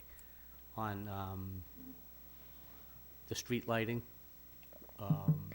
with the driveway, end of the driveway lanterns, would there be a covenant that states that the lamp has to burn X number of hours? I mean, Yes, it's the typical where it's directly connected to the box, can't be shut off, has to be photosensitive, so shuts off in daylight, turns on at dusk. That doesn't work. well, yeah, because, You go to a lot of these subdivisions that was put in as a requirement. You see how many of them are on, not too many. No, Take you them know, all. the only reason the town got away from streetlights was a while ago when the town was had money. Remember that, Sam? Probably about 20 years ago. Town said no more streetlights. Streetlights are required where you enter main roads, dangerous intersections. A lot of roads you go now, you can't even find the road, because there's no light there. Because since we relaxed it, everybody's gonna do that all the time. I don't think that's right, for safety factor. That way, but you better think that one hard. So, So to just support Mike, I think at least a street light where it intersects with County Road, at a minimum. yep, I would agree with that. That's minimum, yeah. I agree with you. I had the same discussion on another subdivision. These dark roads, it's, In the old bylaws, it was in there, and like I said. oh, we it's- relaxed it because, you know, the economy, the town paying for streetlights and this and that. Could It's a you, safety issue. could you consider some sort of a lantern at, like, the intersections within the subdivision, not so much a street light, but a decorative lantern on a wooden post type of thing? I mean, I know the neighborhood that I lived in, there were no street lights, but they did have it was a T shape with a cul-de-sac at each end, and they had a lantern at the T, and then they had a lantern at each cul-de-sac. That just gave, You know, that's in addition that's to the, definitely a viable option as a, because those you can control. yeah. No, I mean, my neighborhood had the post lamp at the end of the driveway as well, and you look out there at 11 o'clock at night on any given night, and that place was as black can be. So, to Mike's point, those covenants don't work. That's my neighborhood. That's your neighborhood too? Yep. You know, the interesting thing with this is you might get pushback from abutters about light pollution. No, I don't think so. It doesn't have to be abuse. I'm not talking like no, a no. real live streetlight. Right. But just something that gives people a point of reference. No, I get it, and, you know, I can certainly see the point. So effectively, what you're talking about is on corner lots, you would want an additional light at the corner, in addition to the driveway light. You'd want a light at the corner or something like that, or on one of the corners. Is that what Yeah. you're saying? Yeah, just something. Just sort of to indicate the road is here? Right. You're turning here? Yep. and at the main intersection. Right, yeah. Okay. And I mean, those can be lit in the responsibility of the HOA. Yeah. Well, that's my question. What is the plan for transferring ownership of the ways? It's going to be transferred to a homeowners association Okay. after. My concern is the effectiveness of homeowner associations, and that's not their problem. That's our problem. HOAs are not fun. Yeah, I know. Been there, done that. And there's no enforcement, monitoring. So I'm wondering, we should discuss with the planning office about what kind of performance bonds we can put in place that become the responsibility of the HOA. Would it be a standard HOA where the developer has a seat on the board for 10 years, and then at the end of the 10 years? Developer plans on living at this, in the neighborhood. Well, I know, but So, that's... Not always, but I believe we're well aware of issues with HOAs. We're not, Anybody that's... it's not lived in new to Rhinebeck us, is well aware. so, Yeah, how do we make them effective is the question. yeah, so less restrictive, just down to the nitty-gritty on what needs to be done. We're not going to be out here putting covenants on putting sheds up and need approval, No, putting that's- fences, size of house. We're Yes, way it more just- concerned I'm about talking the about roads. Yes. from the subdivision perspective. Yes, Maintenance of the road. Yep. Maintenance of the lights, maintenance of the drainage. catch basins, cleaning. Plowing, all of those things, you're Plowing, right. all of those Yep. things. all part of the, Charlie Brown centers in the middle of the cul-de-sacs either. They don't work too well. What's a Charlie Brown Center in the? Ask your boss, he'll tell you about them. They make them landscape and they put a tree there and it turns out to be a Charlie Brown Christmas tree. Oh, okay. Nobody Now I takes know care what of you it. mean, okay. All right.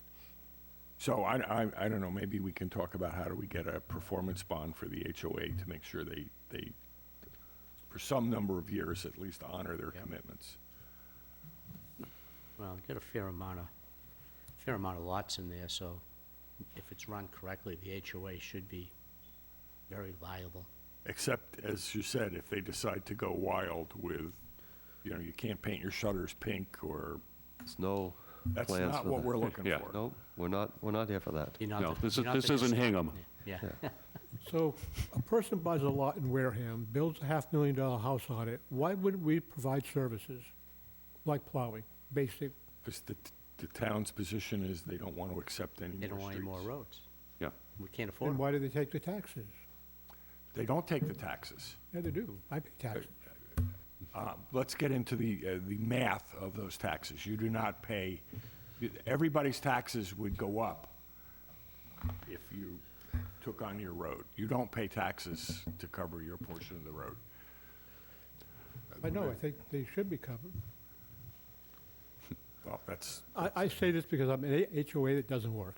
yeah, no, They just don't work. I The work agree doesn't that they get don't work. done. People go crazy, they do what they want, there's no Well, enforcement. let's not Yeah, but digress that- into I know, an I say it HOA. every time. We're because it's digressing. Not a good situation. But the answer to your question is, I think that we've been advised the town does not want to accept any more roads. So as a subdivision Developer. or adjudication body, we have to make sure that the roads are taken care of somehow. Right. But the flip side in terms of value, and I mean, we're getting off track a little bit here, is that with an HOA controlling the roads and no municipal input or municipal services, the HOA can create rules that are exclusionary and protect their privacy more. So that's something you don't get when you, even if you have a private way open to public use, you don't get to say certain cars can't go down there for whatever reason. Oh, yeah, like a one-ton vehicle. or- Yeah, exactly. Or, the other thing is, one of the big deals in a lot of towns, and I don't think we have any restrictions in that regard in this town, is the parking of commercial vehicles on roads. That can become a, Or on the commercial business side of your home. right. Those things can become points of contention, too. And if the homeowners association is in charge, they're the gods of it. And that gives the residents who live there more control. So that might be a benefit that you may not see particularly, because the homeowners association, it sounds like in your case, hasn't proven to be that effective. But a good homeowners association can be effective and can, carry out the will of the people who live there. So my road, I've been there 8 years already cracking, so I'm on the hook for $10,000. Well, I can show you 5 subdivisions in town that are all like that. Second? I'm sorry, Mike, I didn't hear you. I can show you 5 subdivisions like that the roads are falling apart. They'll Right, be knocking on our and- door to accept the roads. The people just can't afford it, let them go. Well, I can tell you that the applicant doesn't want to be yelled at by his children, who will be having 4 of those houses in there. So I would imagine that the roads will be constructed to a proper standard. I'm wondering if the roads in your subdivision were up to code. No. Well, then how did the subdivision get approved? I don't want to say anything. Good point. Good point. No? So that's where the onus is on us to ensure the That's right, base, that's Phil. the fill. Mr. Phil, you gotta expect the hell out of these roads. We're paying heavily for that, so. Yeah. But that's the answer. That's why we're here. Right. We need to enforce that's how we protect the town. That's how we protect somebody buying. Okay. All right. Are you done with your? I think the only last comment that really hasn't been waiver discussed is the concrete curbing. Just want to know how you feel about that. I'd like to see Belgian block everywhere, but That's where I came from. Belgium. Beautiful. It's beautiful. One of the problems at Cape Cod Brim, it becomes a gypsy parking lot. People start parking on their lawns. You see it, the developers that have that. That's one of the reasons we used to push, concrete or granite, which nobody wants to do. At least you have a barrier and you have some protection. You don't have people, like I said, just driving in their front yard on the lawn and stuff. Good point. The flip side there is that when your plow guy gets a little bit over to the right, it's a lot better for the plow and the truck if he gets a little bit into the Cape Cod berm than it is if he hits something that's solid as hell. Because you can look all over town at dislocated, hard curbing. If he does it once or twice, he won't be there again, that's all. I mean, Do you know how hard it is to get plow guys these days? Just ask the town administrator. we had damage by plow, and it was just a conversation between the HOA and the provider. Yeah. You know, you gotta fix it. You screwed it up, go fix it. Yeah, when they redid Oak Street, where I live, for the sewer, when that went in, the contractor out of Hyde Park, I don't know what the hell they were coming down here for, but anyway, they were the paving contractor. They tilted everything towards my property. So after a year, I had a trench this big next to the tar because all the water went there and carried all the dirt down the hill. So I complained about it.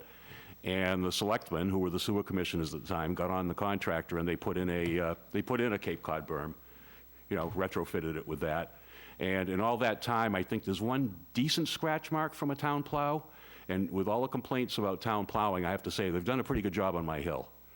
So I don't think they get torn up, which I know is sometimes a consideration. It's because you and Al Slavin live in the neighborhood, that's why.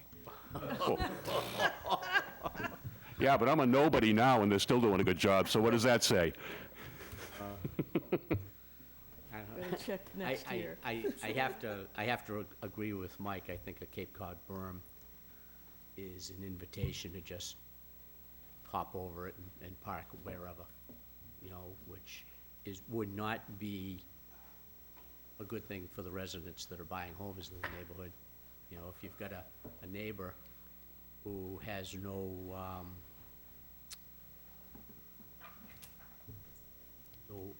regard for his neighbors, you know, and he's got, you know, a 3-bedroom house, and he's got 3 teenage daughters, and they all get their licenses, and there's not enough room in the driveway. You know what the next reasonable solution is. Park it on the street with 2 wheels on the front lawn and 2 wheels in the street. Well, you can control that through the homeowners association, though, and their rules and regulations. You can even put that in the covenants. And They got the curb, they won't have to worry about it. They can still park in front of the house. Oh, yeah. Now, I might not be able to take my convertible with 4 inches clearance and stick it up on it, but everybody in Wareham's got a pickup truck. You think do you think that's going to stop them? What they'll do is they'll cut in where the driveway meets the road, and they'll park like this. They don't care. I don't know that it's quite the deterrent that you might think it is. I don't think it's gonna be something that we're gonna decide tonight, No. but just, you know, take No, we it hear into you. consideration. Yep. That being said, what are we gonna do tonight? What are we going to do? Well, we have more questions and we have public We comment. have, yeah.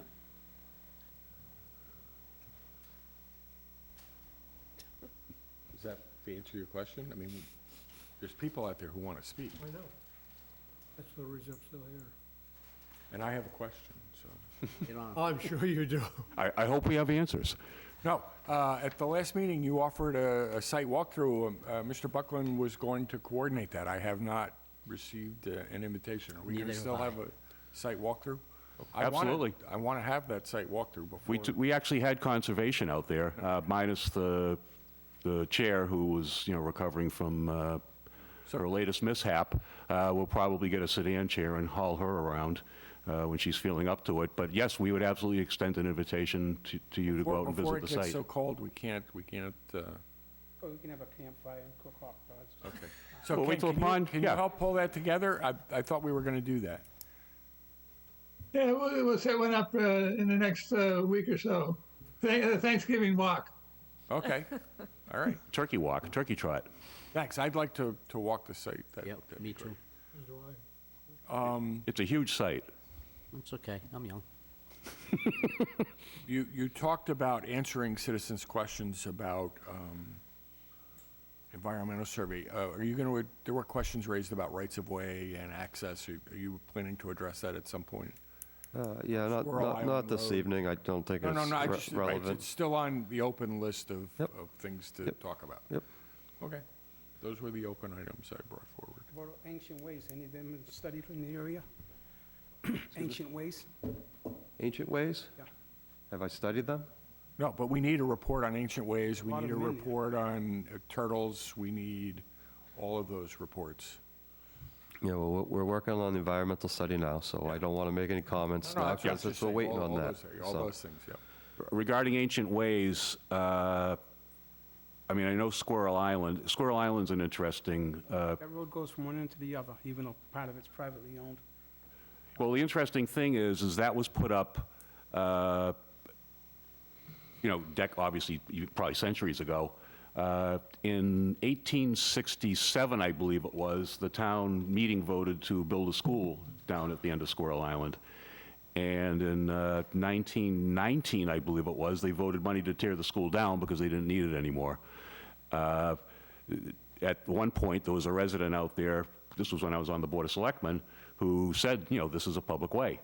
It's an ancient way, and it served a public purpose, and I actually researched, the town meeting records, and she was absolutely correct. For whatever reason, that street has never made it onto the town accepted ways list, even though it should be, because it had a public purpose, because it served a public school. Okay, well. That deals with Squirrel Island.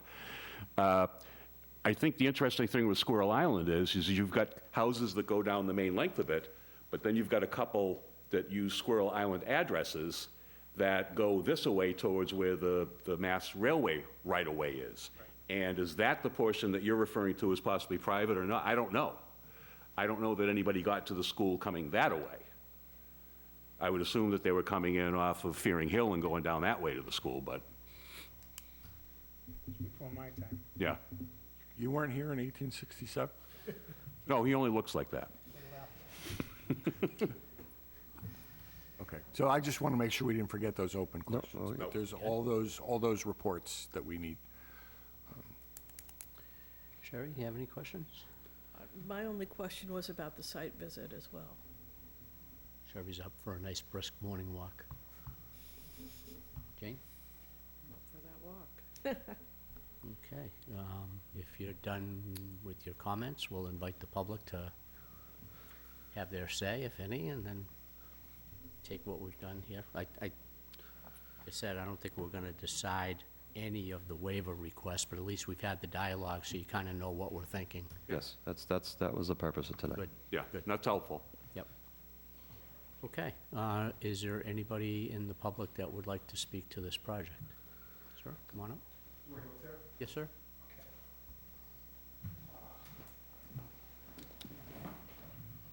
How you doing?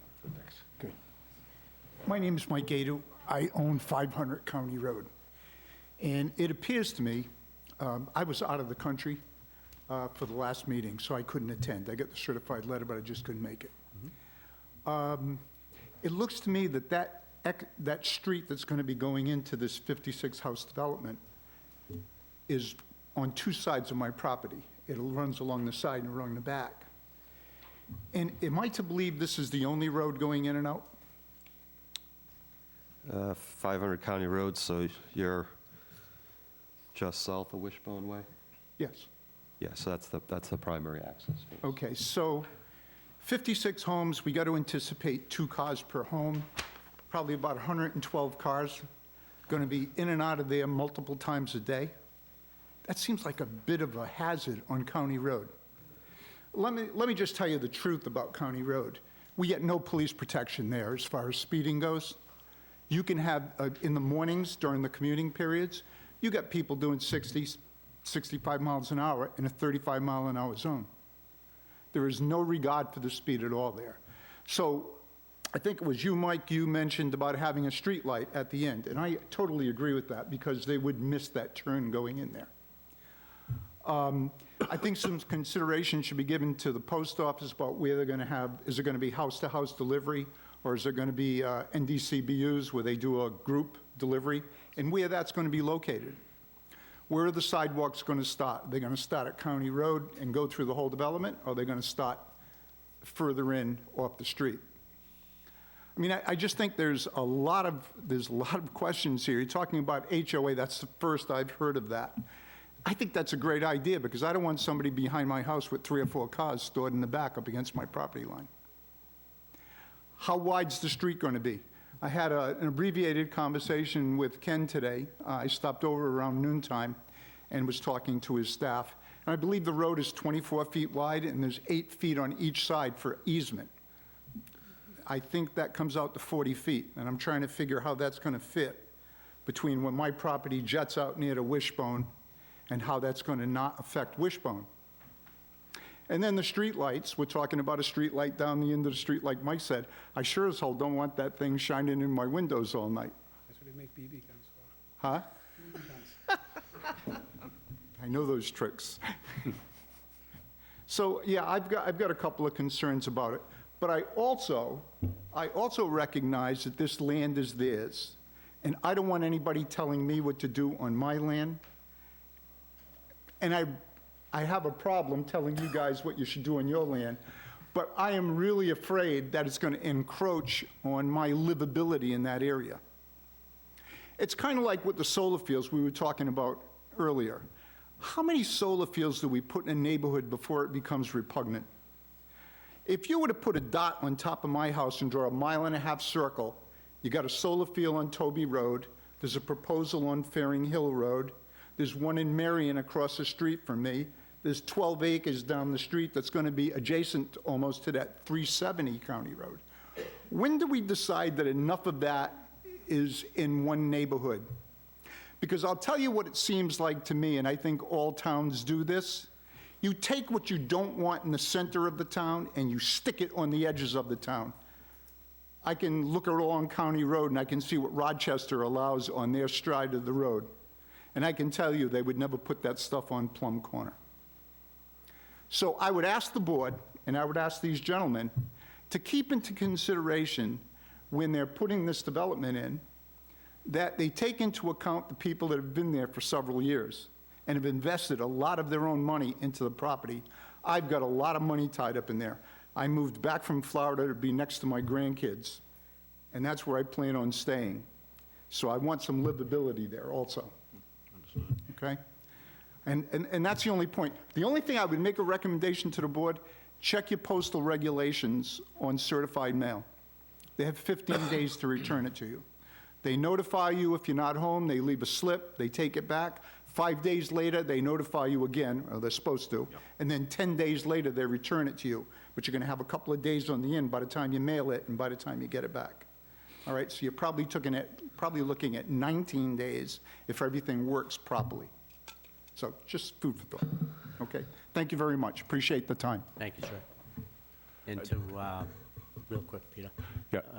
To the gentleman's point, one of the things that the board does routinely when we're looking at these projects is we always ask the developer to design something in the spirit of being a good neighbor. We always be a good neighbor. You know, like you said, it's their property. They have the right to develop the property and to, you know, turn a profit as a business. But you can be a good neighbor and do that too. So we always ask that question. Be a good neighbor while you're thinking this thing through. Yes, I know too his concern about the street light. But if I may, Wait a minute. I bet you we can all go to places in this town and find out where people haven't been good neighbors. True. Oh, yeah. To the point about the street light, certainly where it is located, it needs to be effective, but there may be ways to block the light from, you know, shining directly into his bedroom, for example, if we situate it in such a way as to shield off the side that Well- faces his house. So those are the sorts of things we need to consider. We can ask you to make the lighting dark sky compliant. Yep. Which would reduce that. Okay, is there anybody else who would like to speak? Ma'am, come on up.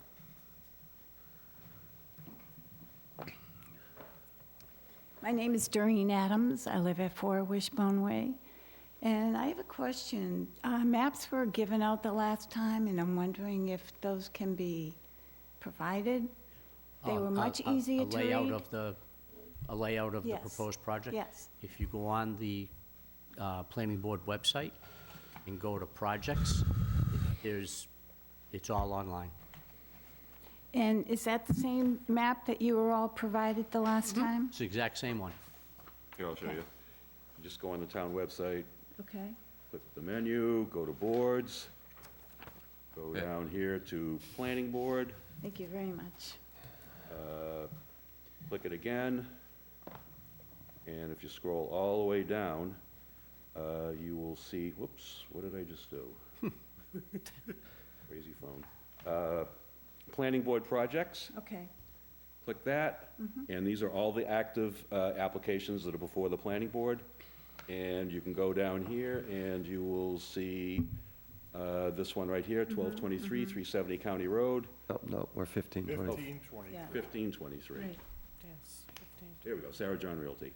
And click that, and you'll see, that's the full set of plans, Okay. and so on and so forth, and then you can see all this. It's a lot easier to do it on a laptop than it is Where on, is the map? It's called conventional layout and cluster layout. It's like the bottom two see, or three. cluster is the actual, and conventional is how, Okay, okay, how it would be without the clustering and the lot size change. okay. So, but you can, any of these, this is the peer review that we discussed earlier from the planning board's consultant, so that's up there already. So all of the information goes in here. There's also input from various people. You know, you can see that this person sent in a letter, this person sent in a letter. So everything that comes in relation to the project will be on this page. Okay. So then you can look at it. And I just have one more comment or question. You are aware that Wishbone is a private way? Correct, yes. Okay. Will there be much encroachment onto Wishbone Way? I'm not seeing that there's going to be much room between the two roads. Yeah, we do have a separation between the traveled surface of about 11 feet. And will any trees be planted in that area to separate the two roads? We were thinking, we can, it's something we could provide. We were thinking more decorative Just to fencing. lessen the effect of this whole project going in. Yep. Respecting the people who've been here for years. Understood. Okay. No, there's no shortage of the ability to grow trees in this town, I can tell you that. Okay. All right. Solar farms cutting them all the time. Thank you. Either Thank you, that or ma'am. red pines that went in the 30s are failing. Thank you. Is there anybody else in the audience online? Not at this time. Okay, hearing none and seeing none, I would, when do you want to come back? First one in December. Do you meet in December? There's only one in December, and it's already starting to get ugly. So it would be, well, I'm just, You mean as opposed to any other meeting? yeah, well, this, actually, You're we've been busy. doing a good job of controlling the meeting lengths, but tonight got away from us. Yeah. Um, Well, you're trying to make legal decisions on the fly. That's not always fun, not even for lawyers. We have December 11th, but, I mean, it's going to be another late night. That's, Will you have the environmental study or any? We anticipate, yeah, based on the time frames. so can we, well, how about if we do this? How about if we tentatively schedule it for the 11th? Yeah. With the understanding if you don't have the environmental, We'll continue, yeah. just continue it. Yes. That's fair, yeah, thank you. Okay, so I would entertain a motion to continue 1523 Sarah John Realty LLC to the meeting of December 11th, 2023. So moved. Do we have a second? Motion by Sam Corbett, seconded by Mike Baptiste. All in favor? Sherry? Aye. Mike? Aye. Jane? Aye. Sam? Carl? Aye. And the chair votes aye. Thank you, gentlemen. It's too late. We've already continued. You can come back the next Yeah, come back and visit us again on the 11th. December. You can watch us online as well. They're Zoom. The 11th of December. Yep. What was your question? Maybe we can just answer it. Yeah, but anything else? Motion. To adjourn. Motion to adjourn. Do we have a second? That was the fastest one. Motion by Sam Corbett, seconded by Mike Baptiste. All in favor? Aye. Sherry? Aye. Mike? Jane? Aye. Sam? Aye. Carl? Aye. You really want to Aye, stay? Chair votes Need aye. to